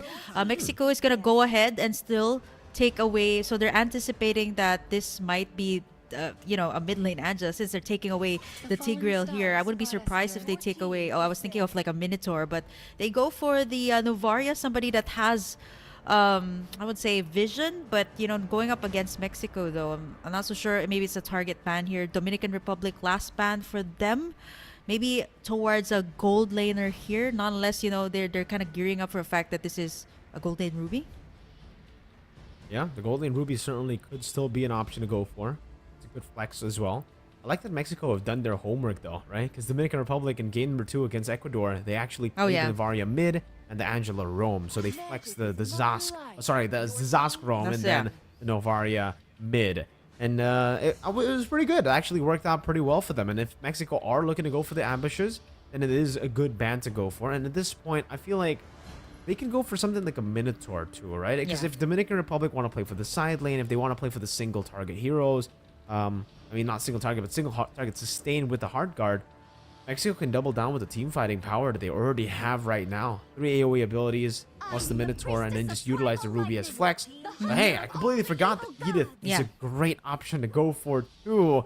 And actually, now looking at it, it's actually a better option compared to the Minotaur. Because not only do you provide the same reactive power that the Minotaur provides in its composition, but you also add in so much more damage in too. So if the CC ever uses the Vengeance, gets the hard guard, there's more than just one ability to keep an eye out for. It's not just the Alpha. It's not going to be just the Valentina. And it's not just going to be the Edith, because we still have yet to see we don't see the marksman pick, not yet. The Ruby can still be flexed. Yeah, it's I think for Mexico, they're just playing mind games here now with Dominican Republic. The Edith, I would say this is a lineup that the Roger wouldn't want to go in for the Lycan Pounce, right? You can get countered out here by the Onwards and even the I Am Offended here, so it's not going to be easy to dive in. So it is actually a mid lane Angela here, since they picked up the Kufra, I guess, to counter out or maybe, probably have a little bit more CC here. Somebody to set up the tempo of Dominican Republic, but they have the form of AoE in the form of the Nathan, so I guess they do have that. But for Mexico, this is really scary. Again, it's one big ultimate that should come out from Dominican Republic, which is going to be the Tyrant's Revenge. So they're gonna have to count on that, right? Since the Angela right now gonna be played on the mid lane position. So again, Mexico, gold lane. Is it a gold lane Ruby, or is it not a gold lane Ruby? I think going for a marksman would also be pretty good. They go for the Lolita. So it's going to be an Edith XP. They're flexing more than just 2 heroes. It's Edith going to the XP lane. They're going to have a Lolita. And the Lolita is an amazing, amazing pick into the Natan, dude. Because the Natan, you do a lot of damage, and technically for your basic attacks, it can be bounced back. Every single one of your basic attack skills as well can be bounced back. Even your second skill, which is going to be very annoying for your own team if you use it at the wrong time up against the Bulwark. And especially considering for Dominican Republic, they have 2 ranged heroes. Not just the Natan, but they also have the Roger in the jungle. So I would say Mexico, again, solid composition here to get job done.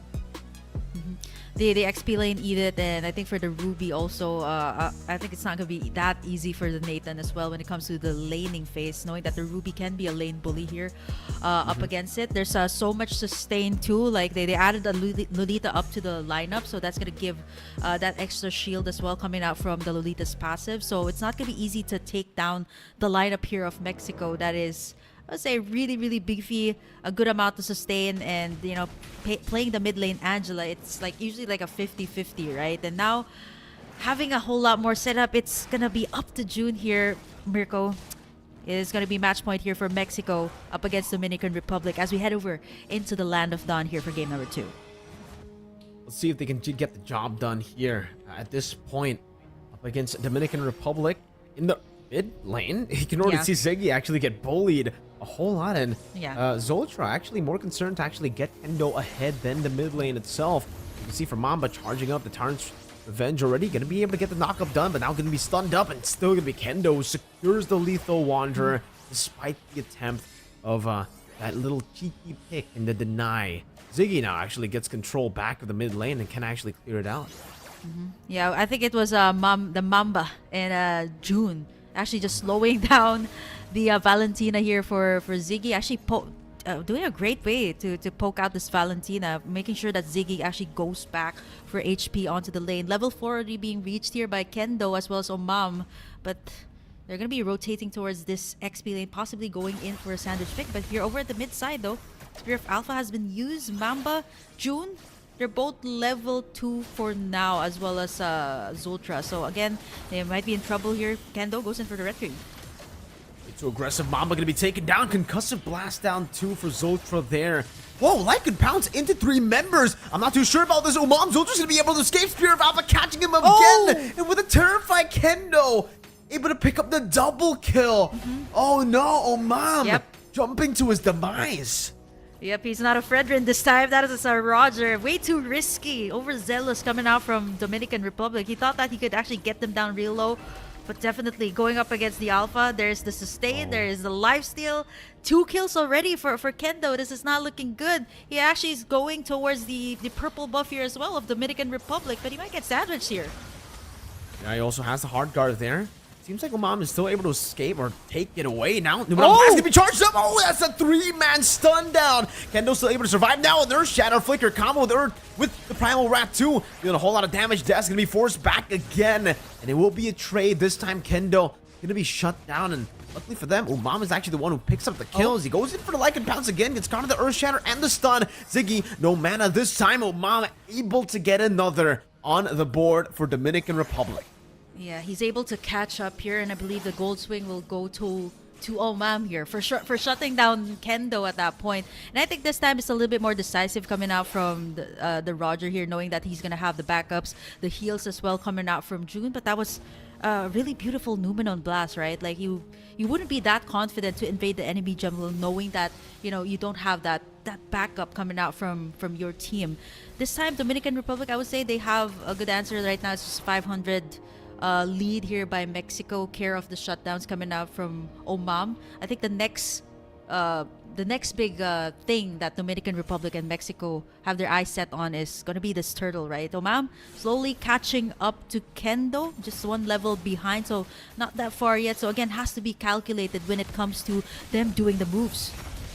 Oh, good Donor Wolfgang there, canceling it out. The Guardian's Bulwark actually dishing out a whole lot of damage. Doing on blast as well, connecting Rackpin. Still able to escape. Omam trying to go for it. Kendo, Spear of Alpha pinning him down under under the bush there. Still, Ziggy goes over to Lycan Pounce, steals the Lycan form away, chases him down, and even with the bouncing ball, it's not going to be enough to stop this from happening. 6 seconds for the turtle to spawn. Dash is rotated all the way from up top. Puts down the curtain call to lock Kendo and Ziggy down, but with no jungler, and with Kendo being 2 levels ahead anyways, I think they're still going to go for the turtle, which Zultra starts up. Tyrant's Revenge charged up as well now. Doesn't have the rage. Oh, straight into the I'm Offended and the Spear of Alpha. No way Dominican Republic can contest that one. Wow. Man, Mexico is just way too prepared to take in that turtle. There was a lot of backup coming out from the side of Dominican Republic, but even then, right? There was just way too much answers coming out here from Mexico. You either get trapped between the Dome Wolf King, you got the shields coming out from the Lolita, and the possible Numenon Blast, right? So again, the Roger suffering 2 deaths here has to be a little bit more calculated. We see some setups here from Mamba onto Kendo though. Maybe not still able to escape just for a bit there, but will be taken down in the end. Numenon Blast to try to save Kendo earlier. Mom's walking forward. Zultra forced to put the bulwark down as Mamba charges up the revenge. Zultra dashing out to safety, but Mom actually gonna go for the purple buff. Kendo's gonna be spawning in 4 seconds. Zultra still there together with Ziggy, trying to prevent this from happening. Umam forced back, unable to go for the retribution. Backpit moving forward. I'm offended. Wolf King and the I'm Offended. Mamba pulled back again, and Pika coming down as well with the Earth Shatter, able to find it. Mamba blocked away, can't go for the Tyrant's Revenge, and they give the kill over to Rackpit. Wow, that's the second time I've seen Ziggy using her skills or IMU to steal up the Lycan Pounce. Usually you go for the hard guard, right? Like sometimes he does, but now it gets all the more confusing. This time he actually goes for the hard guard, but Mexico They really have that presence of mind all across the maps. There are some clapbacks here from Dominican Republic onto Kendo most of the time. But again, Mexico, they just know when and where to be in the map, as Rakped and Ziggy as well. Using up the hard guard though. I'm not so sure what the idea was there. I think they were anticipating Mamba's setup here. Again, it's not going to be easy to do that. You got the Ruby just sustaining up all of the damage. The last turtle is going to be up in just a few more seconds. For Mexico, they've been getting the kills here, but haven't been able to actually get the turret convert so far. Counter's Revenge and the Rage is all used up on the Zoltra. And that's just a roamer. All that time, Kendo, together with Pika, was able to actually pick up a turret up top, and now straight into the neutral objective they go. And because they've already used so many of their resources towards Zoltra, this is a free one over to Kendo again, who's 2 levels ahead of Umam as they push into the mid lane, and they get so much more prio to rotate across the map. Yeah, now they're, I think for Dominican Republic, they're just making sure that at least Panini can get the scale up, right? Because they haven't been able to take any of the turtle. All went to the side of Mexico. So right now you see a lot of their resources for Dominican Republic has shifted to Panini instead, who hasn't suffered any casualties just yet, has picked up 1 kill. And up against Rakped, it's not going to be an easy job, right? He's just going to keep on life-stealing the heck out of you. And with that Brave Smite, there's just, it's not going to be easy to take it down. And Mamba, I respect the attempt here. There's the Tyrant's Revenge and the bouncing ball. But again, it's only on Zoltra there. Now Numenong Blast going to be charged up. 2 members stunned up. Kendo now with the Spear of Alpha, bring them back into the Primal Wrath. Umam taken down, and even without a mini wave, they'll be able to take the turret. Ziggy now marching forward down. Trying to get the Terrify Purify out there from Jun. As Mexico now is just in complete control of the map and of the game. As you see, like Des01 can't even zone out the back lines, and that's something you would want as a CZ. And with the Purify too, right? You get either caught in between the Spear of Alpha, or you get terrified here by Ziggy's Valentina. And now Mexico, they're converting the turret takes here. They've taken down 3. All of the turtles went towards their side. But as you can see, it's not that far of a lead just yet, not unless they manage to get in something right before the Lord. Mamba already setting up the play here. He has the immortality, so I think he's really not scared of like wasting the ultimates here or even the flicker just to get somebody out. So that's something that Mexico has to watch out for. But for Mexico, they have a whole lot more AoE coming out from Zultra. He's been laying out so many good Numenor blasts. There you go, just as you say it, Numenong Blast again, this time connecting on the 2 members, Panini even. And he connected over to Mamba. He just bought the immortality and it won't be used for anything. Spear of Alpha going forward again. Ziggy putting the curtain call down to lock them down together. Oh, you hate to see it. Right as he picks up the immortality, it gets popped and he just dies again for the 6th time this game. Yeah, that's gonna be like a huge question, right? Do I leave the immortality there or just kind of sell it? Because the cooldown time Sell is... it. Yeah, just sell it at this point. He did try to go for a play there. But then again, you know, you have the Lolita, and not to mention you got the Eat It as well to kind of set things up as well for your team. In Mexico, immediately, right after those pickoffs, they're going to go straight for the Lord. And usually, Mirko, we see this after the first Lord, probably, or most of the time, all the second tier turrets are going to be out. Not unless, you know, Mexico, again, is going to have that 1 good Numenor blast onto 4 members. They're running on an Angela mid, so there's really not a lot of pokes. It's gonna come out from Panini, by the way, which we haven't seen so much of yet. 1 kill, so at least they have to keep him alive. He still has the Purify though.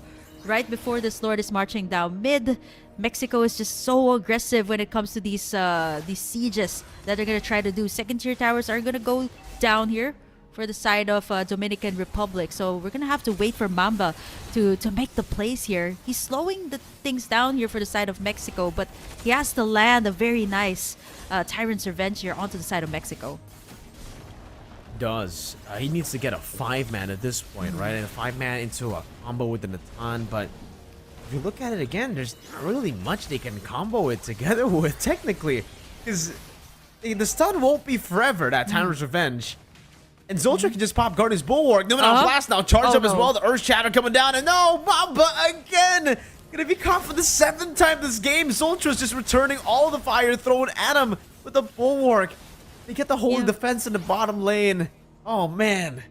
Yeah, he just jumps in, right? And with the bouncing ball, he thinks that he can be unstoppable. You get the onwards as well from Pikachu, so it's not really going to be easy to do those dives as Mexico. Wow, they're just taking this turret up top by 4, so they're just taking it as much as they can right now in the 11-minute mark. And I would be surprised if they just go for the straight push. They're just waiting for all the ultimates to be up here. They got Rakpid, they got Zultra here with the Numenon Blast, so they're at their enemy's base. So Mamba, again, pressure's gonna be on him. He's been doing all these nice dives, but then again, he needs to get that 5 setup as the minion waves are already crashing in here. They're waiting for some play here as Mamba gonna be able to find one, but the Numen Blast. Oh, connecting onto all the members. Panini forced to purify out, and just like that, they're just gonna go onto Umam, who's still able to escape onto the fountain. Again, a dash forward from Desh. Curtain Call catching him now. They're all still there. Mamba goes over to Towers of Edge again. Earth Shatter not connecting this time around. Back, but able to find the Abafed and finding Desh and taking him down. Mexico, they have no intention of making the game go even further. They want to end things right here, right now. Zotra walking forward. A good Earth Shatter to cancel Towers of Revenge. And again in the back, Ziggy able to just bait out so many of those resources. The Bulwark is there. An Earth Shatter flicker and a big bonk to the head. Jun will have to get back all the way to the fountain. It's Mexico 2-0 Dominican Republic. The Kufra pick came up. We've seen the attempts there from Mamba. They've also switched up their lineup, but Mexico just still comes out the strongest here in this matchup, sweeping Dominican Republic for the second time for today, debuting really strong here onto the stream, and highly anticipated matchup like what we mentioned. I was kind of iffy on the Angela mid lane. They thought they could make it work, but you know, having the Kufra on the lineup, you can actually see that, you know, the attempts of Mamba was there, right? Charging in, going in for the Tyrant's Revenge. But then again, you know, Mexico just had the counters to that. Like, every time Mamba comes in, you get the counter out from the Numen Blast of Zultra, and not to mention even the onwards coming out from Pikachu. There was some wins here from Dominican Republic into the early game. Omam was able to get in some shutdowns and some kills. As you can see, the gold lead was not that far in the early game. But when it came to the late game, all of the dives coming out from Mamba, who actually suffered 8 deaths here, Mirko, in this entire game, was not able to set things up. He was able to get 1, but you needed to get in 5 here. And without the combination that they had here for Dominican Republic, it was definitely really hard, right? He always gets taken down first. There's a lot of chain CC coming out from Mexico. So it was a really difficult game. There was a lot of times that Mamba was also forced to use that flicker out defensively, and Mexico just retaliates with the Numen Blast, the I Am Offended, as well as the onward coming out from Pikachu. Way too many things to handle, really, for Dominican Republic. It was just overwhelming. The amount of CC, damage, re-engage tools, engage tools, everything really was there in Mexico. And for Dominican Republic, like we were about to say before all the team fights kept on happening, it's the fact that even if, let's say, right, Mamba gets a 5-man Tyrant's Rage, who's really there to help with the combo? I don't think anybody was there to actually, you know, follow up on the combo, aside from damage, obviously. But even if we're talking about in damage, as long as Zultra gets out of the CC, which is going to be very, very quick because he already has the tough boots, right? So extra tenacity, she can just use, he can use the Guardian's Bulwark on the Lolita, and then all of the projectiles that Dominican Republic will be trying to use the combo together with the Tyrant's Rage will just be returned back to them. Yeah, I would definitely say that Lolita pick is genius on Mexico's part. That final pick for them. Congratulations to Team Mexico. You can see the stats here on screen displayed, showing you again another dominant game. And I don't know, I guess you could make a... It's the same kind of question right now for me. Is it as dominant as game 1 or more dominant? Yeah, they just keep amping things up here, as you can see in the stats. All of the towers, even the objectives, just went to Mexico. Unfortunately, look at the tank here. It's Mamba, right? Like, props to him for actually being relentless on trying to set things up. But for Mexico, they really had all of the tools to counter engage here. But our MVP for the match, Mirko, is going to be Ziggy, actually, on to the Valentina, not suffering any casualties at all for this entire game. Apart from the Numenon Blast, apart from the onwards coming out from the Edith, what really made it hard for the side of Dominican Republic to set things up was also the Terrify. And there were times that you see Ziggy actually just usually you'd go for like the Heart Guard, right? That just makes so much more sense. But Ziggy, he used a couple of the Lycan pounces up against Omam, right? Like, that's not that's usually not the case. You'd go for more of the hard card, but it was just really well played using the Valentina, and this is the reason why you see the Valentina still being chosen despite the several nerfs that were given to her. Valentina is just always going to be in the meta as long as she has that ultimate, right? The IMU. There's so many big ultimates in every single meta, whether it be now in the team fighting meta. I think now she went from meta to prio, because I would say in a lot of the pro matches, Valentina just becomes so prio because of how many big ultimates there are in the game itself and that are meta. I think the Edith comes into mind instantly, the Minotaur as well, you know, the instant big ultimates, and just recently the Zask, the way to actually counter the Zask by taking away Dominator's Ascent and try to make it Dominator's Ascent versus Dominator's Ascent. That's a good way to do it. But even the Lolita, you know, a new counter towards the Natan, we've been seeing it a whole lot more. It's just, I don't know, looking at the meta, I'm really interested to see what, you know, the next few matches in the next few days has in store for us for American Regional Qualifier. Yeah, it's day number 3. There's so many things going on here, Mirko. But for now, believe it is going to be me and Naisu up next for our final match of the day. So we're going to be having a, I would say, 40-minute break at least for you guys to get your refreshments, maybe, you know, grab in some popcorn for our final match of the day. But for now, Mirko, we're going to be taking a short break. So see you guys after this.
Good morning, good evening, or good afternoon, wherever you guys are watching from. It is me, Naisu, once again joined here with Burger Kim for the final match here, at least for today anyway, for the American Regional Qualifier for the playoffs here. And we're down to this match between Ecuador, I believe it's Ecuador and Guatemala. Yeah. So very excited for this. I know we've had quite a long time here for Kim. You know, we've seen a lot of great games. Mostly sweeps, but maybe this is the one where we get another 3-game series, them finding it out. Ecuador and Guatemala. I believe it was Guatemala that earlier today had the 3-game series, and we'll see what they end up doing here against Ecuador. So how are we feeling so far about the day, the games, and now that we're in the playoffs here? Oh, actually, you asked me earlier about like which team really stood out for me, or maybe like impressed me, and I did mention Ecuador. Based on what I've seen, like they've had a very good understanding of the game, and at the same time they know how to draft well. On the flip side though, Guatemala, they've been going or using these very uncontemporary lineups. You've seen the Hylos Benedetta combination worked well for them. They have some pocket picks as well coming into this matchup. This is the last one, so based on the standings, it should be Ecuador. When it comes to overall wins, it's Ecuador definitely, based on like the prediction. But for Guatemala, if they can pull off against something surprising here, it should be good for them. Let's take a look at Ecuador here, Naisu. You got still the same Einar, Nikolai, Rosa, Cahill, and Lucas. Yeah, and with this lineup again with Ecuador, if recalling correctly, they were able to actually turn things around in their match earlier today, and the lineups that they bring are very, in a sense, it's pretty much meta based. Their picks. I like what they bring to the table and everything else, and I think Rosa especially is a big part of what helped them win their games previously. I know it was nice to see even the Natan pick come up for Rosa. And one thing about Ecuador that really impressed me, at least today alone, was their patience. The discipline that they had. Because at one point, like, their base was completely exposed. They were down, and then just with taking their time, kind of being a disciplined teamwork effort, they were able to turn things around and win the game 1 that they had. And then they ended up doing that again, I think, even in game 2, where they were a lot more solid. And the teamwork is definitely there with Ecuador, and that's something that was very impressive from them. Einar, like I said too, Einar has done great things, but really the standout for me, like I said, is Rosa. So I think for Guatemala, if we're thinking about this from a, obviously one of these teams wants to beat the other here, Guatemala has to focus on Rosa and try to shut down that gold lane, shut down that build up here. Because looking at Guatemala's lineup once again, we've got Vulture, we've got Cholo 97, Zayat Sub, and Celebi, right? But I think also, if I recall correctly, Guatemala also played with one of their substitutes earlier on today as well. If I'm remembering, I think it was like Honeymoon. Yeah, it was Honeymoon. So I don't know if Guatemala wants to shake things up a bit here, but I also know we also have to point out that this is one of the teams too that switched roles. Like Cholo was in the jungle once, and then switched to I think it was Gold or one of the two. But this is a team that definitely has a great dynamic here. Yeah, I think unpredictable is the word. It's a good word, the term for Guatemala's like overall feel. Like from their lineup down to their draft, they really love playing around with it. And even the players, like you see sometimes, I think even Zayd would switch up roles. Sometimes he's like XP, sometimes he's on the gold lane. So I think that for Ecuador, they can't do like target banning because you don't know who they're gonna field next, right? Like, is it gonna be Cholo on the XP, Cholo on the jungle? So that's something that they also have to consider in the draft, whereas Ecuador is a little bit more clean, a little bit more honest, like who's gonna play which role. So they can do for Guatemala in the drafting phase, they can just go straight forward and ban out certain heroes. Yeah, it's I think that's at this point too, it's pretty much like, is there anything left in the tank of these teams to bring to the table in terms of like unique picks? Because so far, I would say this has probably been, for the American regional qualifiers up to this point, this has probably been the most unique like mix of compositions that we've seen from all the qualifiers. I'm not sure. I guess I can't speak for the European qualifier because, you know, I was busy with a different tournament, but it's like you covered that. Are you seeing the same thing, at least for American regional qualifier? Because these are, you know, we've been in this meta now, I would say, for a good month plus, maybe 2 months even on that new patch. But has this been pretty unique, at least from what you've seen so far in comparison to the European? Or was there also like, you know, some of these interesting compositions and switch ups? Because there's so many teams here that even switch up roles, Kim. So do you notice the same thing with the American qualifiers here? Yeah, I think for the European qualifiers, I don't really see that much of like, you know, switching up roles, especially in a crucial matchup. There were some pocket picks here and there, but not as uncontemporary as Guatemala. This is like, you're talking about the Benedetta Gold, and then you got a Cho earlier on the XP as well. So I think they're really creative here for this particular qualifiers, and at the same time, I think I really respect that. Like you can pull off something like that in a major tournament. There's just a lot to talk about, and I think for this particular region, some people can, you know, maybe take notes, and you might actually see some of these uncontemporary picks come out in the ranked game. Yeah, and we'll see, because we're going to be in the draft very shortly here. I think at the same time, most of the games between these two teams have been rather quick. We have had some longer ones now, getting to that almost a 20-minute mark or plus a 20-minute mark. And but through the group stages, I would say, you know, relatively, we saw games ending for these teams 15 minutes and, you know, faster. So I think, again, at this point, you really have to just highlight the fact that, you know, the lineups that they're bringing to the table, especially if they get their hands on these assassin picks. We've seen, for example, INR do a couple different things in terms of the jungle. So, and like I said, Cholo 97 was their jungle for one of the games, and then he ended up switching. So I think it's partly like, do they start with assassins, for example? Do they start there? Do they build up from there?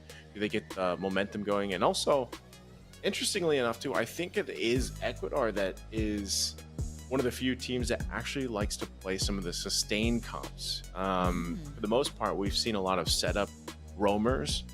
But if I remember right, Cahill is one of the players that, you know, likes to even bring out some of the sustained heroes. And he brought out a high loss, if I'm not mistaken. This was one of the matches in the group stage that they even brought out the high loss. I think it was Cahill that used it, and then there was a double retribution coming out, was able to steal away a lot of the jungle creeps from the opponent. And I think the double retribution is not really that much of a cheese, but more of like kind of taking away resources from your opponent. So I think they can get as creative as that. But, you know, this is already, you know, one of the last few matches that we're going to be having here. So not so sure if they're going to pull that off. Like, I mean, USA pulled off that all retry, all arrival. Saw that at that point. but I don't think it's gonna happen here. I would say pocket picks, maybe pocket strats, especially from I think Guatemala. So I expect to see that. And for Ecuador, they have to be prepared for everything that Guatemala is gonna toss out, because again, you don't know who's gonna be playing who. Are they gonna be fielding their sub player, or are they gonna go with their main five? So I think that's the thing here.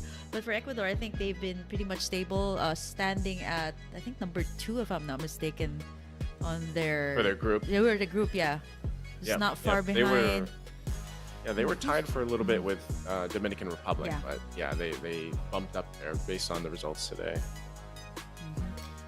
It's actually not that bad if you think about it, because this is a group like America's A is just loaded with lots of teams, lots of countries. You got 11 coming in here, and, you know, finishing at least number 2 in your groups is not that bad if you think about it. Not that far away from Colombia as well, who has secured in the top spot here for America's A, as compared to America's B, which we've already have a country, which is Argentina, that is going to WEC this year. But I think it's going to be a little bit more tighter when it comes to America's A, when, you know, we're talking about that last 2 slots to WEC this year. While we're on this topic and we're waiting to jump to the draft here, I think again, just so our viewers know, if you guys want to check things out, head over to isf.gg. You can see all the standings for this. I know we're down to our last, well, essentially after our last match here on stream today, we only have 1 day left, and we will be covering the female Mlbb as well tomorrow. So we'll have that, and then we'll have the remaining matches for the playoffs tomorrow. But while we're on that note, I think even with thinking about like ahead of us, in Riyadh, it seems like everything's happening in Riyadh this year. But as we think about Riyadh ahead of us and what these teams have been able to showcase throughout the online qualifiers, at least, there's very distinct play styles, I would say, from each region. But one thing that's definite, and this is actually the case that we've seen from some of the very competitive, very highly competitive tournaments going on recently, even, that this patch, the big changes that have happened here, actually really, I feel like, is just better for the majority of teams, the majority of countries. They seem to adapt to this certain play style that's much more chaotic. I mean, if you even think about it, like, you've done some of the play-by-play already. I'm sure you feel like you're doing way more play-by-play than before. You know what I mean? Like, the fights don't stop. It feels like, and sometimes, that's a good thing, because some of these teams really shine in the chaos that they.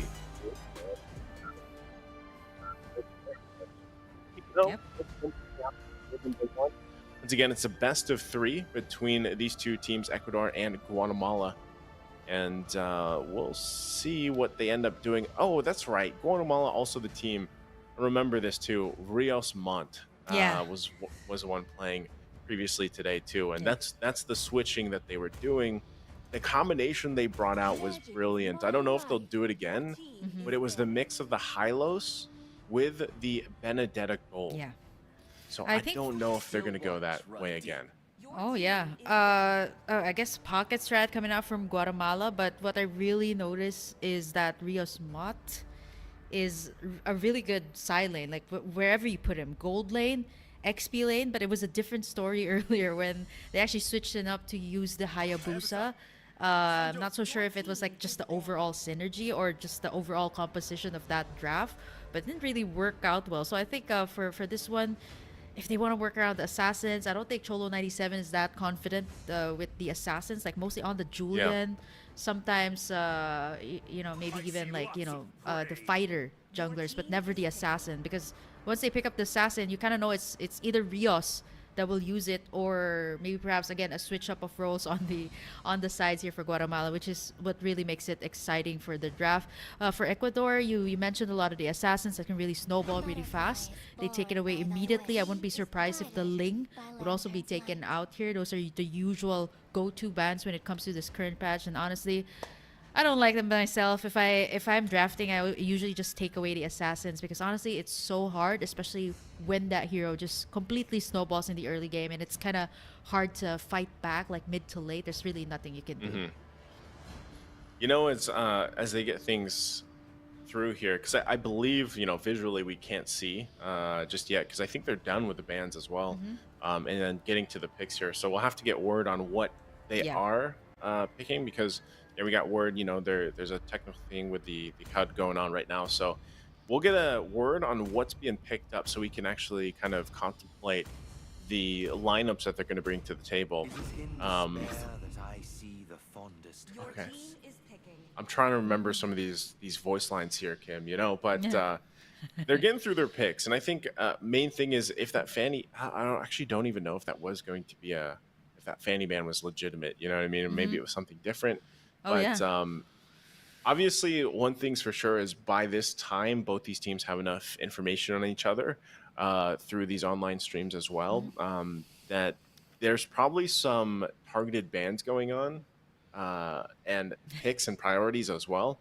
I think, like I was mentioning, Guatemala is the team that I'm going to be looking to for this matchup because of what they brought up to the table earlier today, like some very unorthodox picks that ended up working. I even doubted it at first because it was a Hylos, Benedetta, Hadida like combination, and it ended up working out very well for Guatemala. So really interested to see what else they have in the tank to bring to the table here. And then on the other side, Ecuador, like I said, they were like a comeback team. Like the biggest thing. So if I would have to put it into like a phrase, like Guatemala is like innovation, Ecuador is like comeback potential. Yeah. You know what I mean? Like they're for so far at least. They're kings of comeback here for the American regionals. Yeah, pulling off a comeback is not that easy. Reverse sweeps even. We've seen game number 3 that was Guatemala earlier. But I think it was the very first match, so they actually opened and closed the day here for the Americas regional qualifier. So we're still waiting for the draft to come up. So I believe that is, oh, there you have it. We have word we here. get word. So it's a Fanny. So it's right. It's a Fanny, Harriet, and the Hayabusa here for Ecuador. Those are the bands. Yep.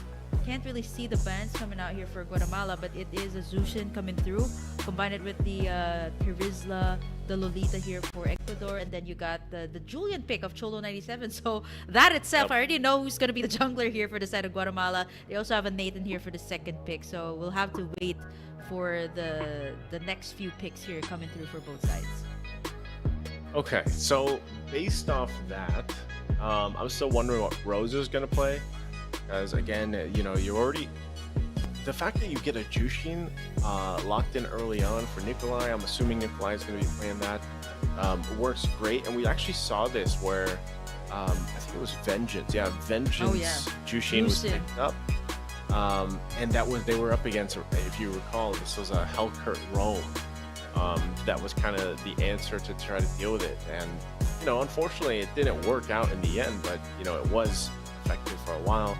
But Jushin, Tirizla, and Lolita locked in early on is actually a pretty good start for the first phase. I'm wondering what that third pick was for Guatemala, though. But yeah, like you mentioned, Julian's just been a monster in the current meta, not just here for Iesf, but actually everywhere. Julian's been doing great things, and part of it, again, is like he has so much good early damage that like his damage alone early on is quite a threat. But it's not even that. It's actually, for me, when I see these Julians being successful, it's the enhanced chains. Okay, here we go. All right, so draft, yeah, it looks like, you know, Ecuador respects some of the stuff Guatemala pulled up earlier. Like I mentioned, that Cadita pick especially. And then we have Guatemala really respecting the fact that Ecuador showed what they can do on these heroes, especially, you know, that Mozkov we've seen, the Ling as well. Ruby has been a mainstay. And so you have a Zask, because Zask and Minotaur was that those picks from Guatemala too. This is great. I mean, there's a lot of magic damage here, so Guatemala's lineups are looking pretty scary. It's just they're very heavy in the magic department. Yeah, I was gonna say this is way too good. I'm actually surprised the Zas slipped up here for the in the second phase actually of the ban. Last pick for Ecuador, it's gonna be the Claude that has a little bit more mobility, but with the Zas though, that is just way too good right now in the current patch. Almost never slipped up. Guatemala gonna lock in the Benedetta. The Benedetta of Rias Mott. I believe it's gonna be the XP this time. I mean, there's a Nathan there, so this is the only logical explanation that I can think of. XP lane Rios, which is still pretty much what we've seen in the previous games, and then you got Zayt on the Nathan this time to go head-to-head with the Claude here. I'm liking the lineup here of Guatemala. There's so much potential. But for Ecuador as well, they've got some of these power picks, the Jusin, the Tirizla, that is mostly, almost all the time, banned away. Okay, well, you know, Guatemala, they're packing the magic damage, I would say. We'll see exactly how this ends up working out for them, and if for Ecuador, they can actually withstand the early game pressure that's going to come from that. Because like I was saying, before that Zask was even locked in, the Julian's damage is already a big threat early on, but now there's going to be that, you know, synergy between the two, especially if so far from what we've seen, Julian will lock in the Genius Wand at some point, and so that damage from that Zask is going to hurt even more. So I got to see if Ecuador has it in them to kind of buckle down and make their lineup work, because theirs is a lot more, you know, staple. It's a lot more evenly spread in terms of damage. The damage profiles, they're good in the magic, they're good in the physical, and even for both teams here, the setup potential for both of them is going to be great too. But with that being said, let's jump into the Land of Dawn here. Last match for this day. Now that we're in the playoffs here for the American Regional Qualifiers for the road to Riyadh, the WEC. This is the best of 3, and we're down to game number 1 here between these two teams. We'll see exactly how they want to play this out, Ecuador and Guatemala. So early on, you know, rotation-wise, this is what we can expect. But I want to look at the emblems too. I want to see what they went. I know Nikolai brought up the Vengeance. Whoa, early action already. Yep, Cahill taken down real low here as Cholo 97 in trouble! As Einer will pick up that kill with the Decimate. Great start here for the side of Guatemala. Or rather, Ecuador. Well, that's the scary thing about Martes. You know, you have that Decimate available to you. You know the snowball potential is going to be really good. And so they'll go ahead and kind of adjust from that. It looks like they're going to rotate down bottom too. See exactly what they want to do. But for Guatemala, are they actually going to be able to withstand this? You can see this already happening. So luckily Cholo is going to be there. It's spotted out. A lot of them just want that level 4 because, you know, Turtle's going to come up here. So as much as possible, you want all these ultimates online that you can. Heal doesn't have the Pneumo Blast just yet.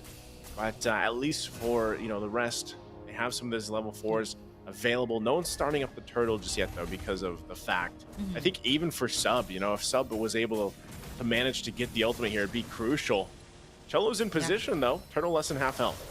Yeah, Cholo 97 will be able to look for the steal. It's going to be Einer picking up the Turtle. And now the Crimson Beacon from Nikolai able to pick up 2. Sub and Cholo 97 goes down as Rios Mont going to try to go in for something. Gets taken down as well from the Decimate. Honeymoon comes in with the Dominator's Descent. That's a double kill picked up by the mid laner. Oh, meanwhile, top side? Oh no, Zayt. Not going to be able to survive the Blazing Duet with a slither of health. Roses got in the corrosion side as well, so there's the slows coming out from that. But man, just the answer from the side of Ecuador is just really, really good, especially when it comes to the team fight. Yeah, great start here once again for Ecuador.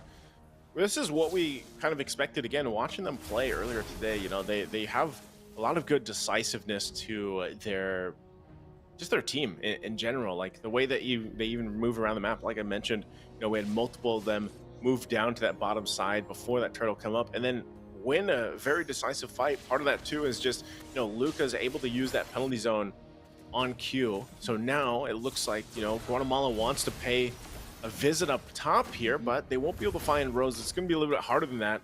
But as you can see right now, the answer is going to be here from Ecuador because I mean, the protection that this lineup provides as well, like just having a Lolita here, and I'm wondering if Cahill's going to go ahead and rush the Flask of the Oasis because, you know, provide a little bit those extra shields. Yeah, you can see a Dominance Ice also picked up by Lucas early on, so he's that tank Terizla for the most part for this. Yeah, there are times that I would also see people or some players actually build up the Blood Wings on the Lolita just to give up a little more shields to the team. But what's really annoying though is the Crimson Beacon here. You know, somebody just picks you up, throws you into the team fight. But Einer solo kill there onto the bottom side. The Turtle is up, and now Cholo 97 taking a brunt of the damage here. The setup is through here for Sub before the Luminant Blast even gets popped in. It's a killing spree for Honeymoon with the Dominator's Descent. Zayt's gonna be able to take down Cahill, but it is going to be Guatemala that definitely picked up the win there. 3 members and of course a Turtle to boot. I'm telling you, man, the damage from his ask is just too much. Like, you're already seeing it, and that's even with or without Cholo around. It's so difficult to deal with Honeymoon because even if you're able to find like a stun or the Numenor Blast setup, you know, you just Dominator's Descent, and then you're fine, and then you're pumping out a ton of damage, and you can't even walk away from it, right? Because the slow is just so much. Very quick turret going down here on the top side. So at this point, Guatemala's pretty much got themselves a little bit of a lead to work with after everything that happened in the past few minutes. So great start here. Cahill also picking up a Dominance Ice early on. Gonna drag here. I'm not sure if they actually want to commit to this fight. Yep, Cahill though, forced to pop in the Luminor Blast, gets bursted down there by Cholo 97. You got the Crimson Beacon picking up Rios Mont, but of course he's able to slip away from that. I honestly love the combinations coming out here from the side of Guatemala. Very uncontemporary, not the usual setups that you would see. Lots of magic damage though, so I'm kind of worried if this is still going to be as dominant when it comes to the team fights, because you're talking about loads of magic damage three of them. Cholo 97, you got the gold laner, you got the mid laner, and the jungle. So if ever it's only up to Riasmont that's going to be dealing the physical damage. But it's just 6 minutes in. So I think for the side of Ecuador, they're just going to take as much turrets as they can as the bottom turret is going to go down. Yeah, this is just trading, you know, across the map at this point. And you're right, the magic damage is literally like they wanted magic damage, they got it, you know, and I guess it ends up working out really well too, just because of the fact that if you wanted some physical damage, who better to do that than Benedetta? You know, like she's such a big threat in terms of once you land that like the final blow with the Petrify, that's almost enough physical damage in the profile of the team, right? And the fact that they grabbed the Minotaur, and it's weird because Minotaur, he's been kind of slept on. Like, this is like a, you know, you don't sleep on the bull here, and you can see exactly what he's able to do. They're gonna get zoned out though right now because it's just, I guess they just give up this turtle for now. They couldn't get into the zone because they were zoned out by Nikolai. So as I was saying, you know, you don't sleep on the bull, but I'm surprised he's just zoned out that much. He's just not tanky enough. Has the sustain with with of course the motivational roar, but doesn't have, I'm not sure if he has a flask of the Oasis yet, so I'm not sure if we can actually take a look at the items because I think there's, you know, some technical stuff going on right now at least, but we'll just have to assume that he was working hopefully on that flask. Oh, hold on, Zayt. Yeah. Yep, Rosa gonna be dealing a lot of the damage though onto Zayt, forced to pop in the entropy there. Actually, the last turtle was stolen there by Cholo 97 if I'm not mistaken, so he's able to get the retribution through, whereas yeah, Einar was actually the one starting up that turtle. If you look at the gold lead, it's actually not that far, still in favor of Ecuador right now. And if you're talking about magic damage on the side of Guatemala, that's a whole lot of physical damage on the other side here for Ecuador. It's mostly like physical damage, right? But hold on, he went on blast there like a heal. Does he get anyone? But there's the clapback here from Sub going in for the Minoa's Fury as the Dominator's Descent gonna go down as well. Cholo gonna try to go for Einar here. I like the final blow. A lot of ultimates being used here just to go for the retaliation as Guatemala is able to actually keep up here with Ecuador. Yeah, this is tough. Penalty zone. Yep, Lucas gonna go in for his play here. Sub gonna get taken down real, get tugged in there by the Crimson Beacon. Sub goes down. Cholo 97 gonna get basic attacked here by Rosa. Tag teamed by 2 as Einar will pick up the kill. Not gonna go for more onto Honeymoon. You got that Dominator's Descent to be able to pop in at the right moment. Riasmont clearing out the waves, but they take what they can for now.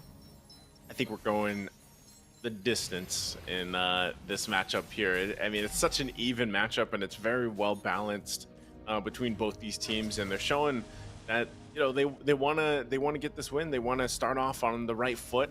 It's going to be a Lord startup though already here for Ecuador. We'll see if Guatemala actually can answer this. Sub is going to try to make a play. Khalil, his Lunablast is going to get deleted there. The Lord's still going to be worked on here by Ecuador, and Einar's going to be able to pick it up with the retribution. Here comes Rosa with the Blazing Duet, going to get taken down real low. Chunk everybody from the back lines to half HP, and there's the shutdown from Einar's Decimate. The shutdown comes through as well by Sub, so it is going to be 2 for the price of 1 here for the side of Ecuador. The turret is going to go down as well in the mid side. Lord going to be marching up top, but this time Ecuador just kind of rams it through, gets the middle tower, gets the shutdowns, and at this point you can kind of see the damage also coming through from the Claude here of Rosa. That actually is not bad, standing at the 2-1-3. Okay, I mean, I'm impressed with what Ecuador is able to do with the lineup because of, you know, it looks like when Guatemala is able to fight back to do this, like, look at the setups, look at the damage actually. Yep. Super big damage there. Sub gonna go down.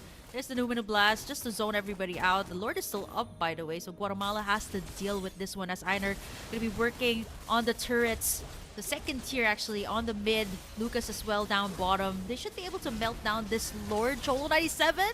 Okay, gonna go in for the enhanced chase as Honeymoon forced to pop in the ultimate as well. Goes all the way out. Einar retribution in. Will he be able to get somebody? The answer is going to be no. They're going to be backing away for now. They do have the Zaz. Immense amount of wave clear here for Guatemala. And they are able to defend, but the second tier towers are all gone. Well, I'm surprised Ecuador didn't get any more of the Holy Shields down. They only got the mid one down. So they were kind of distracted with Guatemala being outside of the base a little bit. I think they would have been better off just, popping all the shields, getting those taken care of, and then going back to things. But, unfortunately for Cahill too, he just kind of got caught out there. And now you see some of the Radiant armors being picked up. There's 2 now, 1 for Cahill, 1 for Lucas. So they have this available to them. They might be able to go ahead and tank up a little bit more of that damage coming out from Honeymoon. And as we take a look, actually, they have 3 now. So Yeah, 3. Also, it was Einar that picked it up. And that's exactly what they need to do. Looks like possibly at the same time, you have all the items you need for Rosa, Corrosive Scythe, Golden Staff, DHS, plus a little defense with the Whisper's Crown. See what he ends up building lastly. And then the Blood Wings picked up here by Nikolai. So there's a lot here. Now, for Cholo, he's almost to that Holy Crystal. It's taken him a little bit longer to get there. But once he does have that, there's going to be good burst potential still, even despite the Radiant armors across the board. Part of that, again, is just the setups that can happen from sub. Cholo goes in, gets the enhanced chains, and there you go. Honeymoon will pick up the Divine Glaive. So this is where, this moment, I mean, honestly, at this point, it's anyone's game. I know that we had a push there from Ecuador, and they were knocked on the base of Guatemala, but still, with the given situation, the items falling into place from both teams, I don't know. I think any team can actually go ahead and take this Lord fight here. It really comes down to, I would say, even Katia. Wow. Wow, that was just 2 basic attacks to take down Rios Mon, who just hit that level Never 13. mind. Yeah, just That go in solves the straight problem. For yeah, we were talking about the items just early on, and Rosa. I was like, 2-3 basic attacks? Even with the passive of the Benedetta coming through, it's still the basic attacks here of Rosa just went through, and it's all care of the corrosion site that kind of slows you down. So for the side of Guatemala, they kind of have to watch out for Rosa here, who is already activated, pretty much activated at this point, 13 minutes in. Just hit that level 15 as well. So he's got a Winter Crown, if I'm not mistaken. So he is prepared to take in those dives, as the Lord's going to be marching down bot here for Guatemala. Map control is going to be towards the side here of Ecuador. So the goal lead is not that far. So if they can punish Ecuador when they dive in too deep here, the gold twin could actually go towards their favor. Well, we'll see if they have the defense for them. Lord now on the bottom. Part of this, they got to watch out for Rosa. Fully stacked up. Might go in with Blaze Duet. Conceal going to be used too. Watch out. Penalty zone. Oh, wow. Lucas goes in for the penalty zone. And the win on blast, but Rosa's going to go down. Cater the enhanced chains. Cahill as well, going to be setting things up. They're still surviving. Half HP for the Lord, a little bit too deep into the base. Vengeance being popped here by Nikolai. Everybody's taken down real low. Nightmaric Spawn is up as well. Cahill taking a brunt of the damage though. Even though with the Radiant armors, you can still see the magic damage come through here. 2 members down for the price of the inhibitor down bot. Hefty, but as you can see, gold lead still for Ecuador, but Guatemala's catching up. Rosa got blown up. I don't know. I guess the timing was off a bit. He should have just waited for the Minoan Fury to go up too. I know he had, I'm not sure, I don't think he had the Purify for that fight either. It's still up now. And so that was tough because, yeah, your main source of damage is that Blazing Duet for the most part. And you just get stopped in your tracks, So what should have been a better push where they possibly even got more of those base turrets down of Guatemala, Ecuador gets stopped in their tracks because of Rosa going down so early on. So Guatemala is able to kind of turn things a little bit in their favor. They got a couple turrets out of it too. And we're back to it, pretty much even Stevens in terms of economy and items. And there's another Radiant armor being picked up. This whole, I don't know, at this point, I'm not sure if Rosa's going to pick one up. But yeah, you have all these defensive magic items. He might go Rose Gold Meteor too, at least to help with Honeymoon. But again, it's the same thing. If Rosa picks off, I guess his only target really would be Rios Mont. Again, quickly before this Lord take, then they're in a good position to do exactly what happened previously. So all Guatemala needs to do is adjust that, right? Like, I'm even surprised they could put Rios Mont topside and push that side lane in a little bit more, unless they just really feel like they need him there to help with this damage into the fight, into the Lord Dance, because he is one of the main sources of physical damage here. So it looks like they're ready. They got the buffs they need. I mean, they haven't grabbed the orange buff yet. And for Ecuador, they could go grab this purple. That's not really necessary for INR, though. That's one good thing, I guess you could say, about a Martiz. You don't need the purple buff so much. It's going to be started up, so we'll see. Looks like Sub wants to get into the zone.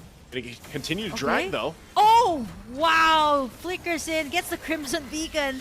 He gets the Minoa's Fury onto 4, but Kahil's going to fall. Not able to pop up the Numenor Blast, and now Zayt as well. Going to be able to free hit everybody from the side of Ecuador. Rios Bond, the shutdown comes through. It's 4 members down here for the side of Ecuador. As for Guatemala, only 2 left, and that's what you really get when you got that extra unit coming out from the Zas.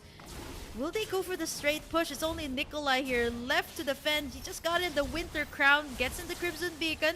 They should be able to take down this inhibitor.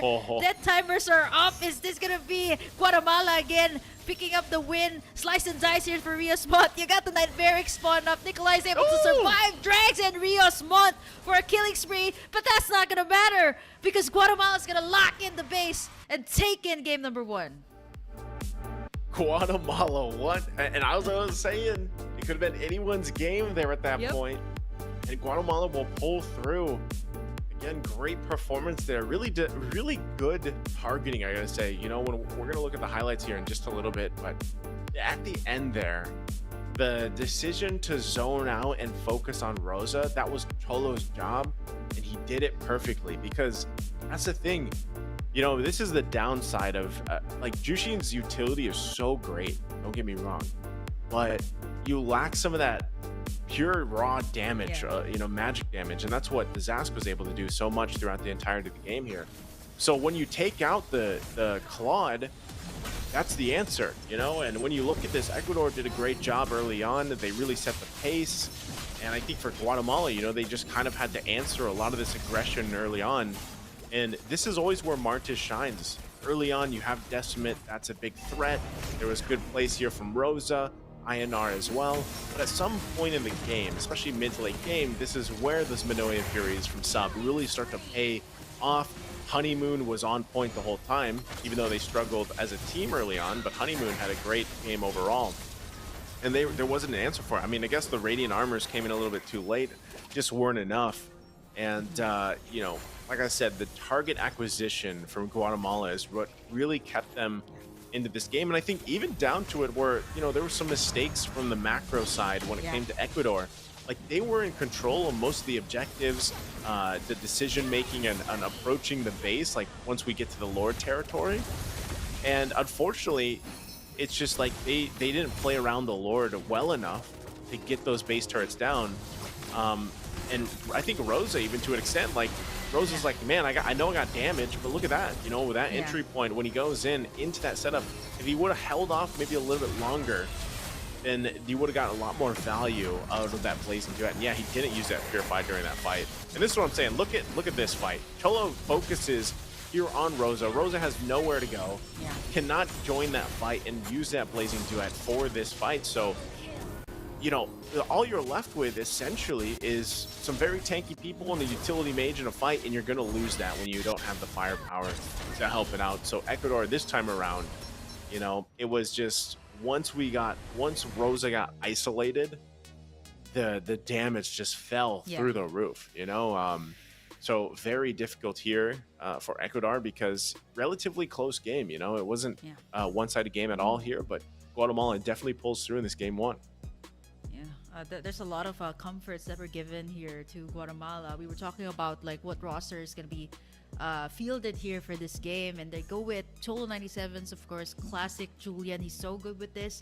Prio pick most of the time, and then you can see he's really comfortable with this hero. But I think, you know, one thing that also stood out to me was the setups coming out from Sib's Minotaur. Almost most of the time, like, he would cancel out the Numenor Blast here of Kahil, and not to mention even Honeymoon here on the Zaz's Dominator's Descent. I would say it's very subtle. Like, you don't really notice the Dominator's Descent in the team fights, right? Like, you just pop in, like, there's so much going on, right? You got the Nightmaric spawn, you got the Dominator's Descent, and I think one of the biggest factors about the Zask in a team fight was, you know, the continuous damage. That's why it's really good when it comes to, you know, the team fights, and mostly all of the time the Zask is always on the ban list, Naisu. And of course, none other than Honeymoonies is going to be rocking that Zas with a 717 going in for pure magic damage. And I think, even with the Radiant Armors, it still pierced through. Like, getting in the Divine Glaive was kind of like the nail in the coffin here for Honeymoon when it came to the team fights. He was also very sustainable, right? So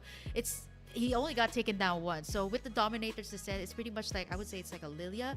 You can kind of regen back your HP, just click that ultimate, and you're all okay. Yeah, great performance from Honeymoon. I mean, that Zask has been a go-to pick for a lot of teams, not just here in the American qualifiers, but just like overall in the competitive scene, because of how much of a nuisance it is early to even late game. Like, just the fact of, like, if we even took the damage out of the equation, the fact that the slow and you have that stun is so devastating for some teams on how they want to fight. So great usage there. We'll see if it's banned out in the next game, but we are going to be taking a short break, about 5 minutes, while the teams get situated for game number 2. So sit tight. We'll be back after this.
right, welcome back after the short break. Once again, I'm Nice, who joined here with Burger Kim, and we are in the last match of the day. It's playoffs day here for the American Regional Qualifiers Road to WEC, and it is currently match point now for Guatemala against Ecuador. We've seen some great things, of course, already, and I would say definitely the lineup so far from what we've seen and the compositions that we've seen Guatemala bring to the table have worked wonders.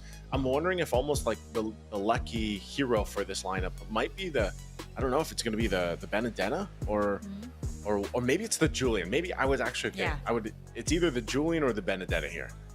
Yeah, they were also given the Zast, right? Like, I think it's also too much to give. Mirko and I were talking about what's too expensive to give. What is a chip?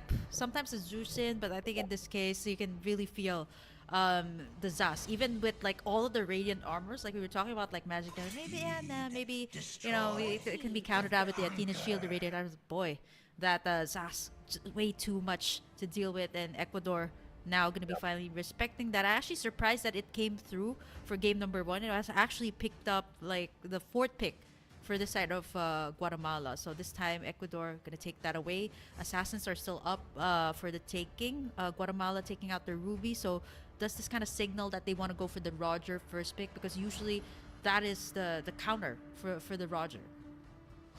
I guess so. At this point, I'm wondering too if either of the teams still want to ban out some of the assassins just to cover those bases, because Ling has been pretty dominant so far.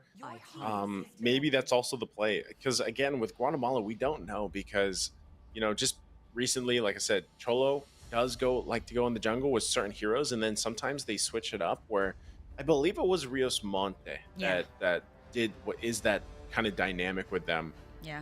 But honestly, Rios Monte could actually just end up picking Benedetta if it's left open again and play that in wherever he wants, and I guess there's a lot of this respect bans coming out from the Fanny, because the Fanny was banned in the previous game too. And so, obviously, like I said, if Fanny is being banned out, that's like a pure sign that, all right, their junglers, whichever it may be, but most likely Cholo, is great at assassins. So part of the play might just be, all right, let's get the Ling. Roger could still be open, and then we flex it. So I think that's what Guatemala might be eyeing here, especially if they want to go ahead, go for a sweep. But they're actually the ones to ban out the Roger. So interesting. Okay, so they're forcing Ecuador here to either ban away the Ling. Does this kind of like signal that they want to go for, again, Rios Mont in the jungle? But then again, like what I mentioned earlier, Rios Mont is that kind of person that is just much better on the side lanes. The Ling's gonna get taken out, so Cholo 97, if they go for the Julian here, this means that they're gonna go with the same. Jushin. Yeah, it's also open, and the chip is also open, so there's a lot to take in here. Yeah, I don't know. Like for Guatemala, I think just take the Julian. It might be probably the safest. Oh, no. But wow, they go Hayabusa. Wow. Okay. So Hayabusa Rios is the first Mont? pick. Is it a Rios Mont hero? Because based on what we've seen, right? Like Guatemala has picked up this Hayabusa once in the previous series, the first series that we have for the day, and it was Rios Mont that actually picked it up. So does that mean Cholo gonna go to the XP? Zayt on the gold? So again, that's the beauty of Guatemala's lineup here. They can really be so flexible. But Ecuador right now, they got a couple of power picks up. Chip, Juicin, that they can go for here. And of course, definitely the Jushin, yeah. Do they want to take the... I mean, Minotaur 2 has been doing pretty well. But for the Rome, Ecuador is going to go with the Matilda. Again, this is a hero that they've brought to the table before. And for me, it's almost a 50-50. But just with these two heroes, the Matilda and the Jushin, that's a whole lot of utility. That's one thing that really sticks out, is they have a lot of this utility that they can use. I just think maybe this also helps a little bit, because like I was saying, in the team fights with Jushin, unfortunately, like, she provides a lot of utility, but also depending on the build path, you don't have a ton of damage. And I know there's a little bit that we talked about with Matilda. The poke that she can provide with the Wisps are good. I'm just not sure exactly how those will end up working out, because Guatemala is going to pick up the Harith. That's also open. Edith has been a mainstay for a lot of teams as well, either parked as a roam or an XP lane. And what's funny is like, even though like what makes Edith so good is her low cooldowns to set things up with the Earth Shadow Onward combination. But then she does like unreal damage when she pops primal form, right? The primal It's wrath. unfair. She's just like, yeah, it's insane because you have a Harith. So I think the damage already is pretty good from Guatemala. We'll see exactly what they want to put though in the mid lane later on once we get to that second phase. But for Ecuador, this next pick, are they going to secure themselves their gold lane? Moskov Claude already open. Oh, wow. utility. This is like a throwback here. Fred Matilda. Yeah, except for the Zushin that just came out, right? This is pretty much like, wow, I would even say like patches ago. This really reminds me a lot of Blacklist International when they played with, the royal duo, Venus and Wise. This was a combination that they loved going for. The Matilda, I understand because of the, I would say the Hayabusa, just to add up a little bit of that shield to give to your team. So it's utility after utility, and Guatemala is just pure damage here right now. So looking at the bats, they're gonna go away and take out the Faramis here that can really sustain the team fights. And as for Guatemala, they can go ahead and ban away some of the gold laners here.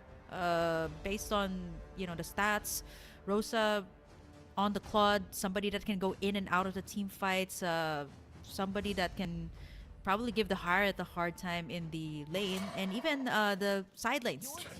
They can take out Lucas's Terizla is out also. Wonder if they're still gonna double down on it. Maybe take out the Yu Zhong. I know Lucas has played that as well. And if they do that, then yeah, I'm kind of wondering what Lucas will play, at least for that. But so far, yeah, I mean the Fredrin versus Hayabusa. It's a little worrying, because just keeping up with the Hayabusa I think is a big thing. But you could you're tanky enough to still deal with the assassins. I would say it's just like Fredrin is very niche right now. It's not to the point where like utility junglers don't work. Fredrin does still find success usually. You just have to build around it, and I think that's exactly what Ecuador is doing here, because next is going to probably be their gold lane pick. The Moskov was taken out. Oh, never mind. Yeah. Well, it was the Yu Zhong I mentioned earlier. They locked that in. So this is almost like the way that I look at this. Aside from the Jushin pick, this is a very standard, almost old meta that we're seeing here from Ecuador. Yeah, throwback. Is it even Thursday right now? Well, It's throwback. not. What day is today? Way back. Tuesday. Tuesday. Oh, it's not Tuesday. even. Yeah. Throwback Tuesday. Throwback Tuesday. Not bad. There you go. That could work. But Guatemala, doubling down on their lineup as well. Having that good wave clear in the mid, I would say very good early game as well with the Lilia. Now they need someone to kind of front for them apart from the Edith. Not unless it's going to be a roam here. That does actually happen. So the Minotaur's already out. Are they going to go for something like a Tigreal CC here to kind of go with the lineup here of Guatemala? They lock in the Carmilla and Beatrix. A Beatrix for This the is a gold throwback. lane. Yeah, super throwback for Ecuador. Throwback Tuesday. But for Guatemala, personally loving it because again, you're working with the new patch, and at the same time, you got the CC here. A couple of underrated heroes that have kind of gone under the radar for quite some time, and I think I can see this actually working out for Guatemala. Again, if the communication is right, if the layering of skills are right here for their side. I know you're loving the Carmilla pick, Kim. For so sure. that's there, and I think now I don't know the win rate so far of Carmilla, at least here for the American regional qualifiers, but I don't think it's that good, and I feel like teams have just been kind of struggling a little bit to make it work.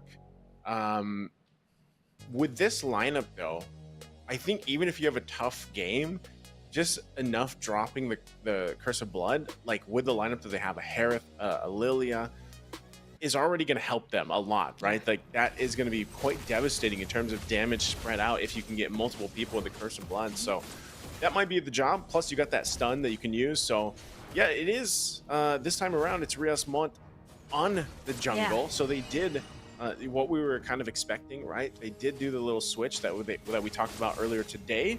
Is this an early kill for them? Cahill? Oh, wow, that's a lot of pokes, and that's what you get with the Carmilla, right? A very good early game. You pair it up with the Lilia that can clear, that can poke up against the enemy, actually forcing Cahill to go all the way back to the base. Looking at this, no first blood just yet, but yeah, the pokes are definitely there. Ecuador's playing with utility right now, so yeah. I don't know. Hopefully it can keep up with the new patch that we have here that Guatemala's rocking. See if they can. At the same time, too, you know, the fact that Cholo is going to be this time around the roam Edith.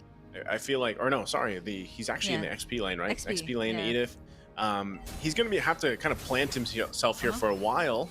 Should be fine. Oh no! Nope. Wow. That was flared.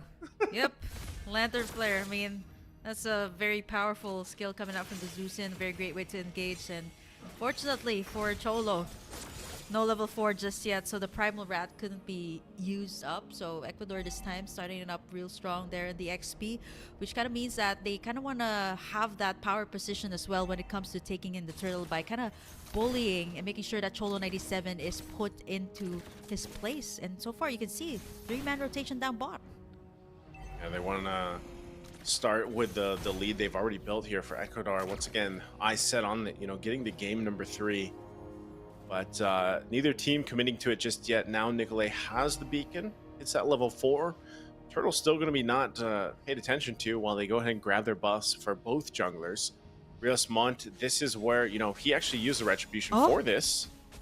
Okay. Oh, does not get enough damage to take down Cahill. Really, the answer for Ecuador here on the Matilda to provide the shields, giving Ecuador actually a much better position here in the turtle. Look at the zoning out here by Nikolai. That's a mid laner that you're talking about, and Sub as well, unable to go in. It's gonna be Ecuador picking up the turtle for this game. Yeah, I'm unfortunate for Rios Mont because he used his Retribution earlier to, I think, secure the buff, use the shadow kill, and then just got beaconed. Like, that's exactly what Nikolai did, and knowing that those were down, and now he's gonna struggle for the purple. Oh no, yeah, we're gonna be forcing the Retribution out. Cahill as well in Einer. I think it's gonna be a Retribution battle. It's still gonna be Rios Mont, yeah. So that should be good. I mean, the pressure is definitely there, but with this being said, the rotation over to the blue buff here, Zayt's gonna get pressured here though. Yeah, he's gonna get pressured. Oh no. Yeah. Oh, Gaiden went out. Wow, nice one. All right. Well, for Guatemala, as long as they can take care of Ziet on this Harith, that's going to be a key thing for them. Look at this. Cholo could be in trouble. Oh no. Flicker out for Cholo and popping in the Primal Rat, but with so much utility in AoE, Lucas goes in for the Furious Dive and picks up the kill. And now Honeymoon and the rest of the gang, are they going to be able to make it? Black Shoes has been popped here. Lucas taken down real low, is able to stay for a bit. A double kill for Lucas for the price of 1. Guatemala claps back, but the pressure is here on the lane. That's going to be a circling eagle onto Cahill, and Nikolai onto the backside, getting the lantern flare up, goes all the way back in for Rios Mont. Giving me a heart attack there, but Ecuador. Pressure. Man, they really want to keep him here. I don't know if they can actually get anything more from that, but there's a whole lot of value coming out from this lineup from Ecuador. That's what's happening. And you're really seeing that. And this is what I'm saying. At one point, Einar doesn't even need to really be in a lot of these fights. Like, he can just do his thing, farm up, get what he needs to. Now the attention here on top. Vengeance has been popped here by Sub. Okay, gonna be able to reflect back the damage. But look at this. Wow, Ecuador just making sure that they're kept at bay, kept under their own turret here. Turtle is up, and Einar again have the power position there. Sub isn't even able to go in, as Rios Mont hasn't even gotten the purple whip, which is really crucial for Hayabusa. And with that being said, right after the turtle, that's gonna be Ecuador picking it up. A lot of pressure onto the purple, but look at that, Crimson Beacon is up. Einar gonna be soaking up the damage. That's gonna be a double kill, finally picked up there by Rios Mont, using their Retribution up, taking down 3 members, and that's where it starts to turn. The tides start to turn here for Guatemala. That's exactly what you want to happen. For Rios Mont struggling the past couple minutes, he's also going to get a purple buff, taking it from Ecuador. See the attention here on Rosa now. So, if at one point you're looking for the great time to shadow kill, use that up, that was that. And the setup potential too, like I was saying, is great, especially with an Edith and the curse of blood from this Carmilla. Okay, Cahill's going to be fine again with this, but you know, that's the thing. You got to be able to find moments like that for Guatemala, and still they're working against a deficit. You know, Ecuador had a great start to the game, so they're still holding on to a lead. Sub's going to get dragged around. Oh no, yep, the Vengeance is up. Not even enough time to pop in the Curse of Blood, and now we see Ecuador just poking the heck out of Guatemala here, but they have the great wave clear, so they're able to clear that out. Rios Montt in and out here, not gonna go for more, but the pressure is being made here up top. I believe they should be able to get this turret tier 3 up top. That's gonna be cleared out as Ecuador finally converts to their first turret take. This is always the question when there's Jushin across from you. It's like, how do you play against the flare? You know, how do you make sure that you don't get continuously dragged, especially when you don't have, for example, like Sub, but Carmilla, you don't really have that many tools to run away from that flare. You know what I mean? Like, especially because you're rocking Vengeance.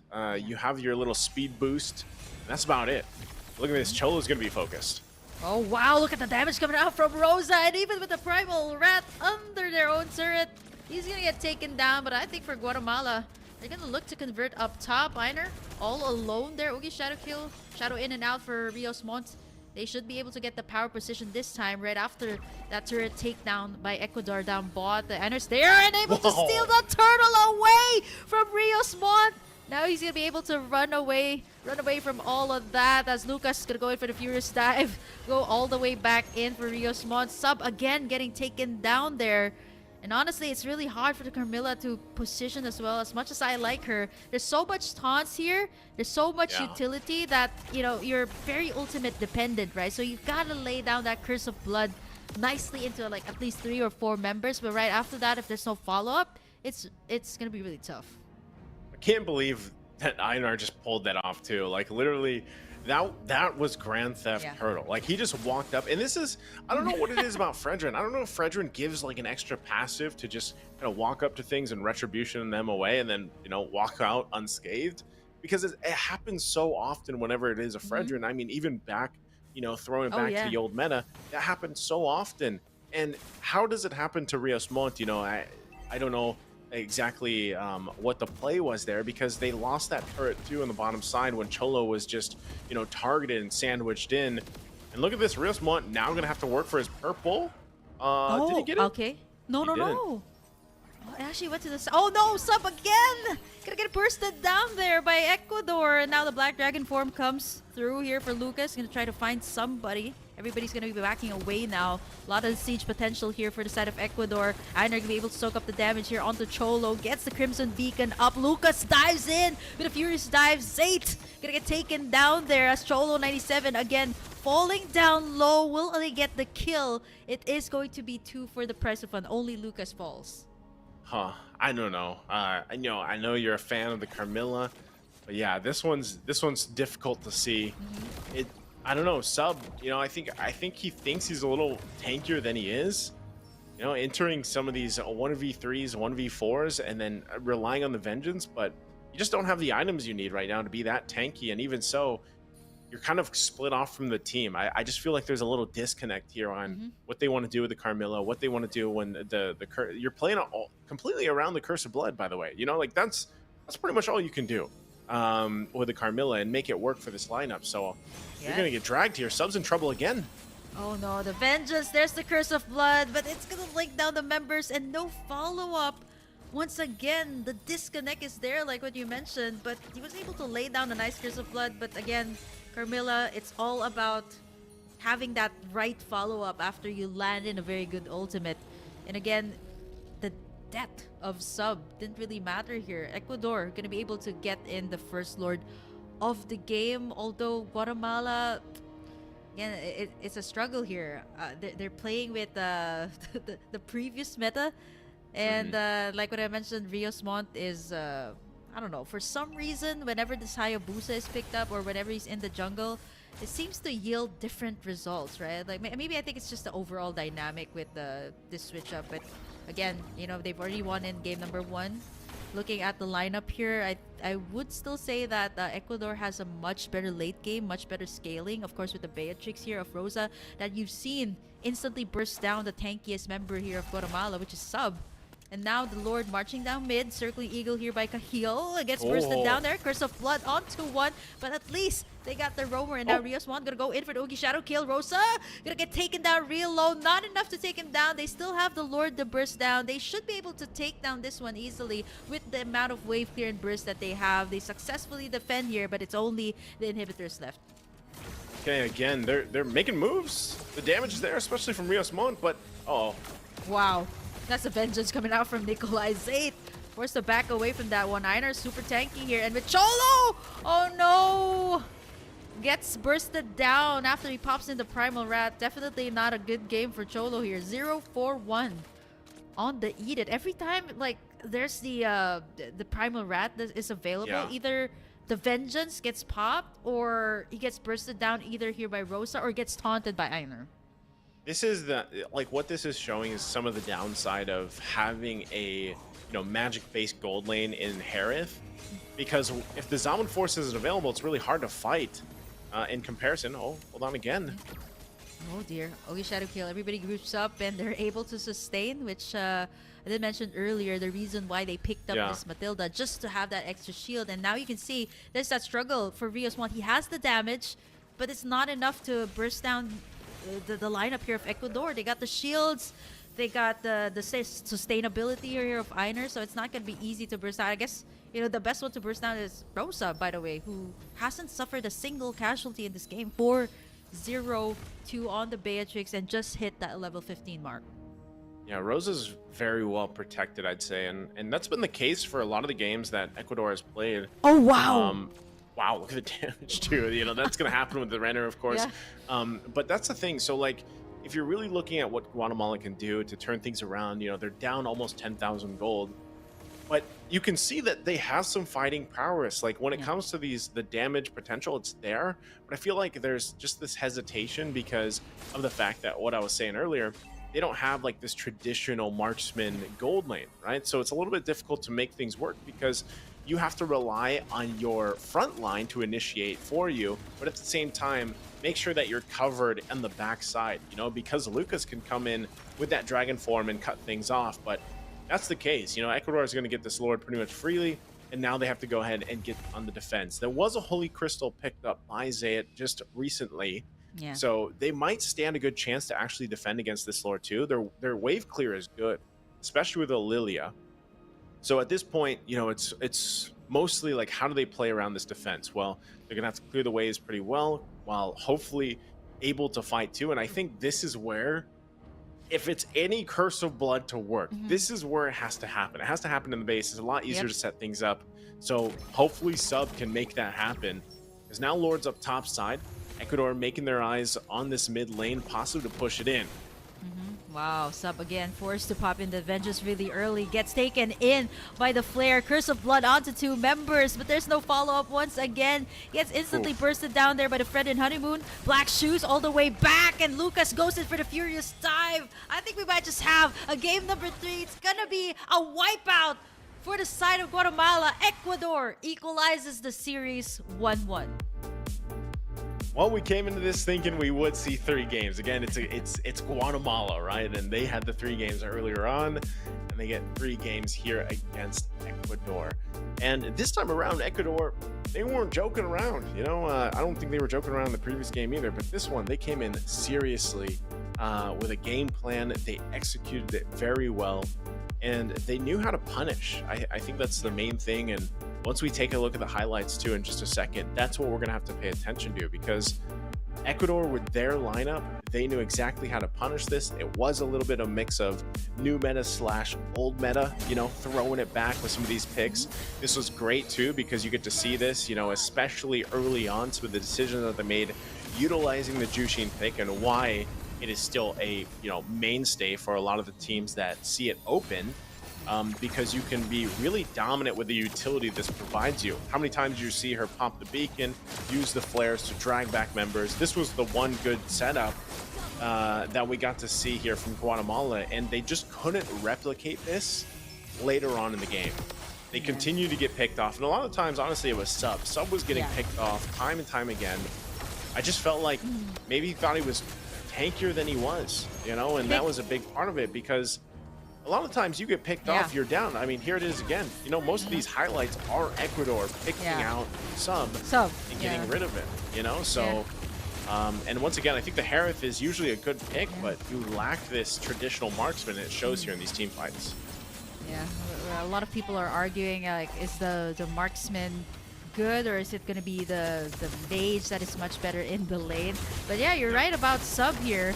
Most of the time, I wouldn't say picked off, I would say picked up at this point most of the time by the Lantern Flare of the Zushin, which is really hard, right? Like, he gets to lay down this Curse of Blood, but I completely forgot that there's a Matilda in this lineup, which is something that I've personally gone up against. So it's really hard. It's so much mobile, and once you land the Curse of Blood, even though as good as it is, if you get the Guiding Wind out for the team, it can really evade that one good setup that is laid down here by Sub. But it's gonna be a match point for both teams here for the next game, 14-minute mark, which is still kind of like a huge question mark to me, like why they kind of switched the lineup, right? Like maybe they were trying to say, oh yeah, maybe we can make the Hayabusa work this time, first pick it. But I think for Ecuador, they're very much prepared for this game, and a lot of people are saying that, oh, you know, the tank meta's gone, utility's gone, but this is one of the games that it just proved that utility can work sometimes. You just kind of have to work around that lineup, and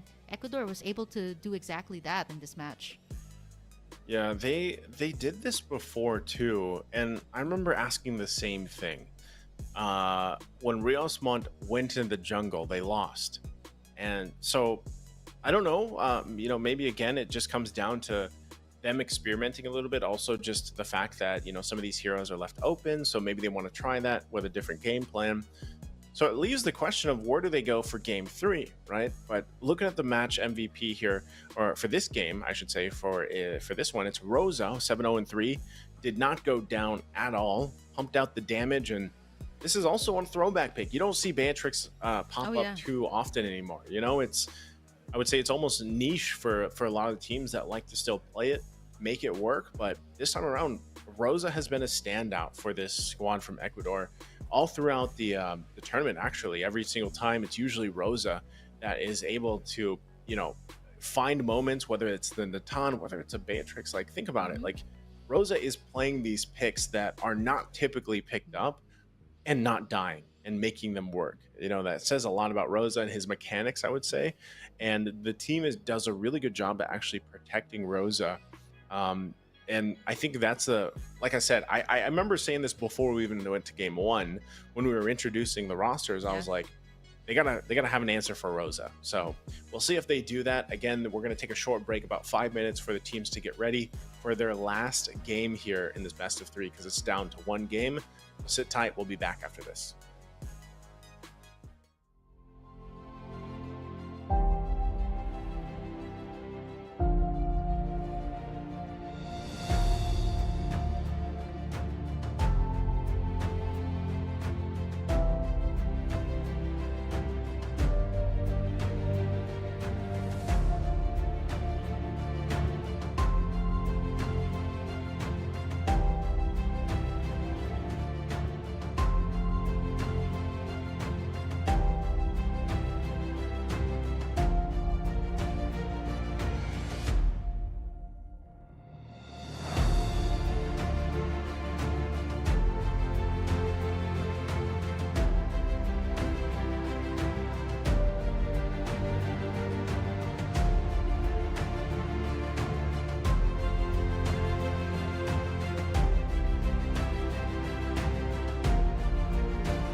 And we are back. Welcome back, everybody. We're down to one final game to finish off our day here. Once again, I'm Nice, who joined here with Burger Kim. And is it going to be Ecuador or will it be Guatemala? Because that's the question, as both these teams have brought great things to the table all throughout the day, but it comes down to one game for them to go ahead and move forward, of course, as we are in the playoffs here for the American Regional Qualifiers, the road to WEC, and that is what the eyes are set on, of course, as, you know, we still have more games, of course, happening tomorrow, but it's come down to this. Burger Kim, how we feeling? We've seen lots of different strategies, and I know we already talked a little bit about this leading into the break, but I would say if it's gonna be Guatemala, do we just say equally, like, go back to what they did in game one, like let that be the roles, let that be the placement? Do you think that's the right move for them? Hopefully, right? Like, I don't think they find so much success rate with Rios Montt in the jungle, right? I think they were being, I would say, like, kind of trying to abuse that assassin meta, right? Like putting Rios Montt on the jungle on the Hayabusa, 0% success rate. So I think they should, you know, probably stick to like the basics. They found more win rate, I would say, when they are on the red side. Yeah, pretty much like Mexico, like what Mirko was saying. So that could also play in a factor. I'm actually really surprised with the turnout as well for the second game, where, you know, a throwback lineup like the Fredrin, the Matilda, the Yuzong, and even the Beatrix. Yeah, it's just it works here, especially under the hands of Ecuador, and to think that they've kind of executed that lineup up against a lineup that is, I would say, very much favored in this current patch. You got the Assassins, you got the Burst Mages, so I think it's a good shakeup. But I think for Guatemala, they have to pull off what they did in game number one. Maybe just go back, stick to the basics. Cholo 97 back in the jungle. I don't think he's that effective, I would say, in the XP lane. He's more of like a jungler type of guy. Yeah, I think so. So I think you go back to that. I agree with you. And I don't know, we could also, part of it could just be maybe there's some limit to like the hero pools with the decision here, or like, you know, again, that's stuff we don't know, because as we came into the qualifier here, like this is our first time seeing, you know, some of these players, some of these teams. But at this point, like so far, because of what we've been able to cast and watch them for Guatemala, it's like, yeah, go back to what they did in game one. I think that works best.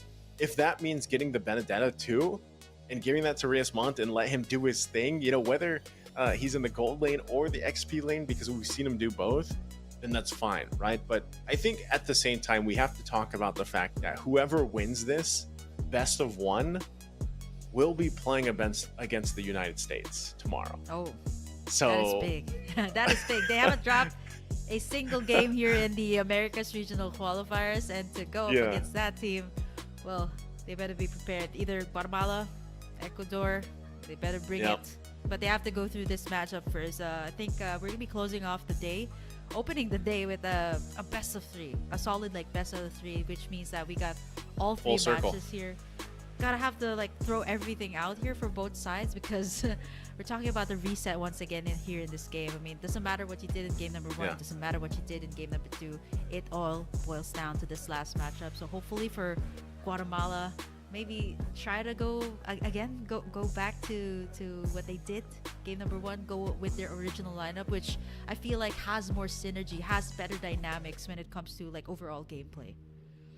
Yeah, we'll see what happens, because either way, you know, opponent wise, United States, like I think what both these teams have showed us, at least today, is that, you know, they have their own play style and everything, I think, but both Ecuador and Guatemala have shown us some mistakes that need to be fixed, right? Because, and that's where you do it. Now that you're in this best of three, you fix these mistakes here, you work on that communication. They both have showed good communication in cases, but again, like for example, when we saw Sub continuously cut off from the team, you know, the same can be said on the other side, where like there's some decision making that happens here where they will get punished and usually the team comes on through. But that's the stuff that they have to also fix before tomorrow against whoever is going to win this, going against the United States. Because again, if you guys missed it, you know, just go back and look at some of the clips from the United States, their games, what they do. I think again, knowing, I believe earlier on too, United States swept Mexico, I believe, and Mexico is playing 2-0 against Colombia tomorrow. Yeah, so we'll see what ends up happening here. But we are going to be in this draft, this last one of the series. So Ecuador is going to be the first pick. Priority wise, Jushin is not available. So Roger's probably the next go. There it is. Roger gets picked up. Now on the flip side, you still have a Trizla available for this. Again, the Benedetta. We've seen them even pull out Hylas. Like with Guatemala, I'm just not sure. I don't know what to call. Oh wow. Is this going to be Rios Montt again? Hylos is brought out, like I was mentioning. But it's a is different this player actually... though. Yeah, it's Vulture. It's Vulture. Vulture. Yeah, instead so of Cholo 97.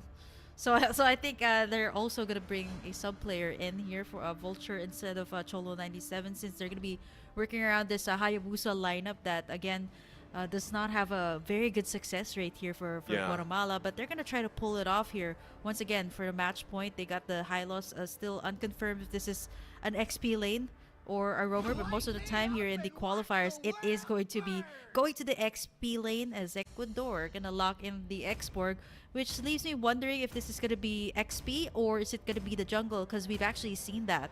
Had a high success rate, but I think it's a great answer. If ever it's gonna be the XP lane, you're gonna go up against the high loss true damage coming out from the Xborg. I say good answer for coming out from Ecuador. Okay. Ecuador, yeah, I like what they have here. Xborg has been banned out quite a bit too. You know, that's something that teams have done because they don't want to deal with the pressure that comes from the last Insanity, and then you have a Matilda. And like you mentioned, the Matilda was actually quite valuable the previous game that you got to see because of just the fact that, you know, the shields alone, plus when it's an early Flask of the Oasis, ends up helping out quite a bit. And this makes a Roger even more mobile. Like, he's already mobile enough. Yeah. You know, you throw a Matilda on that lineup, and he's flying around Super too. mobile. Yeah, it's Mobile Legends after all, so you gotta be mobile. Yeah. It's true. What is this last? Oh, Kufra? Okay. Oh, beefing up Kufra the lineup on a Hylos? Wow. Interesting. Okay. So this means it's definitely an high loss XP lane if this is gonna be the pick of, I guess, the Kufra with the bouncing with Guatemala. ball. I don't know, you know, because they have done so many different things. Oh yeah. Like, prepared. Let's just assume it is. Maybe it's going to be the XP lane Hylos. Now, weren't they the ones that did this too? Also, didn't they do an XP lane Hylos? Yeah, they I know did, one of the teams did. I think it's them, but it was Cholo 97 that had it. I don't think he's that comfortable either playing on a very aggressive XP laner, so they put Vulture in this time. Not so sure if this is going to be either a signature pick or what, because they prioritized it for the most part in this draft. You got a Kufra here as well. I don't know. Kufra lane, XP lane Kufra, Guatemala. I don't know. Yeah, but I think they're going to go for a little bit more standard this time, definitely, because you're talking about match point once again. They're now taking away the mid laner options here for Guatemala. The Zas is already out. So somebody to go alongside the Matilda. Earlier, Ecuador went with the Lilia, if I'm not mistaken. That also has a very great wave clear. I would say it's good up against the Kufra and the Hylos as well. The poke capability is there, so that is something that Guatemala should also consider. But also Rosa's heroes. But then again, Flex, Rogers, so they really don't know where this is going to go for now. Okay, and as we wait for these last bans to come out, gold lane, I mean, even regardless of, let's just say it is a jungle Roger, like, what do you want to put in the gold lane here? Claude's still available. The Moskov, this could just end up being a classic matchup in terms of the gold lane marksman, but at the same time, Guatemala has brought some very interesting picks to gold lane, so we can't count that out yet. They banned out the Akai, just in case, I guess, to cover their grounds, because, you know, they're really rolling with a lot of tankiness and durability. Whereas on the other side, you know, you have just this movement-based, I would say, like a movement-based lineup from Ecuador here. So last ban, what do they want to focus on? What are they narrowing down? Still the gold lane option, I guess, because they took the Harith out. Mid, they could. I mean, Valentina is banned out. No, Valentina's banned out. Okay, it's Moskov. Gold lane. All right, Moskov. Yeah, so Claude maybe? Do they actually go there? does Guatemala want a Is Claude Zayd here? Or are even they thinking comfortable with something that? else? That's what I was wondering. You Yeah. know, I'm not sure if that's going to be the case here. Yeah, they have to play with comfort here right now for Guatemala. They can go ahead and pick up the quad, but again, if you're not comfortable with it, it's not going to yield the results that you want. It's definitely good up against the. It's a good tank killer here. Good peel for the Yeah. shields coming out from Guatemala. That I would say. But if you're not comfortable, maybe just stick to the basics here for Guatemala. They continue to surprise us with uncontemporary drafts. We've seen a Benedetta on the gold lane. They lock in the Faramis here first, which kind To of like live is does to it signal trick that the they want to go liver. for all-out team fights? Because this is looking to be a very scary dive setup here for Guatemala. You got the Kufra, you got the Glorious Pathway from the Hylos, and to Yeah. add it all up, you got the Faramis to sustain. So with the Roamer being the Matilda here, I think it really enabled them to just let's go ahead and pick up the Faramis. There's no really hard CC except for the X-Board. Yeah, the Faramis just kind of adds that extra layer. I think that they need, especially playing into an X-Borg. Oh no. Oh, the Sicilian. Time again, it's popped up. And we've seen what this damage can do with bad impacts, getting the stacks here, especially late in the game. What else do they want to pick up? Yuzhong? Oh. Okay. They have a whole... No, they got a... I don't know. They got an eagle, a dragon, and a bat, basically. And a lichen. So, interesting. Lunox, too. Last pick here for Gold lane? Guatemala. Okay, Gold gold lane to go up against the okay, so it's a gold lane Roger in here for Ecuador. You got Rosa on that, and it's gonna be an X-Borg jungle here for Ecuador. And is this actually a...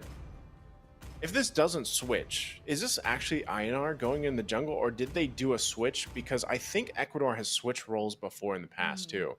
So, because the X-Borg is above INR. INR has been their jungle, but I don't think they're going to do an X-Borg jungle. So maybe they did a role swap, and we have a player swap over on the other side from Guatemala. Yeah. So a lot of these things kind of changing here for what comes down to basically this last game. It's come to a best of one, and just again to remind the viewers, they're gonna have to face United States tomorrow. Whoever wins this, whether it's gonna be Ecuador or Guatemala. So, Rios Montt, like we were mentioning, is going to go ahead and just roll with this once again. And it is a jungle X-Borg from INR. Okay, this is interesting. It's been a while since we've seen this. Actually, I can't even recall the last time I saw X-Borg in the jungle. Maybe just from a previous professional league. But I don't know. How do you feel about this? He's also running Brave Smite. Oh, actually, I did cast a game with an X-Borg jungle. Like I have to pull up my notes, like which team that was, but definitely in the group stage with Mirko, and it had a very good, it had so far 100% win rate on the X-Borg here. I would say it's good, especially with the Faramis over on the other side, right? Like you pop in the last insanity at the right time, you can really take down the team here of Guatemala, and it has a good amount of sustain. I would say. Especially if you're going up against a Hayabusa here that can really dish out the damage.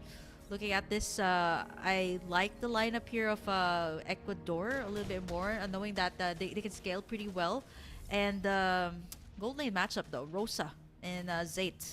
So I think the Lunox can definitely bully the Roger here, but with the aid here of INR, not gonna be that easy to take that down. But Last Insanity has been used. Ooh. Oh, wow. Up top, though, 2v1 situation, and that's going to be Guatemala drawing in the first blood. First blood for them. That's a great start. Rios Montt, again, he kind of had some troubles early game in the previous one. Yeah. So, if you pick up this Hayabusa, that's exactly what you want to go for. Makes things a little bit more difficult, I would say, even for INR. But again, you can play around the fact that you just have this kind of extra health bar in a way through the Fraga armor and build into that, because obviously Rios Montt can't just tank the last insanity up, so he's gonna have to rely on and I guess that's why they also have the Nether Realm available to them through Honeymoon. So I'm just gonna jump in. Onto Lucas though, but he has the Black Dragon form here. Vulture does not have that level 4 just yet. Circling Eagle. Rosa though gonna get assassinated there on the gold lane. Lucas still goes in for the Furious Dive. Netherrealm has been used here as Cahill. Gonna be able to soak up the damage. Tries to go in with the Circling Eagle. Nikolai does not have that damage just yet. But that's going to be Sub getting taken down while Einar going to go in for the retribution on the turtle. It's going to be Ecuador picking it up. Ecuador gets it. Cahill could be in trouble. Yeah, taken down real low, and Riosmon picks up the kill. 3 kills for the jungler here of Guatemala, and this is exactly what he wanted. I think he heard me. He's like, not a good success rate on the Hayabusa. I'm gonna show you. 3 minutes. I'll prove you wrong, Kim. Yeah, it's a kill per minute here for Riosmon, and I think he's making a statement. If he can keep this up, this should create a lot of pressure, especially on the late game scaling heroes. Nikolai, especially on the Cecilia, can definitely bully him this early on. Yeah, great start. I mean, already, and this is the contrast. He actually goes the Sea Halbert first item too, to just deal with the fact that, yeah, there's some sustainability with that. Matilda, Honeymoon in trouble. Oh, wow. Okay, not even popping in the Nether Realm there. That's a lot of pokes coming out from the Bats Impacts and the Bats Feast. Now, Sub going to take a lot of the damage coming out here from Einar. 3-3 for both sides, but it's still going to be Ecuador, of course, leading in terms of the gold here because of the turtle take. They have to find a way to kind of shut down Riosmon if they don't want this to go like snowball for the Hayabusa. Yeah, this is, I guess they're just going to trade buffs possibly here unless they can do something. Sub jumps in. Oh, there's the Vulture with the Glorious Pathway there. Einar as well, going to be able to take away the purple buff, but you know what? Sub, or the rest of the team here of Guatemala got in that purple buff here as well. Last Insanity here being used. It's going to be Einar in the middle of everything. Rose is going to get take down Sub, but it's going to be a clapback here from the Honeymoon. Riosmon trying to go in for the play. He's going to take down Lucas there as Zayt forced to flicker out to safety. 1 HP and the Bat Impacts comes through. That's going to be Ecuador. 5-5 is going to be our score. It's game number 3 that we're talking about, and I think it's a different story when you tell the players it's game number 3. It's the last game to finally get in or the win for the series. Yeah, it's like just watching the team fights unfold. Very interesting because it's so. It's not even messy. Like, it's just like this back and forth between both of them, and the fact that too with the lineup that they have, Riosmon being the most damage available right now, he's got to be very careful in his initiations, right? He's got to use those quad shadows to perfection nearly to make sure he doesn't get blasted by the lineup from Ecuador, because yeah, they are ahead. Even though he's 4-0-1, he still has to respect the fact that Ecuador far ahead in terms of gold means they have better items. Flash through the waist picked up. Conceal going to be used. They want to fight. Okay, Cahill gonna take a lot of the damage. Forced to use the Circling Eagle, and Vulture drops in the Glorious Pathway here. There's still not enough damage here for Nikolai, so they're not gonna go for more. They also got the Nether Realm here to sustain the team fights with Riosmon as well, wrecking the Havoc here up against Ecuador.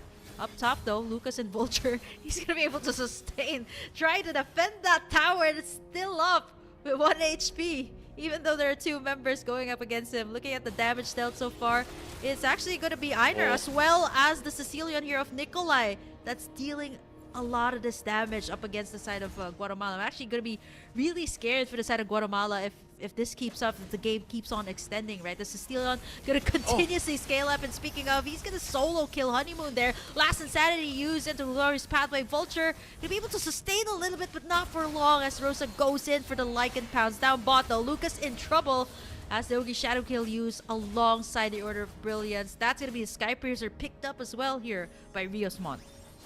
All right, take a breath, Kim. You know, there's a whole lot of action happening between both teams. They want to duke it out. They want to fight it out. Riosmon has those 4 kills. He's also built up the Sky Piercer, so that's going to help him out. Oh, no, this is he's in trouble unless Rosa chases.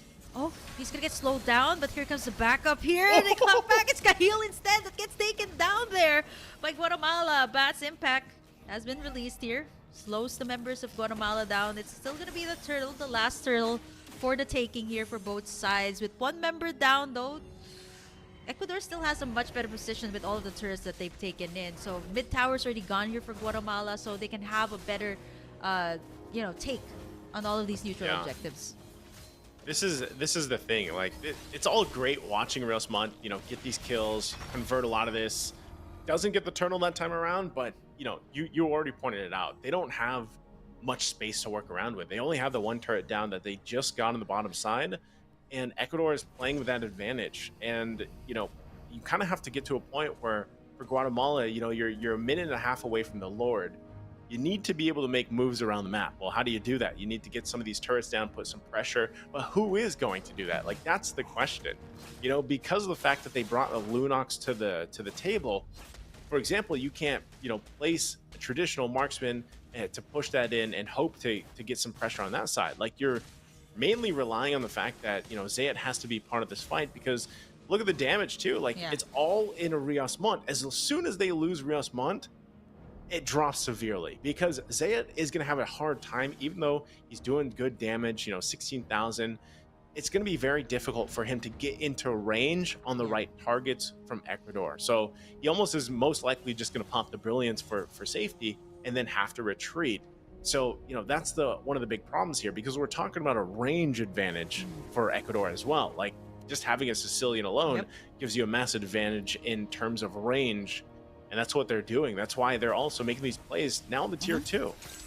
Vulture gonna soak up the damage here as a sub. Gonna go in for the play. Stuns in 2 members. This is time to go here. Flicker out for Nikolai. Nether Realm to sustain all of the damage coming through. What is that damage coming out from the bat? Impact! It's way too much. Honeymoon's gonna pick up the kill. Lucas claps back. It is still gonna favor the side of Ecuador. They only took down Nikolai, obviously. That does not have that much mobility apart from the flicker. Rios Montt is going to try to save this tower. Circling Eagle comes in. Ogi Shadow kill onto Cahill. It's still unstoppable at this point. Rosa's also dealing a lot of the damage here, but that was overextension there coming out from the side of Ecuador. Yeah, Guatemala. The best thing they do is keep Rios Montt alive, and that's... You know, as soon as you get shut down, that's a lot of gold go to the hands of Ecuador, and they're already ahead, you know, 4,000 gold at this point. So it gets a little more risky at this, you know, at this stage of the game, especially now that the Lord is up here. Rios Montt, even with the lead he has to rely on, you know, even the Nether Realm. The Nether Realm timings they haven't been perfect. Like, they're there, but the last Insanity, again, this Exborg was answer to a lot of the times to a fair miss, and they got picked it up. Gonna fight.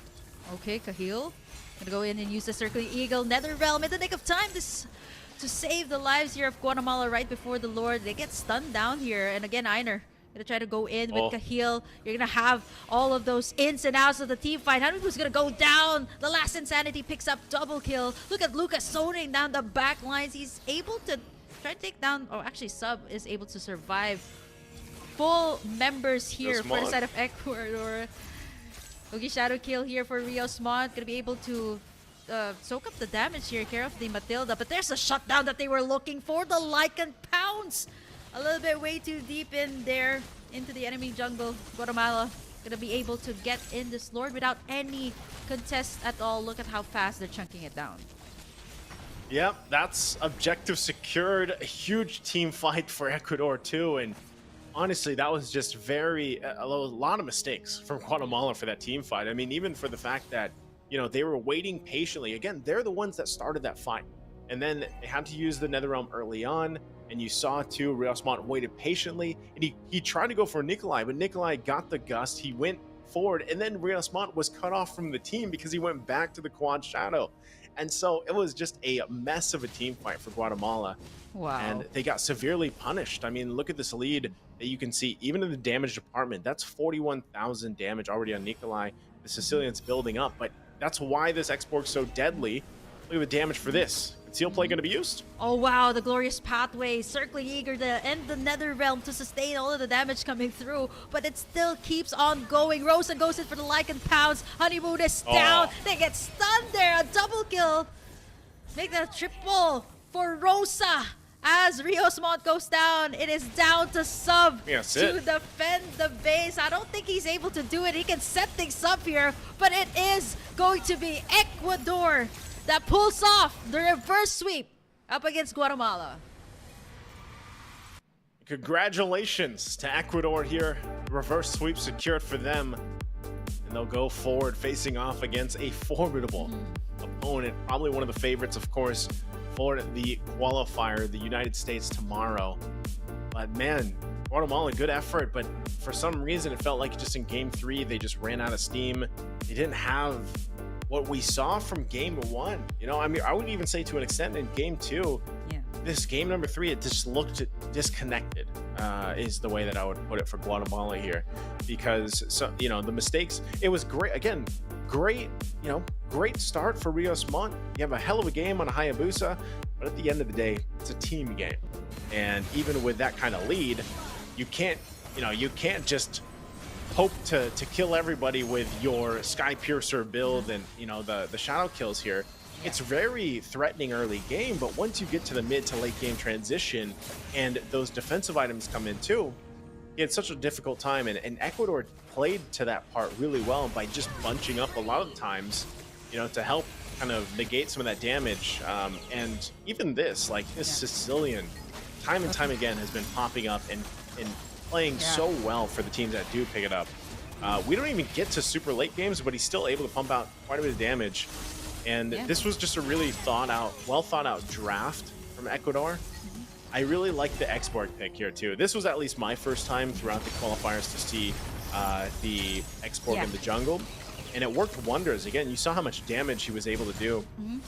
I don't know, this time around. Yeah, the last insanity is insane, and it complemented the team lineup that they had very, very well here. And I think that's what Guatemala struggled with, was dealing with that front-loaded damage, because your Netherrealm was pretty much gone. It was like voided because of the fact that you had a Last Insanity. Last Insanity, Bats impact here from Nikolai Sicilian. I'm not surprised though that they were able to dish out this much damage. I think like 8 minutes in, right, into the game. Nikolai was starting to hurt to the point that you see Rios Montt actually prioritizing to take him down, but with the Matilda, with the heavy front line that they had, it was really difficult to kind of bounce back from the situation. And after getting shut down a couple of times, this is the part where I believe Rosa picked up a triple kill. All of the layering skills were just so good, and with Sub, the only one left to defend the base here, Naisu, it was over as Ecuador.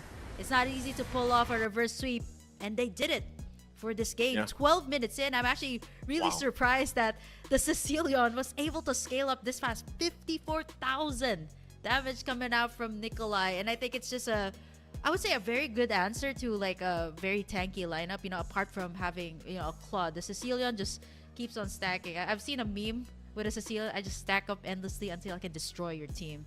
And it's not even like mid-game, right? Like, he's just able to wreak havoc here. I mean, to think that you're working with 2 tanks, you got a Faramis to sustain, they were able to do just that. Yeah, very impressive. Again, very quick game too, 12 minutes. It just feels like they learned everything from game 1 and game 2, and Ecuador is like, all right, let's go, you know, put it into drive. And they ended up making it work in such a fast way. And even the lineup that they had, you know, you'd think it needs a little more time to build up, especially with the Sicilian here, but that wasn't the case. You know, they made it work regardless. And I'm wondering who the MVP is going to be for this, because they all played their part. It's going to be INR on the Xborg. Great performance, 3-0 and 12, like we said. Just the value of the Last Insanity alone was so crucial here.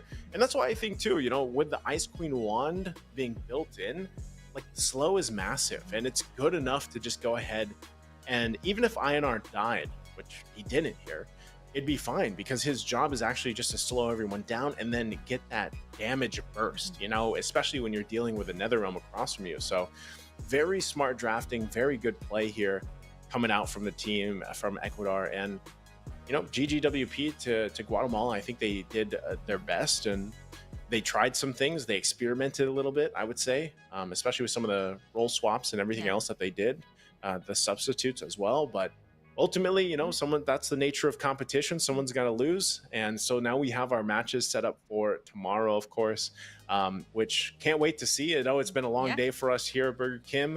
Any final things you want to say about the day before we wrap up? Yeah, actually, it kind of reminds me that final lineup of Ecuador too. Like, I've seen like some skin skin teasers here and there, and they actually worked around with like a new squad skin, if I'm not mistaken. The Xborg, the Cecilion, and the Roger all in the same team. But you guys have to like wait for the full announcements. That's something I actually noticed when we were like looking at the end of the game. Reverse sweep, I would say we opened the day with 3 games, closed the day with 3 games with the same team, Guatemala this time, falling short up against Ecuador. So overall, a good game, GGWP, and congratulations to Ecuador for making it to the next round. And there we go. That's going to do it for us here, guys, for the stream for today. Again, we still have one more day left of the American Regional Qualifiers. We're also going to be doing the women's games tomorrow as well. So we'll see you then. Again, I'm Nice. This is Burger Kim, and we'll see you guys back here tomorrow to wrap up the American Regional Qualifier, the road to WEC.